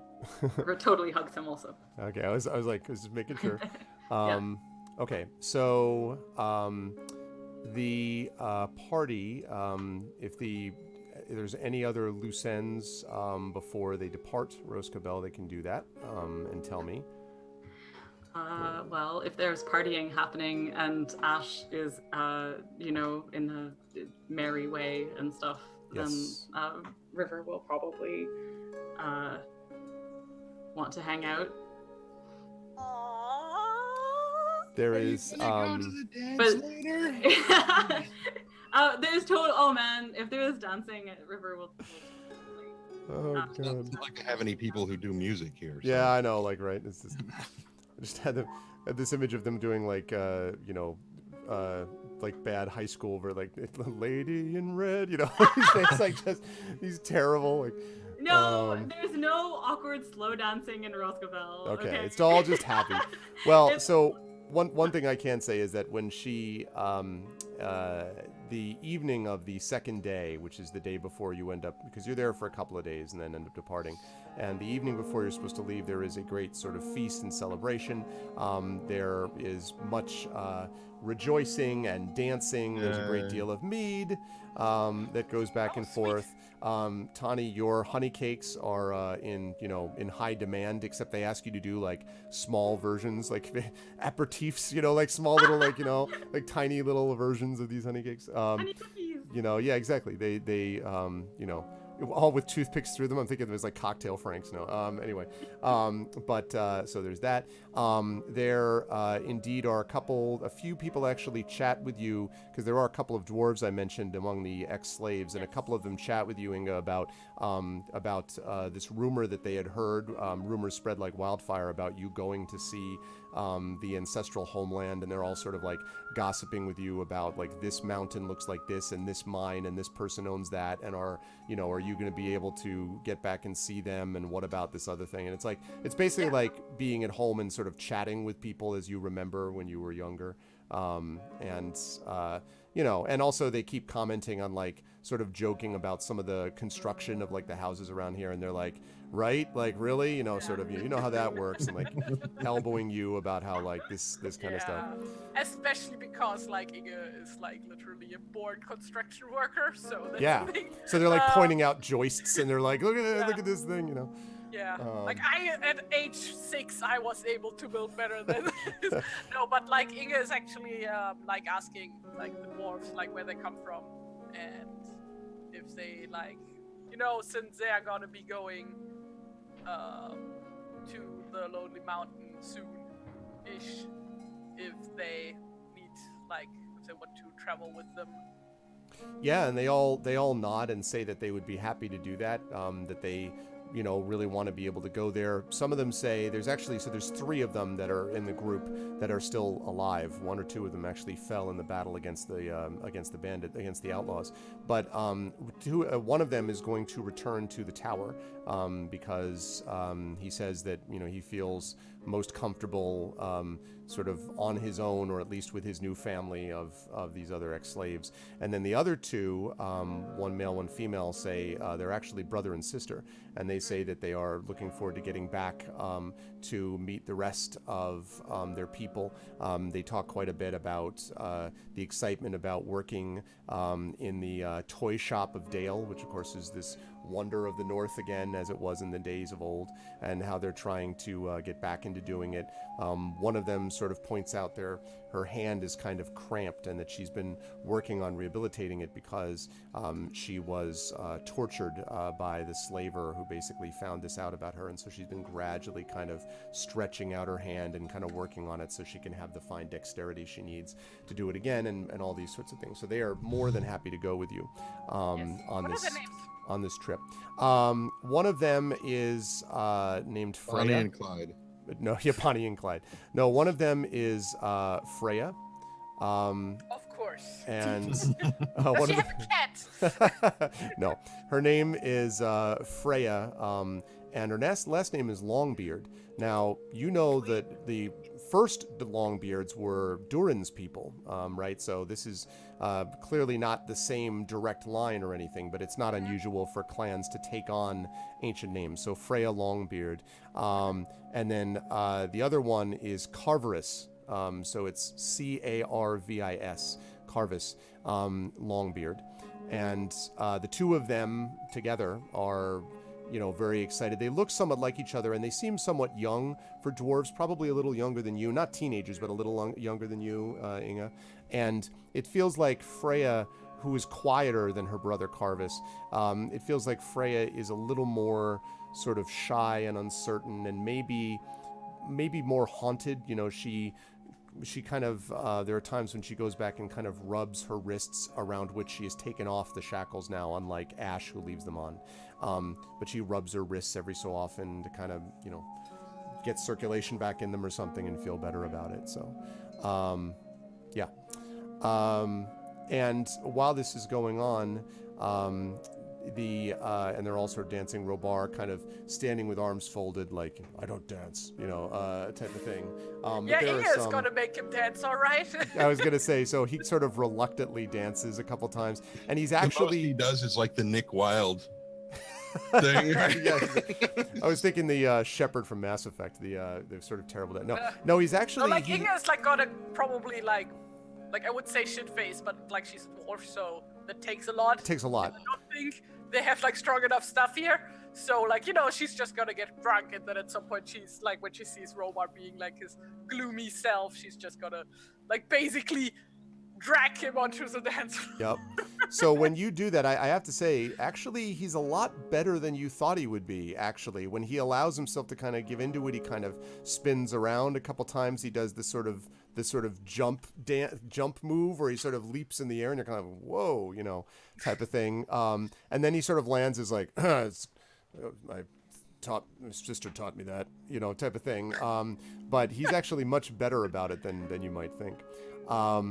And on all of this, both the Weaver and the Hill are sitting next on a bench, just holding hands, looking quietly with smiles, sort of gentle smiles at the celebration that's going on. And River, you see that Ash is standing slightly apart.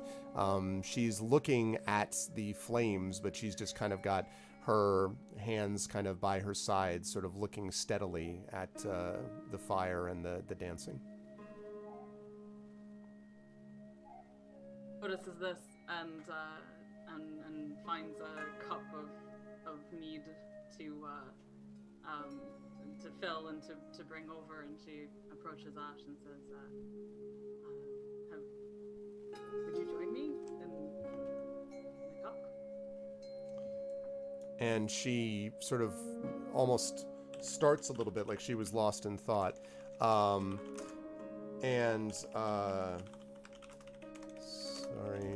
tending to something quickly. Okay. So she sort of looks at you once he sort of catches sight, and she's like, oh, she's like, of course, yes. I'm sorry, I didn't mean to interrupt. If you'd rather be alone, that's all right. And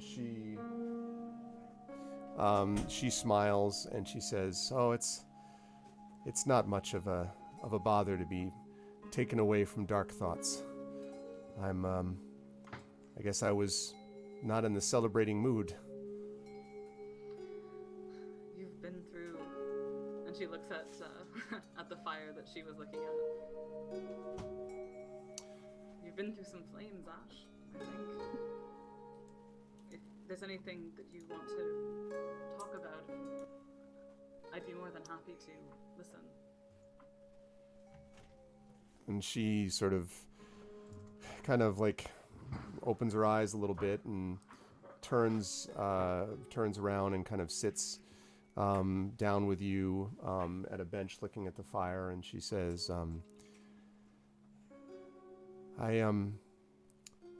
there was a time when I used to dance quite a bit, I guess they'd say that I could be very much not formal the way that perhaps some of my people would have wanted me to be.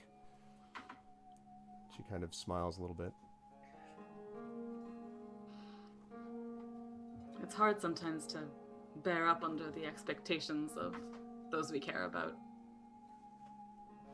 Those we care about. And she says... Super cool hair, by the way. She says you have cool hair, Cinnamon.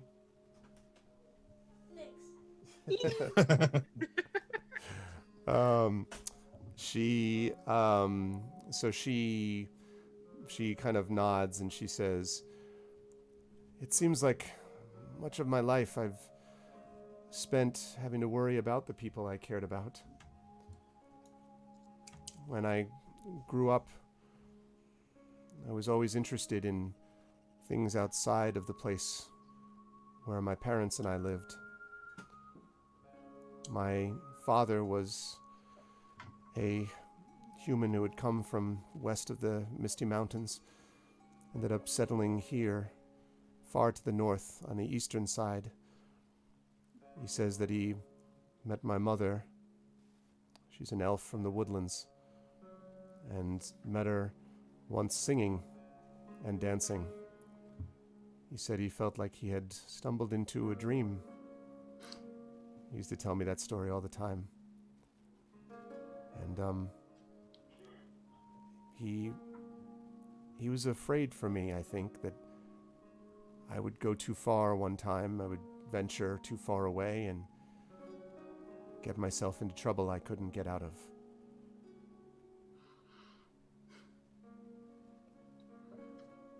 River nods like this is the most familiar thing that anyone could say to her, and just says, I think I know something of that. But tonight is a night for celebration, and you have come through a great deal. So, and she stands up from, assuming they've been sitting together, and holds out a hand and says, if dancing can be like dreaming, why don't we just dream together for a little while? And It is so sad. everyone in chat was like, damn. It's like Bard. Yeah, I was gonna say the river with a little bit of game, just a little bit of game, and Sneaky's like, "Dawah." So she looks up, her eyes sort of glittering in the firelight, like the light of a star falling over the River Anduin, and she stands up and looks at you and she says, "I will dream with you, the river.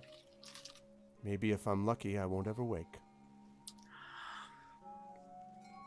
And she walks over, and it has long been said that the dances engaged in by many of the peoples of Middle-earth are among the best that you could have. The dwarves claim that their celebratory dances and mugs of mead are greater than anyone else's. The men of Bree claim that their moments of tavern song and dance are unmatched. The elves would claim that they, who were there at the dances of creation, do the same things every time they dance themselves. But it is well to be said that never has there been a dance that was more rich, more graceful, and never did the river move in combat with more flow and beauty than she does with Ash, the sound of the chains on the shackles jingling as both father and mother watch and smile in the growing moonlight. And that is a wonderful place, I think, to bring our session to a close. I changed my mind. We can, we got it. We can sort of finish it off there. So, yeah, what's up? Good stuff. Yeah, good stuff. Good stuff. Beautiful, beautiful stuff. What a note to end it on. Yeah, right. Eat it, Shadow. That's right. No. Beautiful. Now I don't want to make my stupid joke anymore. Yes.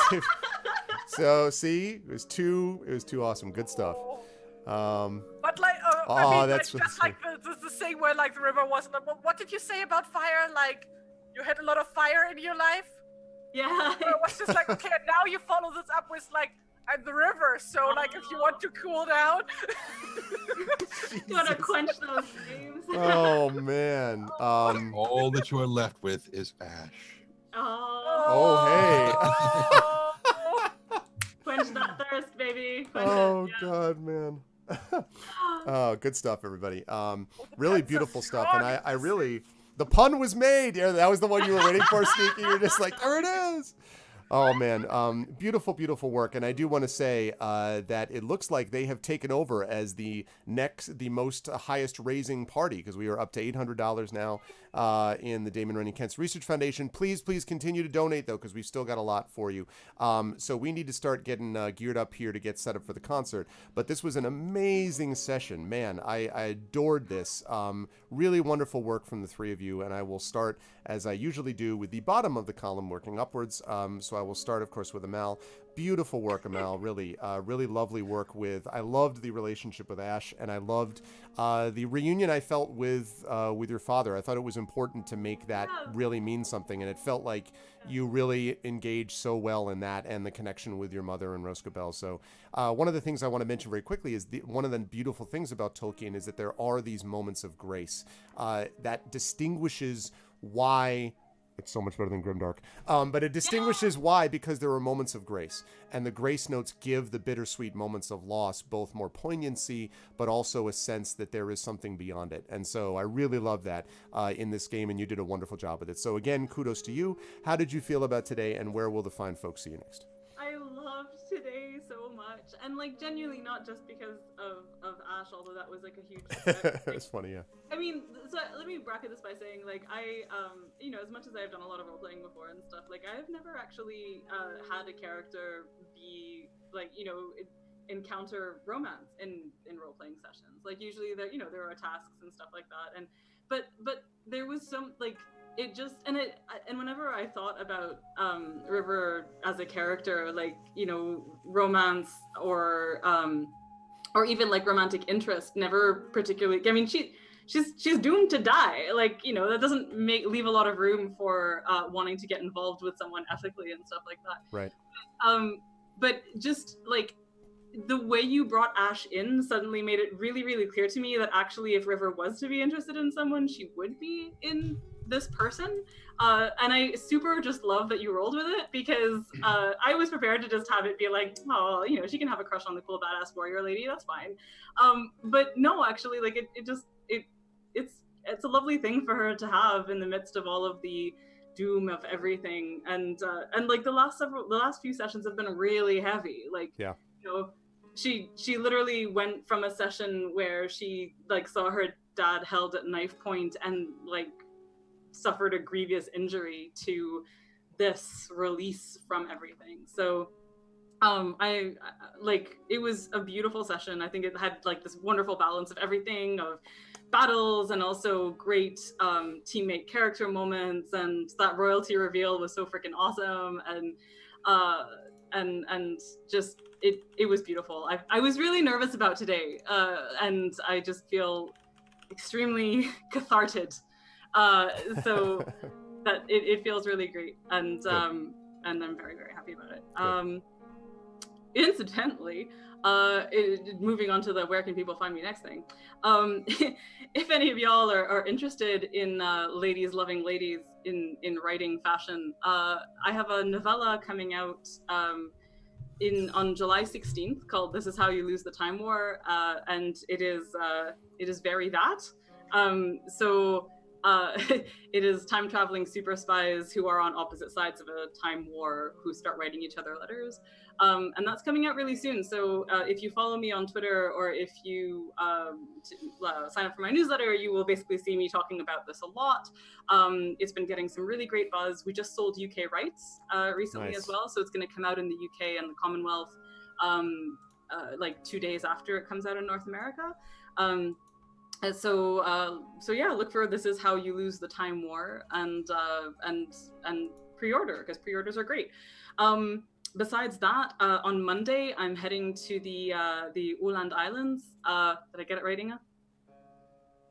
I'm not Scandinavian or Finnish. No, but you're geographically closer to there, so I just I asked pronounce it better. A Belgian guy whose parent is from Norway, like, how do you pronounce that stupid letter? And he was like, it's an O, so I'm assuming it's Åland. Åland. Okay.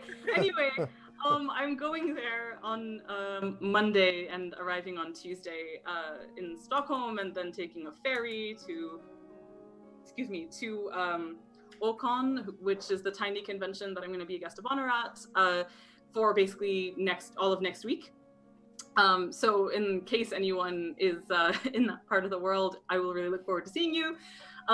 After that, I've got a lot of travel coming up. I'm going to be in Seattle for the Locus Award weekend from June 28th to 30th. Then I'm going to head down to the Bay Area from July 1st to 5th. And there will be bookstore events happening there. Then I'm going to go back up to Seattle on July 5th for book events there, and to teach at Clarion West. So if you're in that area and wanted to get a book early, you could also do that, because we're going to have some events there. Then on July 13th, we're going to red-eye it over to ReaderCon in Quincy, Massachusetts, which is a suburb of Boston. Yep. And that's where we're actually having a launch for the book. So if you turn up at the party at ReaderCon, it would be lovely to see you. I'm really excited about it. I'm really hoping to have themed food and drink at this That's awesome. at this party, possibly color changing beverages. You I can would meet come Amal and me both at that. that because I will be at ReaderCon. Yay! We were joking about this, right? That I'm going to be in Seattle when you're in Seattle, and I'm also going to be at ReaderCon because I have in-laws in Seattle. So we're going to be like, we'll just be following each other across the country anyway. Oh, that makes me so happy. Yeah. I'm really, really glad of that. Yeah. And then, then thereafter, then there are going to be like some events in the Boston area, and then a launch event in Ottawa, and then I'll be at WorldCon in Dublin as well. And then there are going to be launch events in Glasgow, Edinburgh, and London in August. Damn. So yeah, there's going to be a lot of stuff. And then in September, we'll be doing launch stuff in New York. So many, many opportunities to possibly, say hello and hear me read from this book and stuff. So hope to see some of you there. Otherwise, just, my website is amalanmuhtar.com, and I'll put some other links up and stuff like that. But yeah, this was so great. I enjoyed this so much, and this continues to be like the only thing I do in my life for fun. So thank you so much for making it so Don't know if that's wonderful. sad or flattering. I know, right? I know. I have a very Can busy be both. life. Yeah, I know, but great pleasure, and yeah, we'll get a chance to actually, we will probably hang out on a couple occasions doing all this we were talking about. But I'm so glad, I'm really glad you're able to do this with us. And you should read her work because she's a Hugo Award winner for a reason, so you should go get her work. Moving right on up the line, Terry, I really enjoyed a lot of it. Was seeing sort of some of the moments when you were dealing with stuff in combat was great, like dealing with the kind of like, all right, now I'm going to kill this guy completely dead, and like even at disadvantage nailing this guy for a bunch of damage. So it was great to see you in combat, but I also loved your reaction, which is what I was hoping for, but I loved your reaction to getting the invitation and just being like, oh man, I really, because as I've mentioned to some people, a lot of folks Tani's had a lot of character moments. Robar is about to get more, and that's not that Tani's will never get any character moments. I'm just saying, like, he had sort of focus on him. There's focus on Robar. Obviously, the River has had a lot of focus with Roscabel, but as I kept mentioning, Inga's going to get a lot of focus on her as she returns to, the land on the other side of Mirkwood, and so this is going to be a part of that. So it's going to be interesting to see how that all kind of plays out. So I really enjoyed that reaction. That was a lot of fun. How'd you feel about today, and where will the folks see you next? So, like, first of all, I love River and Ash. Like, I ship that so Yeah, hard. straight up. Please draw them. It would Where make me is the happy. drawing? Bring us the drawing right now. Wait. I can do this. Oh, Give me a oh second. God. Wait, what? Really? It's going to be like two stick figures, one of them wearing these incredibly detailed and well-drawn manacles. There. Oh. Oh. Wait. I have to be in the right. Wait. So show me again. Why can't I see it? Again? Oh, yes! So good. Oh God. I'm still extremely impressed that you could do that extremely quickly. It's like 1, 2, 3, 4, 5 lines. 5, 6, Wow. 7 lines. 7 lines. You were so good at your job. That's like saying like the formula for like some cancer cure is like, oh, it's only 5 molecules. Yeah, but it's how you put them together that matters. Like, Yeah. Anyway, today was a lot of fun. I'm actually impressed that I'm not like personally like that tired right now. Like I kind of expected like to be ready for sleep like 2 hours ago, but nope. I'm wide awake. I mean, the coffee helped. I literally called my boyfriend during the stream because he's in the kitchen right now and he didn't answer to me, shouting for him. So I was like, just like ringing him up on my phone during the game. Honey, coffee. I need coffee.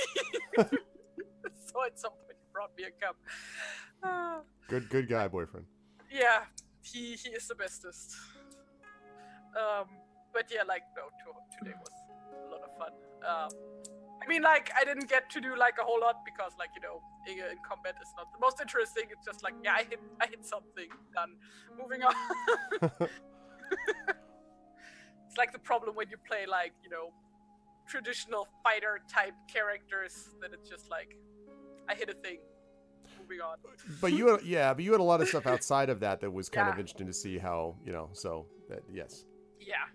But we had a lot of fun, like especially like all the things with Ash and River. Oh my god, I live for that stuff. And also, like, to echo what River said, like, the whole thing, like, romance in games, it's just, like, so rare. I think, like, the closest thing I ever had to that in a game was where one of my characters had, what do you call it? Like a dude who was, like, constantly hitting on her, but she hated him. Oh, great. What do you call that? Huh. Like, That's sort of not quite the romance that no, would, like, he was, Yeah. like, totally in love with her, and she was just like, no, please, just die. And then he died. which was Yay! like, there was, like, a vampire who, like, stabbed him to death. And she was just like, whoa, you are cool, I like you. I should mention she was chaotic evil. So, that's a thing. But, yeah. No, that is so sweet, and I hope there's gonna be more of that, and I'm so looking forward when we finally get to the Erebor, and everybody gets to meet, like, the families, since she has, like, 2 families. Yeah, like, I was gonna say family. you best have all of your all of the clans all sort of arranged. I want all the family structures, trees. I want. Dude, I you know, can like, do that, actually. I'm really good at coming up with stuff like that. Like, I remember for one game where I played, what did I play? Like, a halfling sorcerer or something. No, a human sorcerer who was just really short. But, like, I wrote down, like, all her family, like, all the people she ever met, and, like, what they did for a living, and their personalities, and just handed them to the DM. The game never happened, but I still wrote that. Okay. Well, yeah. Let me know, because the backstory will be pretty sweet. Where Yeah, where will we see you next? Here on the internets or elsewhere? Penny? Like, here, I'm assuming. I don't know. What are you doing next Tuesday? Next I Tuesday had I'm. to cancel on you the last 2 Tuesdays. Yeah, well, the Tuesday after that is probably when I'll do that. I'll get back to you about that. At the Okay. moment, I'm just thinking about getting through the next couple days. But next Tuesday is Okay. going to be basically doing the Patreon game of the month, so we won't do it next Tuesday. It might be the Tuesday after, but I will chat with you about that separate. Okay, but otherwise, can we find you on Pillow Fort or any of those places? Or Yeah, no? I've been, like, kind of burnt out on social media lately. Like, the only thing I've been paying attention to, sort of, was Instagram, just, like, because I post, like, photos of all the things I've built and stuff. Yeah. Occasional selfie. But yeah, like, if people want to follow me places, like, currently I'm the most active on Instagram, which would be @Taritoon, same name as here. Or just, like, Google my name and pick a thing you find, because I have the same username on everything.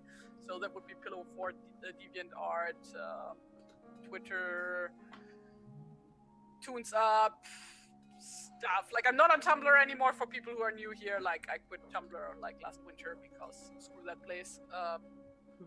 But yeah. Cool. All right. Oh, incidentally, I've just remembered. This is the pin, the enamel pin that I mentioned I have. Oh yes, show. I've put the link in there. There's a cheeky photo of me wearing. It's so pretty, and for scale alone, I will show you this cheeky photo of me wearing it. I'm tempted to, like. That is just super pretty. Like, the details, damn. It's so beautiful. They also did a limited edition, like, black and gold ones of them, but sadly that one is gone. So instead, I got the colorful one, which is great. But this is it, like, So on a lapel pin. I'm just, like, always so sad because, like, on Etsy and stuff, like you have all these super pretty pins and stuff for all brands of queer people, and then I'm sitting here, What? great for this. I can't have pretty pins. Yes, you can though, because this collection has one that says "We fight as one." So you don't even have to be queer to have a cool Yay! I'll have a pretty one. pin too. Yes. I actually also have the "We Fight as One" because it is really great, and I got it in the black and gold set. Oh, I see it. Oh, that is so pretty, but it doesn't have an X on it. God damn it. It's true, alas. It's true. The battle axe is pretty great, I have to say. Like, I also love the fact that you can look at it and see it as one axe, like Inga has, or like 2 back-to-back axes, like sort of just together, like River would have. Oh, I love the pan one. Right? The cast iron That pan. is so good. It's so good because it's also D&D, so you're like casting the iron pan. What is up, Kilgore? I will be over to you in just a second. We're for Sorry. that. Where it's okay. We're everyone talking is. about question. Everyone's nerding out about pins, but it's a pleasure to have Terry with us, and that is an awesome pin, and it is a pleasure to have Terry with us as always, and you will see her again multiple times next month on my channel. So, moving right on up the line, you should follow Encounter Roleplay. I don't know what happened to Will. I hope everything is okay. I will sort of try to follow up with him later when I'm not busy doing a million other things. But he normally plays Rabar Staunton, although today Rabar Staunton was played quite ably, along with his own character by the inimitable Trendane Sparks, who did a great job, I thought, today. I was really digging the visual, as I said, of kind of the field hospital image, and I also, it was interesting to me, your reaction to kind of like, I have a lot of people that I got to talk to when I get back over there, and I like that idea of the bandage being ripped off concept. So it was fun to sort of see. I'm interested to see how that all plays out. How'd you feel about today, Trent, and where will the fine folks see you next? I thought it was awful, just terrible. Sucked. Yeah, definitely. Totally agree. Some of the worst. One of the worst role playing I've ever seen. Exactly. I mean, the dice rolls are fantastic, but the double natural 20s was just great. I'm like, That was yes, that thank was you. Oh, it's very funny. kind of thing. There was a point where I couldn't remember if Inga had put a rope down the roof when she went through the window. No, because she couldn't find anything to attach it to. Right. And so I was thinking if she had, Robar would have just wrapped his arm around the rope and just swung down. Oh God, Errol right Flynn dude style on the horse and like just revealed royalty on his swing down and then just taking the guy's head off on top of the horse. And I was like, no, I don't think there was a rope there. Oh well, that's okay. We'll do it this way. And Yeah.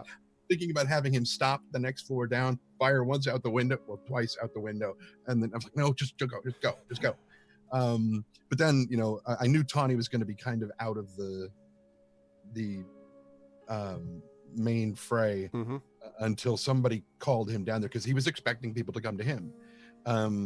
He also was expecting the slaves to be directly involved, former slaves, to be directly involved. So he thought there was going to be a lot more people right there.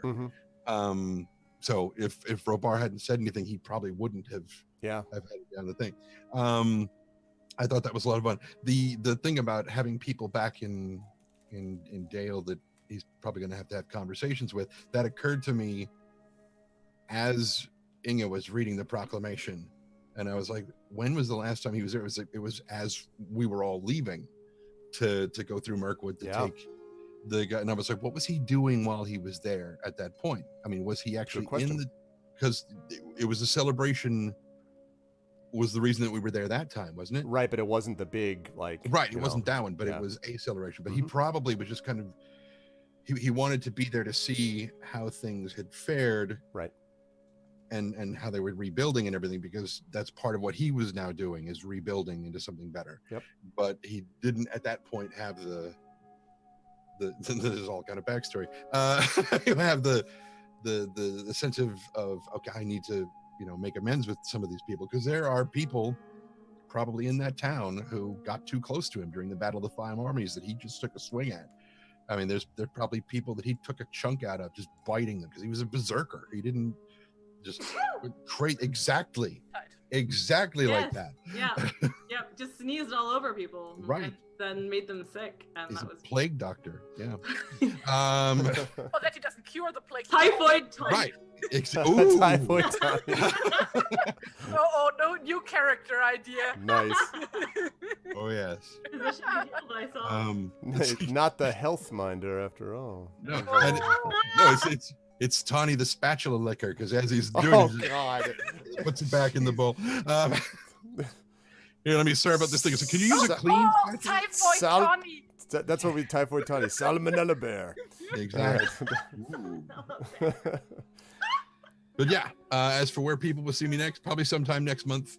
I'm never coming back to this channel ever again. Tomorrow. I guess in less than 24 hours. Yeah. In less than 20 hours, we'll be back here again for a 9-hour stint, and I'm certain it's going to be longer than that. As Weller Pale, who is a tiny little human who talks like this quite often, and he's oh boy, yeah, it's going to be just great.